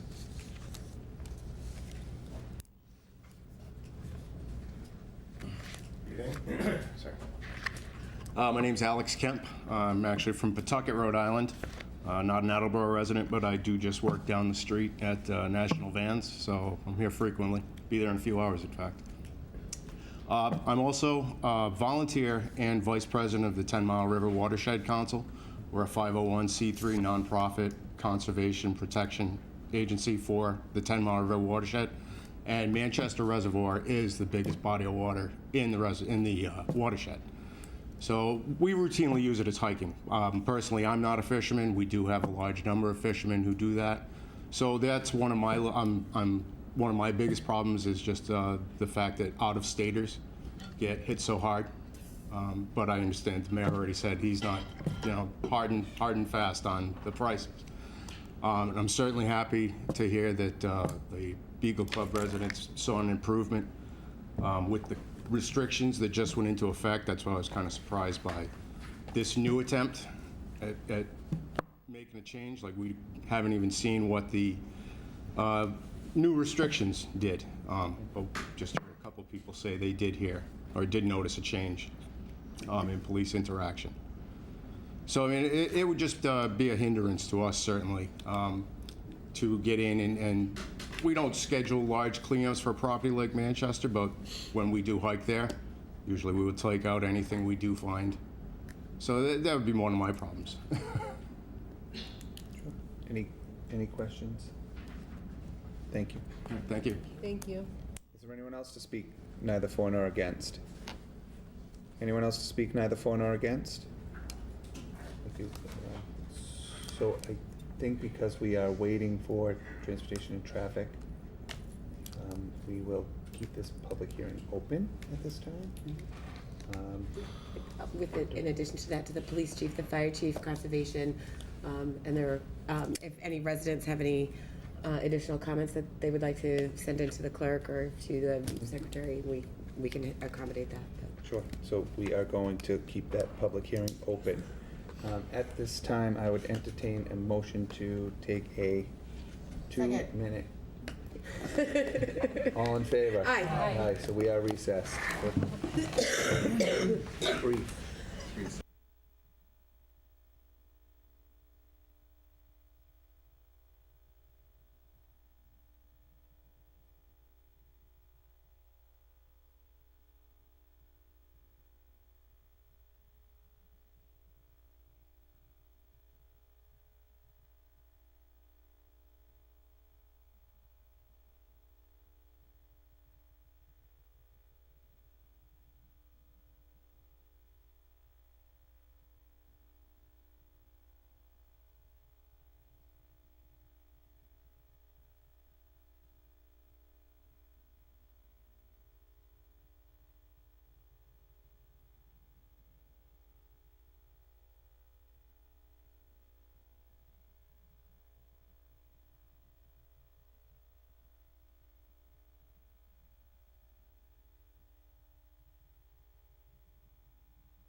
minute only because there was a line.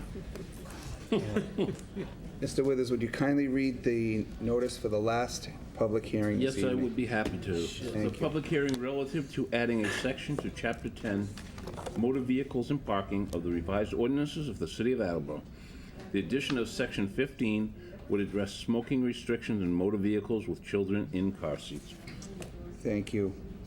Is the mayor? Yeah.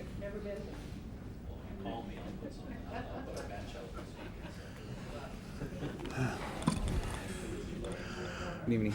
Good evening, Mr. President, and through you, thank you to the council. This is an ordinance that I have, try and go ahead and grab that. Okay. This is an ordinance that I have submitted as a state representative in my first term. A constituent brought this to my attention, Ronna Schaefer. She lives at 100 South Ave. I think it's unit 831, and she's not here tonight, but what I would ask is that we start this discussion tonight and then have a continuance of it later on so she can be here. She was unaware of this, but this is something that she's dedicated her entire life. However, with me tonight is DJ Wilson, who is with the Mass Municipal Association, as well as Marilyn Edge, which part of the Bristol County, it's a long-term Bristol County Tobacco Control. How is it exactly? It's a long organization name. This ordinance, I'll make it really short and simple. It's been passed in numerous cities in the country. It's been passed in numerous states, and it basically would ban smoking in a car when a kid's in a car seat. This is actually probably one of the most conservative ways you can look at this, because a lot of other ordinances and laws that have been passed have banned smoking when somebody is 7 years old, or 13, or 14, 16, and 18 years old. So as you get further up the age, you would be more inclusive of the number of kids that would be positively impacted by this. However, what I decided to do as a state rep, and I filed this legislation as a state rep, it came out of the Public Health Committee twice, it came out of the Healthcare Financing Committee twice, never got put up for a final vote. But what it does is it uses the car seat as a way to identify whether or not somebody is of a certain age, and whether or not they should be smoked around, because the consequences of secondhand smoke are, irrefutable. I mean, we know what that does to developing lungs. And that's why I called this an act to protect little lungs. But as I've said in the other testimony we had tonight, the amount of the fine, that's up to you. I had to put something in there. If you wanted to make that $500, that's fine. If you wanted to make it $5, that's fine. Whatever it is, that's not what's important to me. I use a car seat as an easily identifiable feature for the police to help enforce. But if you wanted to change that to 7 years old, 13, 12, 14 years old, 16 years old, that's not what's important to me. What's important to me is that we take some action to help prevent smoking around young developing lungs. And there's going to be a number of people that speak about the health consequences. I don't think we probably need to go into too much detail about that. So, the hour is late. I hope you will entertain hearing DJ Wilson speak tonight, and all from Mass Municipal Association. Then we can maybe resume this, but that's of course your discretion, Mr. President. Thank you. Any questions for the mayor at this time? No. Thank you, Mayor. Is there anyone else here to speak in favor? DJ. Good evening, councils. My name is DJ Wilson. I'm the Tobacco Control Director at Mass Municipal Association. I've been doing the job for about 24 years. And early on in the program, cities and towns, including Attleboro, really had to slog through even making a part of a dining room smoke-free in the bad old days when you could smoke in every restaurant, including McDonald's. But in 1992, the US EPA classified secondhand smoke as a Class A carcinogen. That meant that there was no safe level, and the Surgeon General also found it's a known cause of sudden infant death syndrome and increases lung problems, ear infections, and asthma in kids.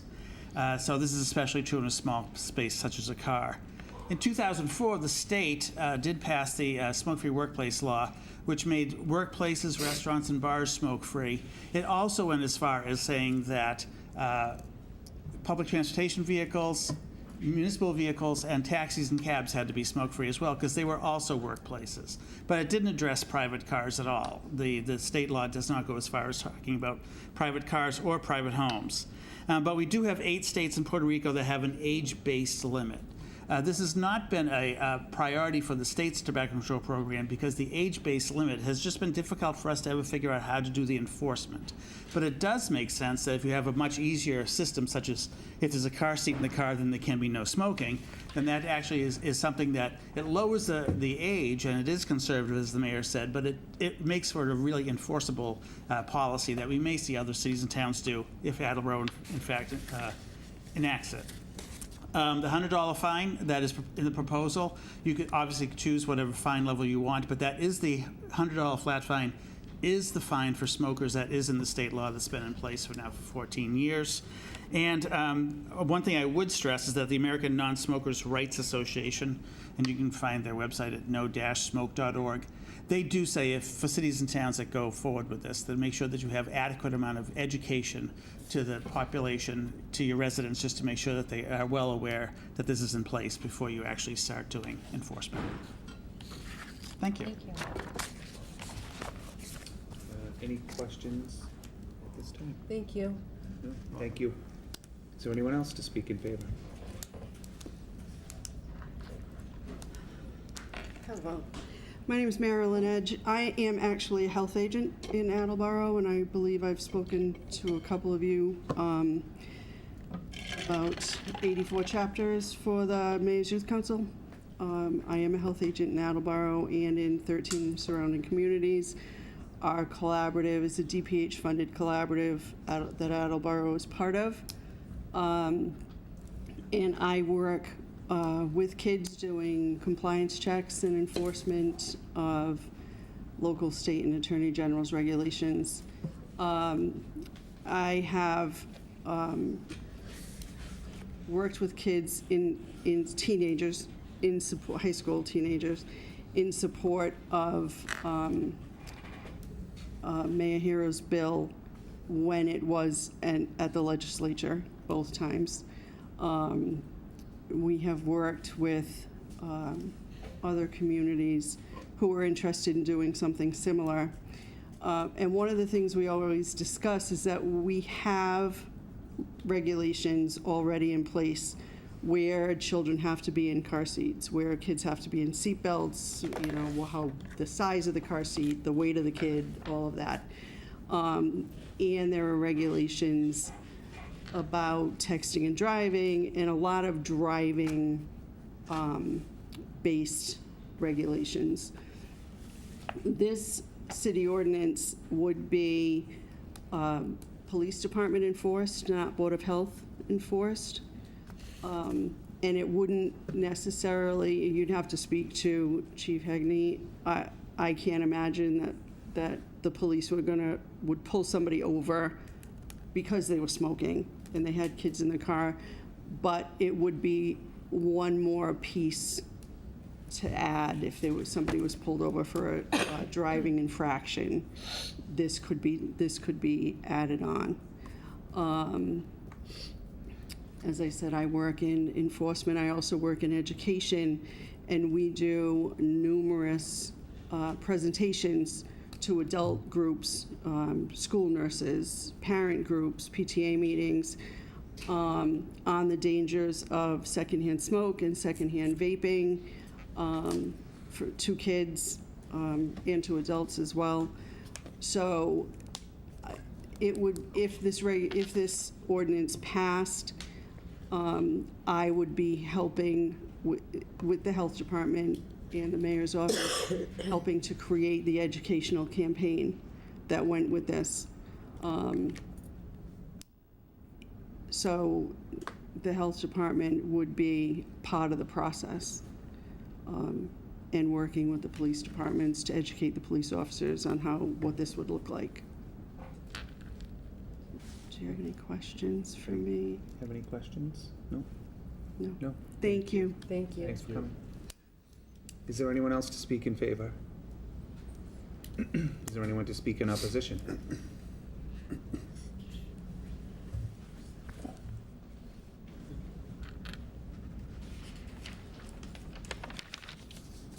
name's Cecilia Woodworth. I live at 49 Forest Street. Let me start out by saying that I am not in favor of smoking around children, and I fully understand the health problems that smoking and secondhand smoke can cause to children. That said, I do think it's important when considering any new ordinance to consider whether there is any evidence that the proposed ordinance will accomplish its goal, presumably to support the health of children, and to consider any unintended consequences and/or impacts on minority communities or vulnerable populations. I tried to find research that would show that these types of smoking bans have any effect on health outcomes of children, but could find none. None. I did, however, find ample research on unintended consequences and impacts to protected classes. Smoking rates are highest among those with low education, those below the poverty level, the disabled, the LGBTQ community, and certain races of minorities. There is a clear negative correlation between income and education and smoking rates. That's several vulnerable populations that would experience the greatest negative impact from this ordinance. Pair that with additional research that shows that those smokers with low income and education and minority smokers are less likely to be successful in their attempts to quit smoking for a myriad of reasons. Yet this ordinance does nothing to address the reasons behind different rates of smoking, even though there are simple things Attleboro can do to curb smoking rates, and presumably curb smoking rates around children in and outside of a car, without the potential burden to low income and minority residents. The Massachusetts Association of Health Boards and others have identified 5 key policies to help lower smoking rates, yet Attleboro has only enacted 3 of those policies. Attleboro can cap the number of tobacco licenses and ban the sale of tobacco in pharmacies. Both of these policies do not have the same potential for negative consequences to low-income and minority communities as this ordinance does. Plus, if you never start smoking, especially youth, you likely won't smoke around children. But perhaps most concerning is the potential this ordinance has to be abused, leading to potentially racial profiling and poor outcomes for people of color. The main reason why Massachusetts does not have a distracted driving law, even though distracted driving is arguably a bigger immediate danger to children than smoking, is because the state legislator was too concerned about the negative impact of people of color. Although I am against this ordinance for these reasons and others, if passed, I strongly urge the council and mayor to ensure that smoking cannot be the sole reason why someone is pulled over, and tickets can only be issued if smoking is observed during a stop for another reason. Even with that, it is important that police track tickets to make sure that the ordinance isn't disproportionately impacting minority drivers. I also strongly encourage the council to set aside all monies collected through tickets to fund smoking cessation programs specifically aimed at minority and low-income communities. Lastly, while I applaud the mayor's concern for the children's health, I do wonder if there are more pressing public health concerns in Attleboro, such as opiate abuse, and if police time and resources could be better spent, such as working with the Police Assisted Addiction and Recovery Initiative. Policies do exist that are proven to be effective in protecting children's health, while at the same time helping some of our most vulnerable residents. To give you an analogy, this would be like if the H2O Go program that we learned about at the beginning of tonight, instead of doing all of that program with education and support, instead they just issue tickets to parents who are driving around and giving their kids a sugary beverage. It's not effective, it doesn't make sense, and there are better ways that we can protect our children. Thank you. Thank you. Any questions? Just need her name. Oh, yes. Cecilia, your last name? Woodworth? Woodward. Woodworth. Worth, okay. Worth, T-H. Thank you. Thank you. Cecilia. Oh, Council Conley. Cecilia, would you give your notes to Virginia in that little office? In the office. She'll make a copy for you. Thank you. So we can put them into the record.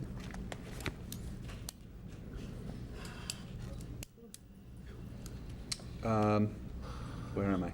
Is there anyone else to speak in opposition? Getting late. Anyone else to speak in opposition? Anyone to speak neither for nor against? Is there anyone here to speak neither for nor against? Hearing none, I am also going to leave that public hearing open at this time, and we will move swiftly through the mayor's communication. However, unless someone objects, we're only going to read item number 1 because we have to put a public hearing. Then we will go through and I will assign by number the rest of the communications from the mayor and the other communications in the spirit of time. So, Okay. Mr. Withers. September 18th, 2018, dear Municipal Council. I respectfully request your honorable body to waive the following permit and application fees related to the construction associated with the Attleboro High School project. Conservation Commission application fees and stormwater ordinance. Stormwater management application with the Conservation Commission, one for the roadway and one for the new high school. Capital improvements in city development.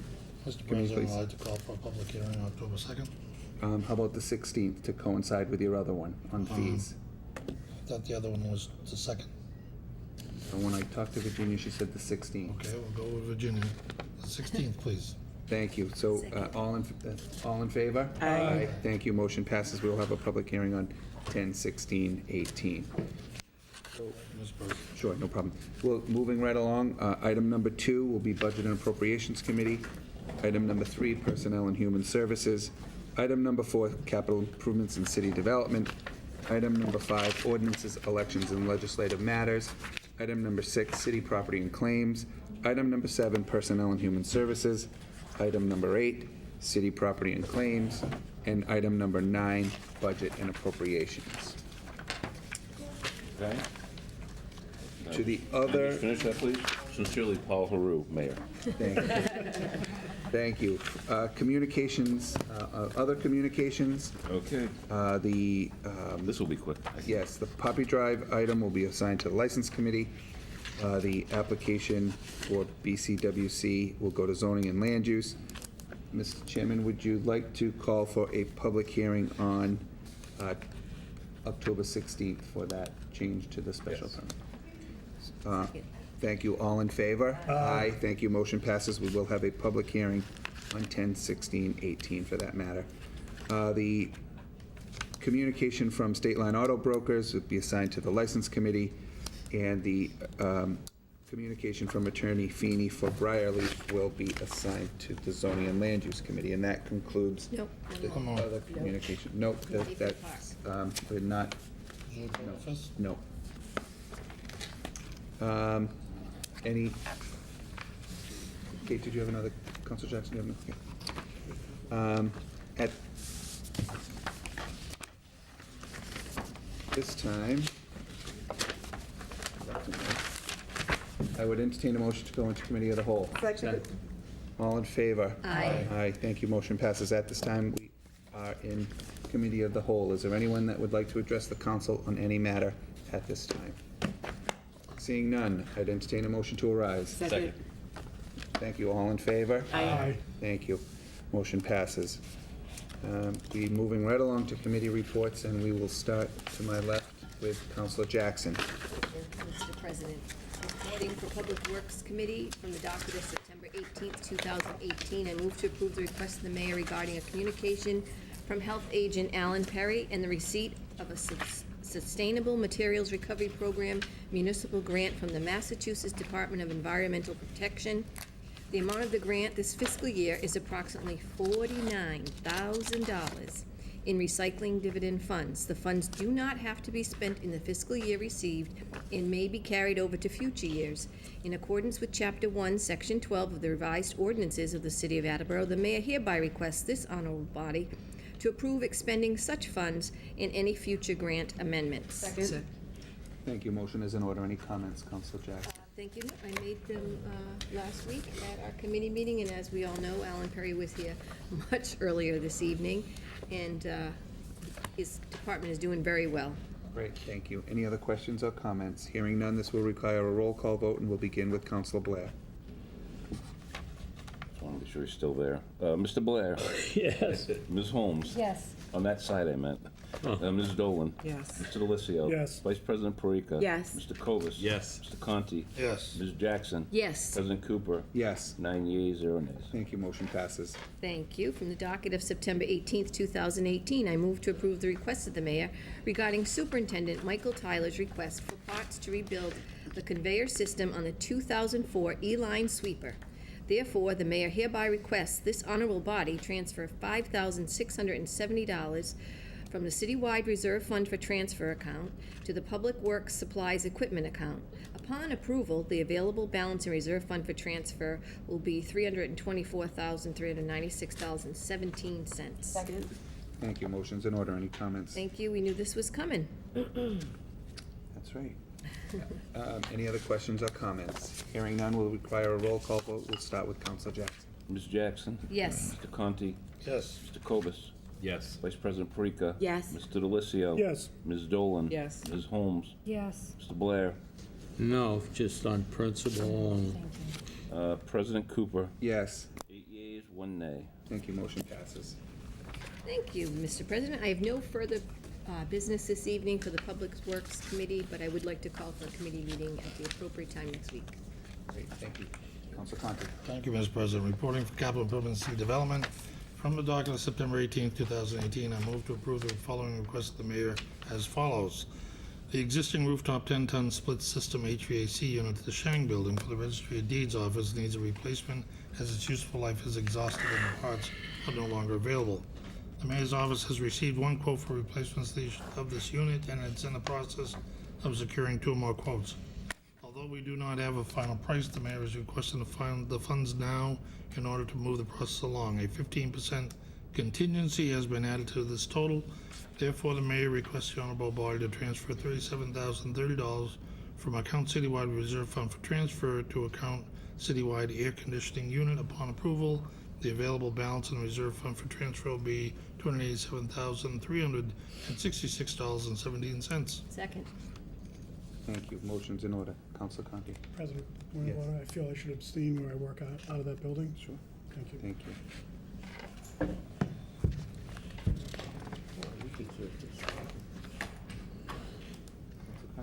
I have no further comments because 4.5 hours ago, we discussed this completely. So if anyone's watching this and they really want to know what this is all about, back up the tape on the internet, 4.5 hours to 6:45, and you can hear the full discussion, and that concludes my comments. Thank you. Any other questions or comments?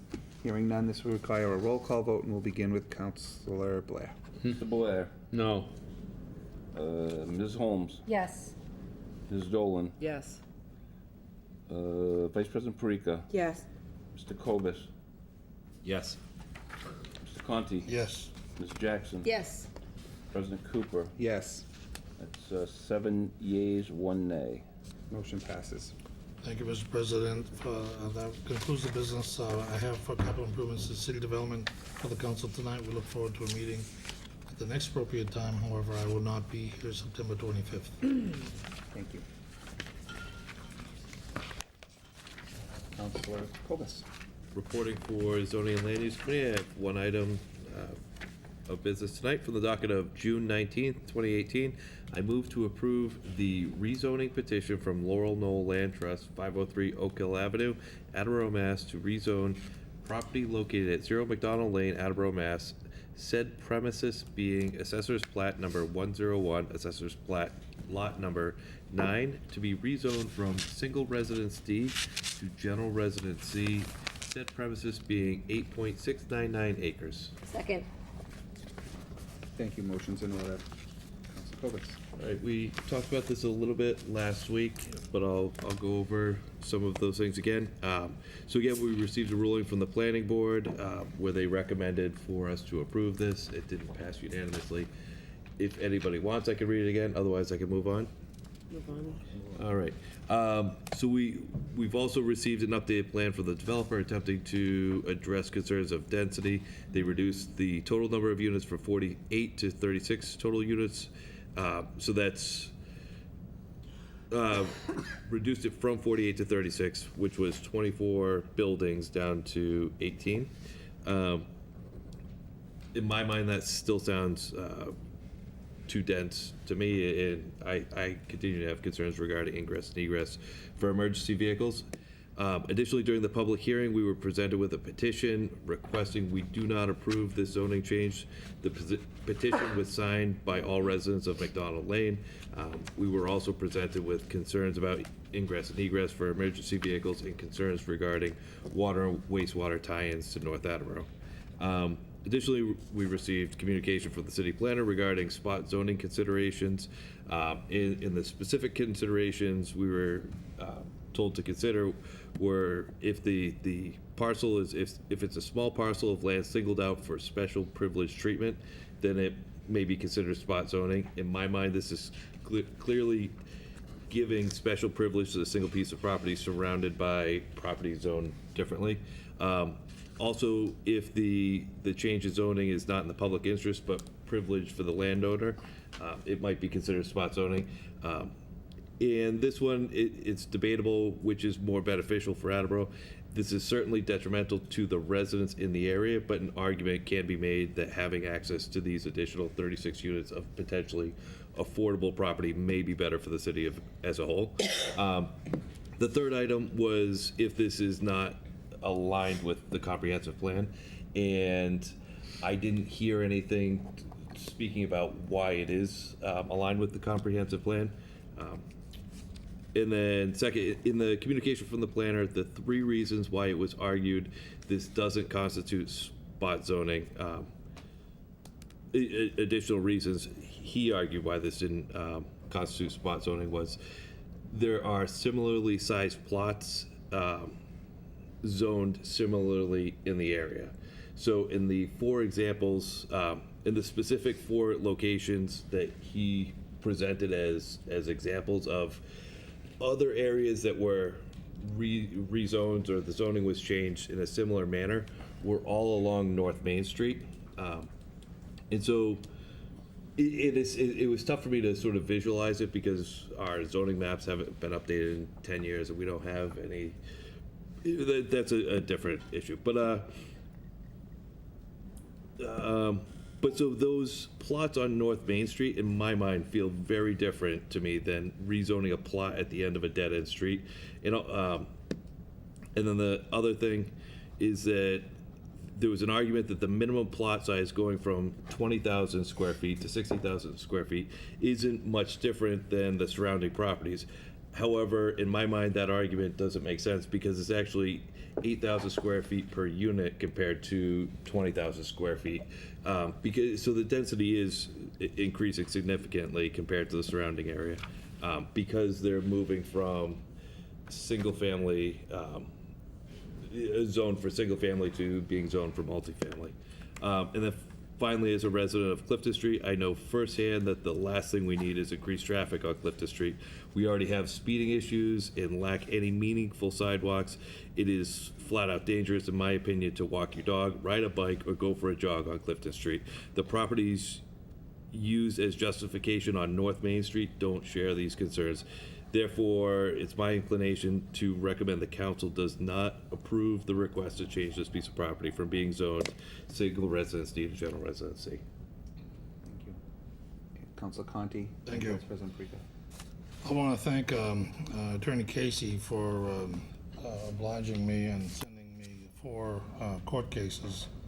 And I want him to know he's in the audience and I've read them. Not only did I read them, I made notations on them. And I know it's late and no one's more tired than me, but you're gonna have to sit through me going through these 4 court cases because I think what's in here is very pertinent to some of the things that Councilor Coburn said.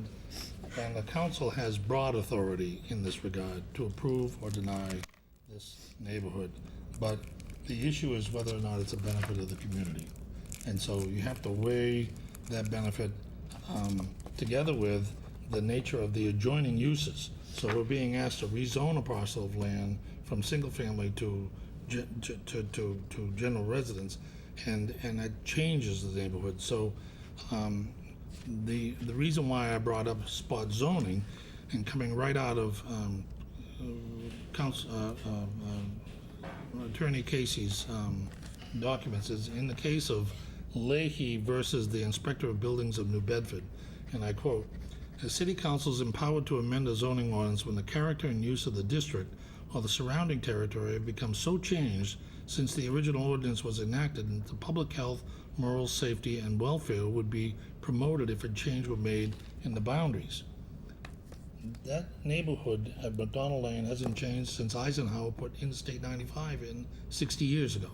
So I don't think that, that the surrounding territories have become so changed since the original ordinance was enacted in the 1970s that, that it calls for the city council to take an action. Further, in the same case, Leahy versus the inspector, they bring up the case that the welfare would be promoted if the change were made in the boundaries of the regulations prescribed for certain districts, but mere economic gain to the owner, which is what Councilor Cobus referred to.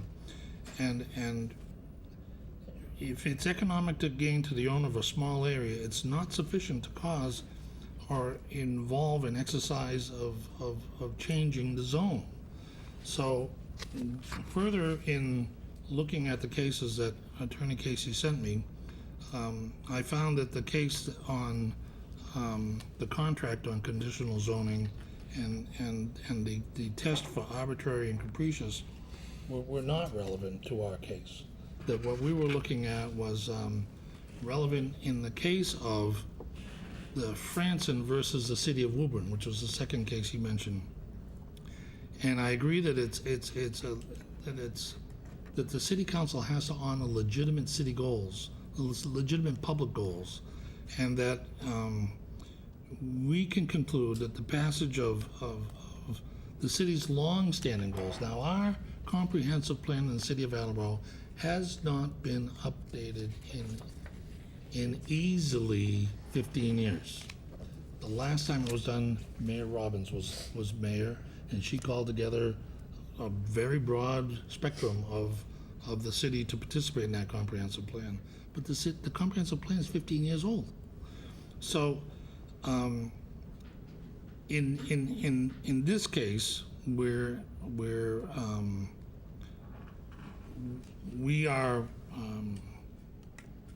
dealing with something that's doesn't isolate the need for low-income public housing. We don't have that mandate in front of us. Additionally, the Watson factory, which we voted into affordable housing, is being developed right down in the same neighborhood to have 88 Massachusetts Housing Authority rent-regulated apartments. So I question the need for low-income housing expansion in this area of the city where we have that factory being built. Moving on, Mr. Casey sent me Michael Leahy and others versus the Inspector of Buildings of New Bedford. And in this case, the city council had no power to amend a zoning ordinance by singling out one lot and zoning it as a business district, which is totally irrelevant to the circumstances that we face in our decision. So I'm not going to bore you with any further details from that case. Moving on to the third case. The third case was National Amusements, Inc. versus the City of Boston. In this case, it was an amendment of the Boston zoning code, reclassifying from primarily general business to multifamily residential, a vacant 13-acre tract of land surrounded by active commercial and industrial use. It was held invalid as having arbitrarily singled out the land in question for disparate treatment from that of similar land in the same zoning area. And I found that to be not relevant to the issue that we have in front of us on Laurel Lane. So the last one was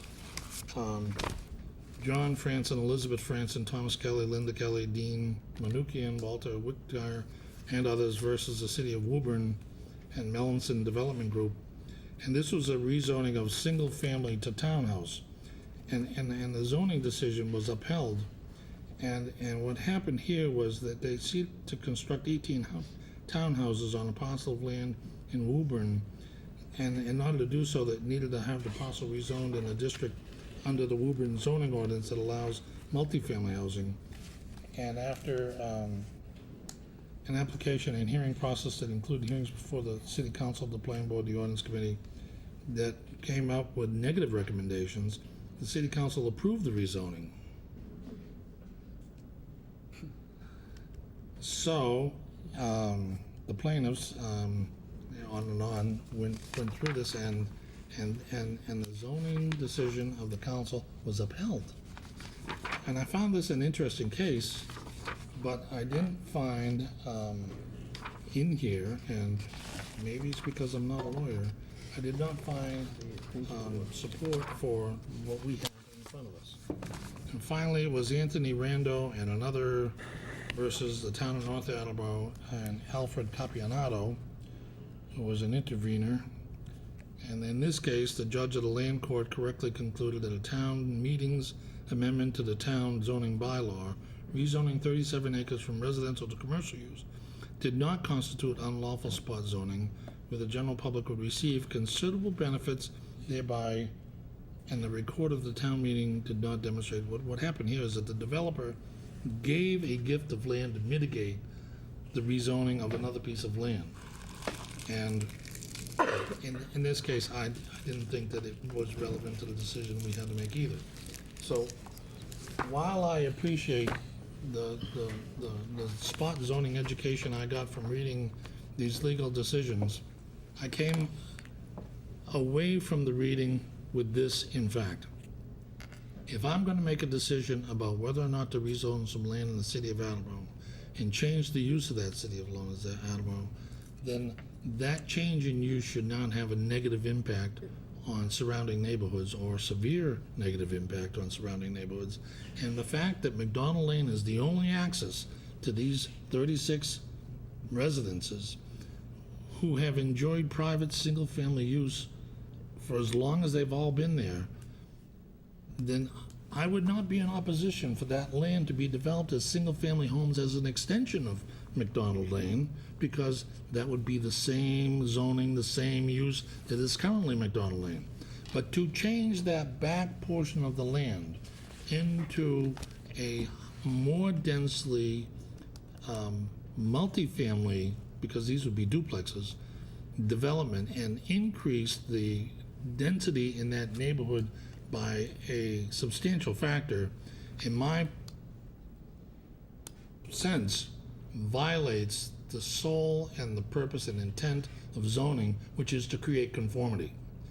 Assessors rely on conformity. I live with conformity.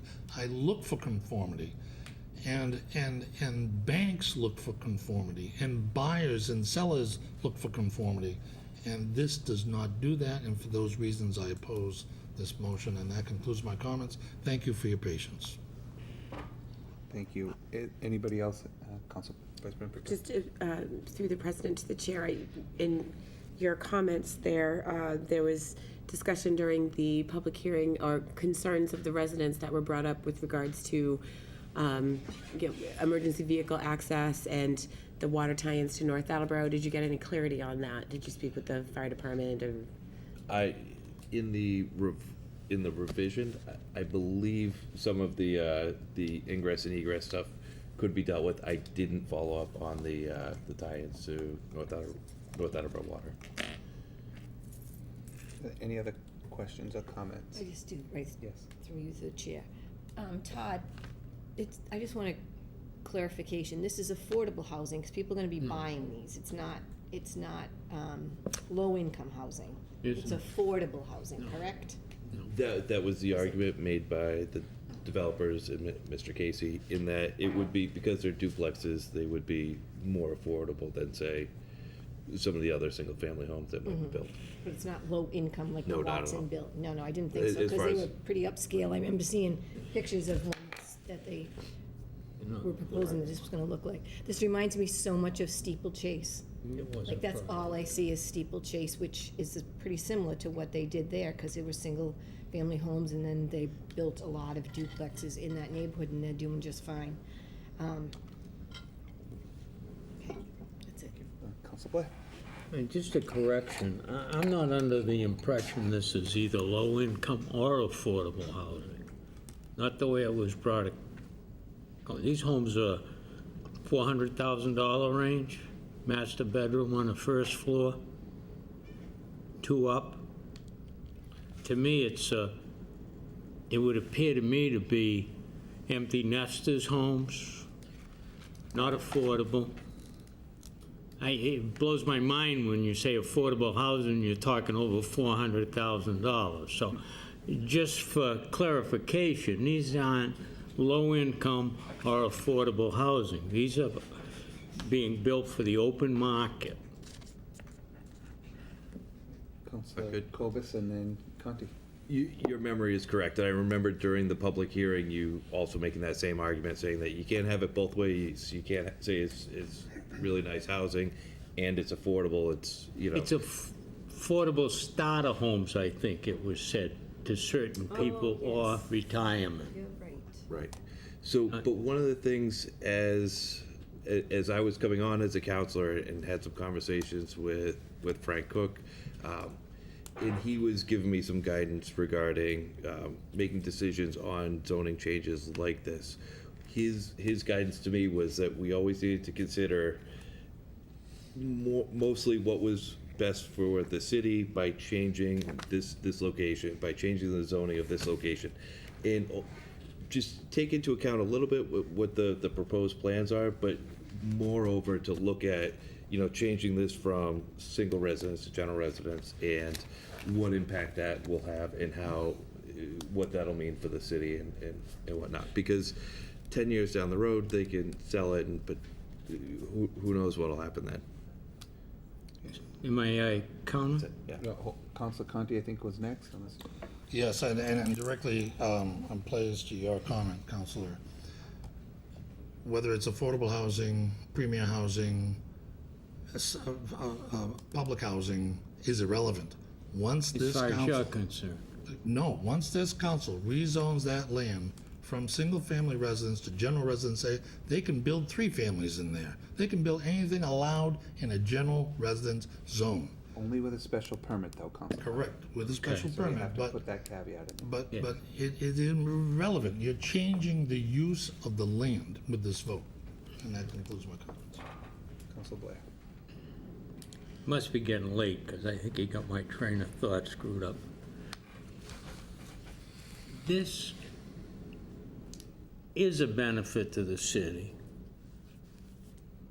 They're condos, they're designed for older people, no families, no streets to maintain, income from taxes. We're worried about selling marijuana to get money to support our schools. This also builds a tax base without a cost to the city.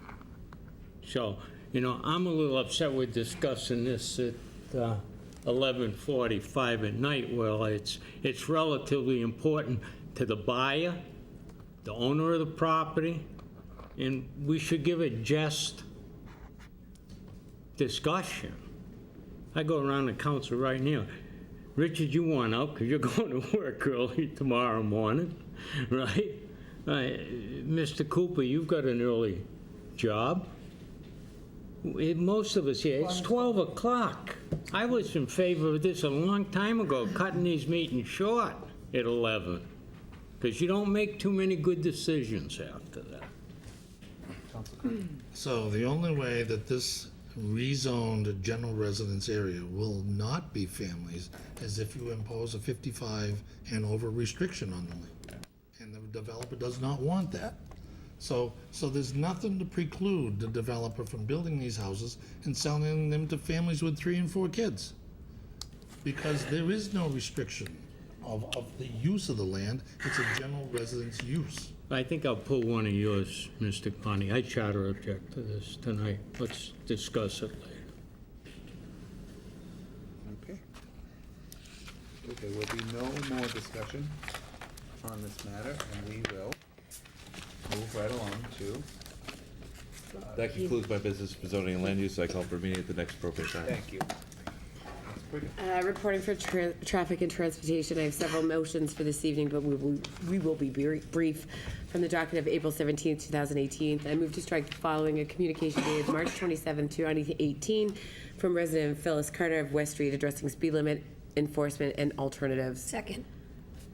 Any questions or comments? We discussed it in committee last week. It was the recommendation, it was discussed during the Traffic Study Commission meeting, and what was requested cannot be implemented. Thank you. This requires a voice vote. All in favor? Aye. Opposed? Thank you. Motion passes. From the docket. Let the record show that's 8-0. 8. Yes, sir. Thank you. From the docket of April 17, 2018, I move to strike the following: to reduce the speed limit from 40 miles an hour to 30 miles an hour on County Street in the area of 721 County. Additionally, research whether truck traffic can be limited on County Street. Second. Thank you. Motion's in order. Any? We discussed this last week in committee. Great. This also requires a voice vote. All in favor? Aye. Thank you. Motion passes. Opposed? Thank you. Motion passes 8-0. Thank you. From the docket of March 20th, 2018, I move to strike the following: communication dated February 26th, 2018, from resident Diane Federico regarding the speed limit on County Street. Second. Thank you. Motion's in order. Any other questions or comments? Just that if we did trigger a speed limit request by the state, there's more of a chance that it would be increased as opposed to decreased. Great, thank you. Any other questions or comments? Hearing none, voice vote is required. All in favor? Aye. Opposed? Thank you. Motion passes 8-0. From the docket of January 2nd, 2018, I move to strike the following: that the parking situation on Stobbs Drive be examined to ensure safe passage of vehicular traffic, including emergency apparatus as well as pedestrians. In addition, that no parking to corner signs be added on Stobbs Drive at its intersection with both Hallcott Street and Commonwealth Avenue, and to the traffic study for study and recommendation. Second. Thank you. Any questions or comments? The signs were, again, we discussed it in committee, signs were installed, things seem to be calm in that area, and if we need to bring it back, we can. Thank you. This requires a voice vote. All in favor? Aye. Opposed? Thank you. Motion passes 9-0. From the docket of September 4th, 2018, to conduct a traffic study at the intersection of Bank Street Extension and Bridget Way. Actually, I have to take that back. I have to hold that. My apologies. I have one. Can I adjourn for a moment? No. Do you have it on yours? Oh, wait, I have it on mine. I have it on the different one. Stand by. Yes. Oh, I have to call for a public hearing. Yes, for Bank Street and Bridget Way. Okay, but I have to call for that other public hearing. That is the one about Tiffany Street truck. Okay. You can add it. Okay, great. I entertain a motion to conduct a traffic study at the intersection of Big Street Extension and Bridget Way to determine if a stop sign or other deterrent could help alleviate the speeding in this neighborhood. Second. Thank you. Motion is in order. This is to call for a public hearing on October 16th. It's actually 16th. It's 16th, yeah. Yeah. Change. Friendly amendment to October 16th. Motion's in order. All those in favor? Aye. Aye. Opposed? Thank you. Motion passes 9-0.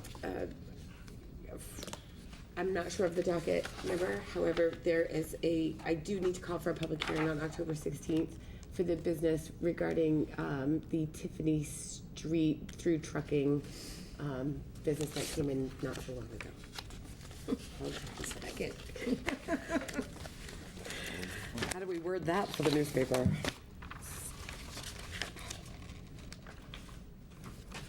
What's it for? Did you already call for it? Nope.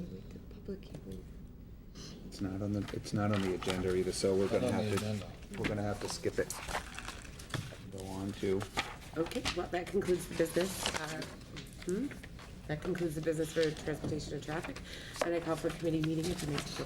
okay, Councilor Delissio. Thank you, President Cooper, reporting for budget and appropriations from the docket of September 18th, 2018. I move to approve the request of the mayor to reimburse a fire department employee for the replacement of mandatory uniform pants that were damaged on duty during fiscal year 2018. Therefore, the mayor requests this honorable body to transfer $19.99 from account fire uniforms to account fire bills previous year. Second. Thank you. Motion's in order. Any questions or comments? Pretty straightforward. Thank you. Any other questions or comments? Hearing none, this requires a roll call vote. We'll start with Councilor Jackson. Ms. Jackson? Yes. Conti? Yes. Mr. Cobus? Yes. Vice President Perica? Yes? Mr. Delissio? Yes. Ms. Dolan? Yes. Ms. Holmes? Yes. Mr. Blair? Yes. President Cooper? Yes. 9 yeas, 0 nays. Thank you. Motion passes. From the docket of September 18th, 2018, I move to approve the request of the mayor to pay a previous year bill in the amount of $802.85 to Waste Management per a request from Solid Waste Administrator Jessica Signorella. A vote authorizing payment is needed to satisfy this debt. There is no transfer of funds needed to pay this bill as there is sufficient funding in Fund 2604. Second. Thank you. Motion is in order. It's just to pay previous year bill. Great. Any other questions or comments? This requires a roll call vote. We'll start with Counselor Blair. Mr. Blair? Yes. Ms. Holmes? Yes. Ms. Dolan? Yes. Mr. Delissio? Yes. Vice President Parika? Yes. Mr. Cobus? Yes. Mr. Conti? Yes. Ms. Jackson? Yes. President Cooper? Yes. 9 yeas, 0 nays. Thank you. Motion passes. Thank you. From the docket of September 18th, 2018, I move to approve the request of the mayor regarding the need to pay a previous year bill in the amount of $64.20 from the Solid Waste Department to the City of Attleboro. Vote authorizing payment is needed to satisfy this debt. There is no transfer needed to pay this bill as there is sufficient funding in 2604. Second. Thank you. Motion's in order. Any other questions or comments? We discussed this last week. This requires a roll call vote, and we'll begin with Counselor Jackson. Ms. Jackson? Yes. Mr. Conti? Yes. Mr. Cobus? Yes. Vice President Parika? Yes. Mr. Delissio? Yes. Ms. Dolan? Yes. Ms. Holmes? Yes. Mr. Blair? Yes. President Cooper? Yes. 9 yeas, 0 nays. Thank you. Motion passes. Thank you. From the docket of September 18th, 2018, I move to approve the request of the mayor regarding Executive Director of the Contributory Retirement Board, Leslie Ring's request for funds to cover the expense of an employee during his military deployment. Therefore, the mayor hereby requests this honorable body to transfer $28,099.51 from citywide fund for transfer to account citywide military retirement credit. Upon the available budget in the reserve fund for transfer for the account will be $300,156.17. Second. Thank you. Motion's in order. Any other questions or comments? Just want to thank this young man for his service to the city and the country. Thank you. Any other questions or comments? We'll require a roll call vote. We'll begin with Counselor Blair.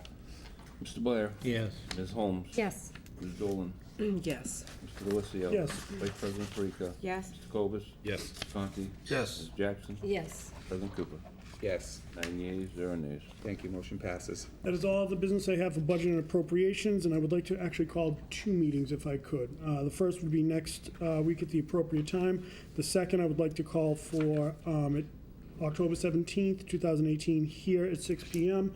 This is the one we were going to have in July with Barry, Deb, Laura, I'm sure I'm forgetting someone at this late hour, but would also like to have it as a joint meeting with ordinances so we can be, so we're in a situation where we can discuss the senior tax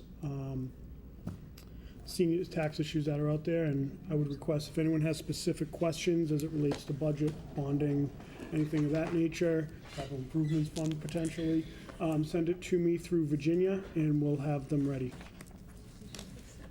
I did. It's a Wednesday night. It's off night because there's going to be a lot that goes into it. So we figured just as we decided in July, we'll have it on an off night. But that concludes our business. Thank you. Counselor Dolan. I have one motion this evening from the docket of July 17th. I move to approve the application to amend the Class 2 license for State Line Auto Brokers, Inc., 1115 Washington Street, Attleboro, to add an additional lot at 31 Chartier Street with 41 display spaces, 103 storage spaces, and 8 employee parking spaces. Second. Thank you. Motion's in order. Any comments? I think the only brief comment I have is I don't know how this is going to go tonight, but I would recommend, if this does pass, that we need to make sure that we're in compliance with everything that we need to do from here on out. I did receive that letter, and I think I told everybody that regarding the compliance. If it doesn't pass, I would recommend, at the end of November is when all the car applications are due, that they reapply for as a whole, as a whole of, not in 2 parts like they have it now. I know this is an amendment. And that concludes my comments. Thank you. Any other, Counselor Parika? Thank you very much. So, Councilor Dolan, I appreciate your comments this evening, and this is a very much a conflicting circumstance. And I think that my comments last week with regards to this, were on point. I appreciate your recommendation as a potential solution to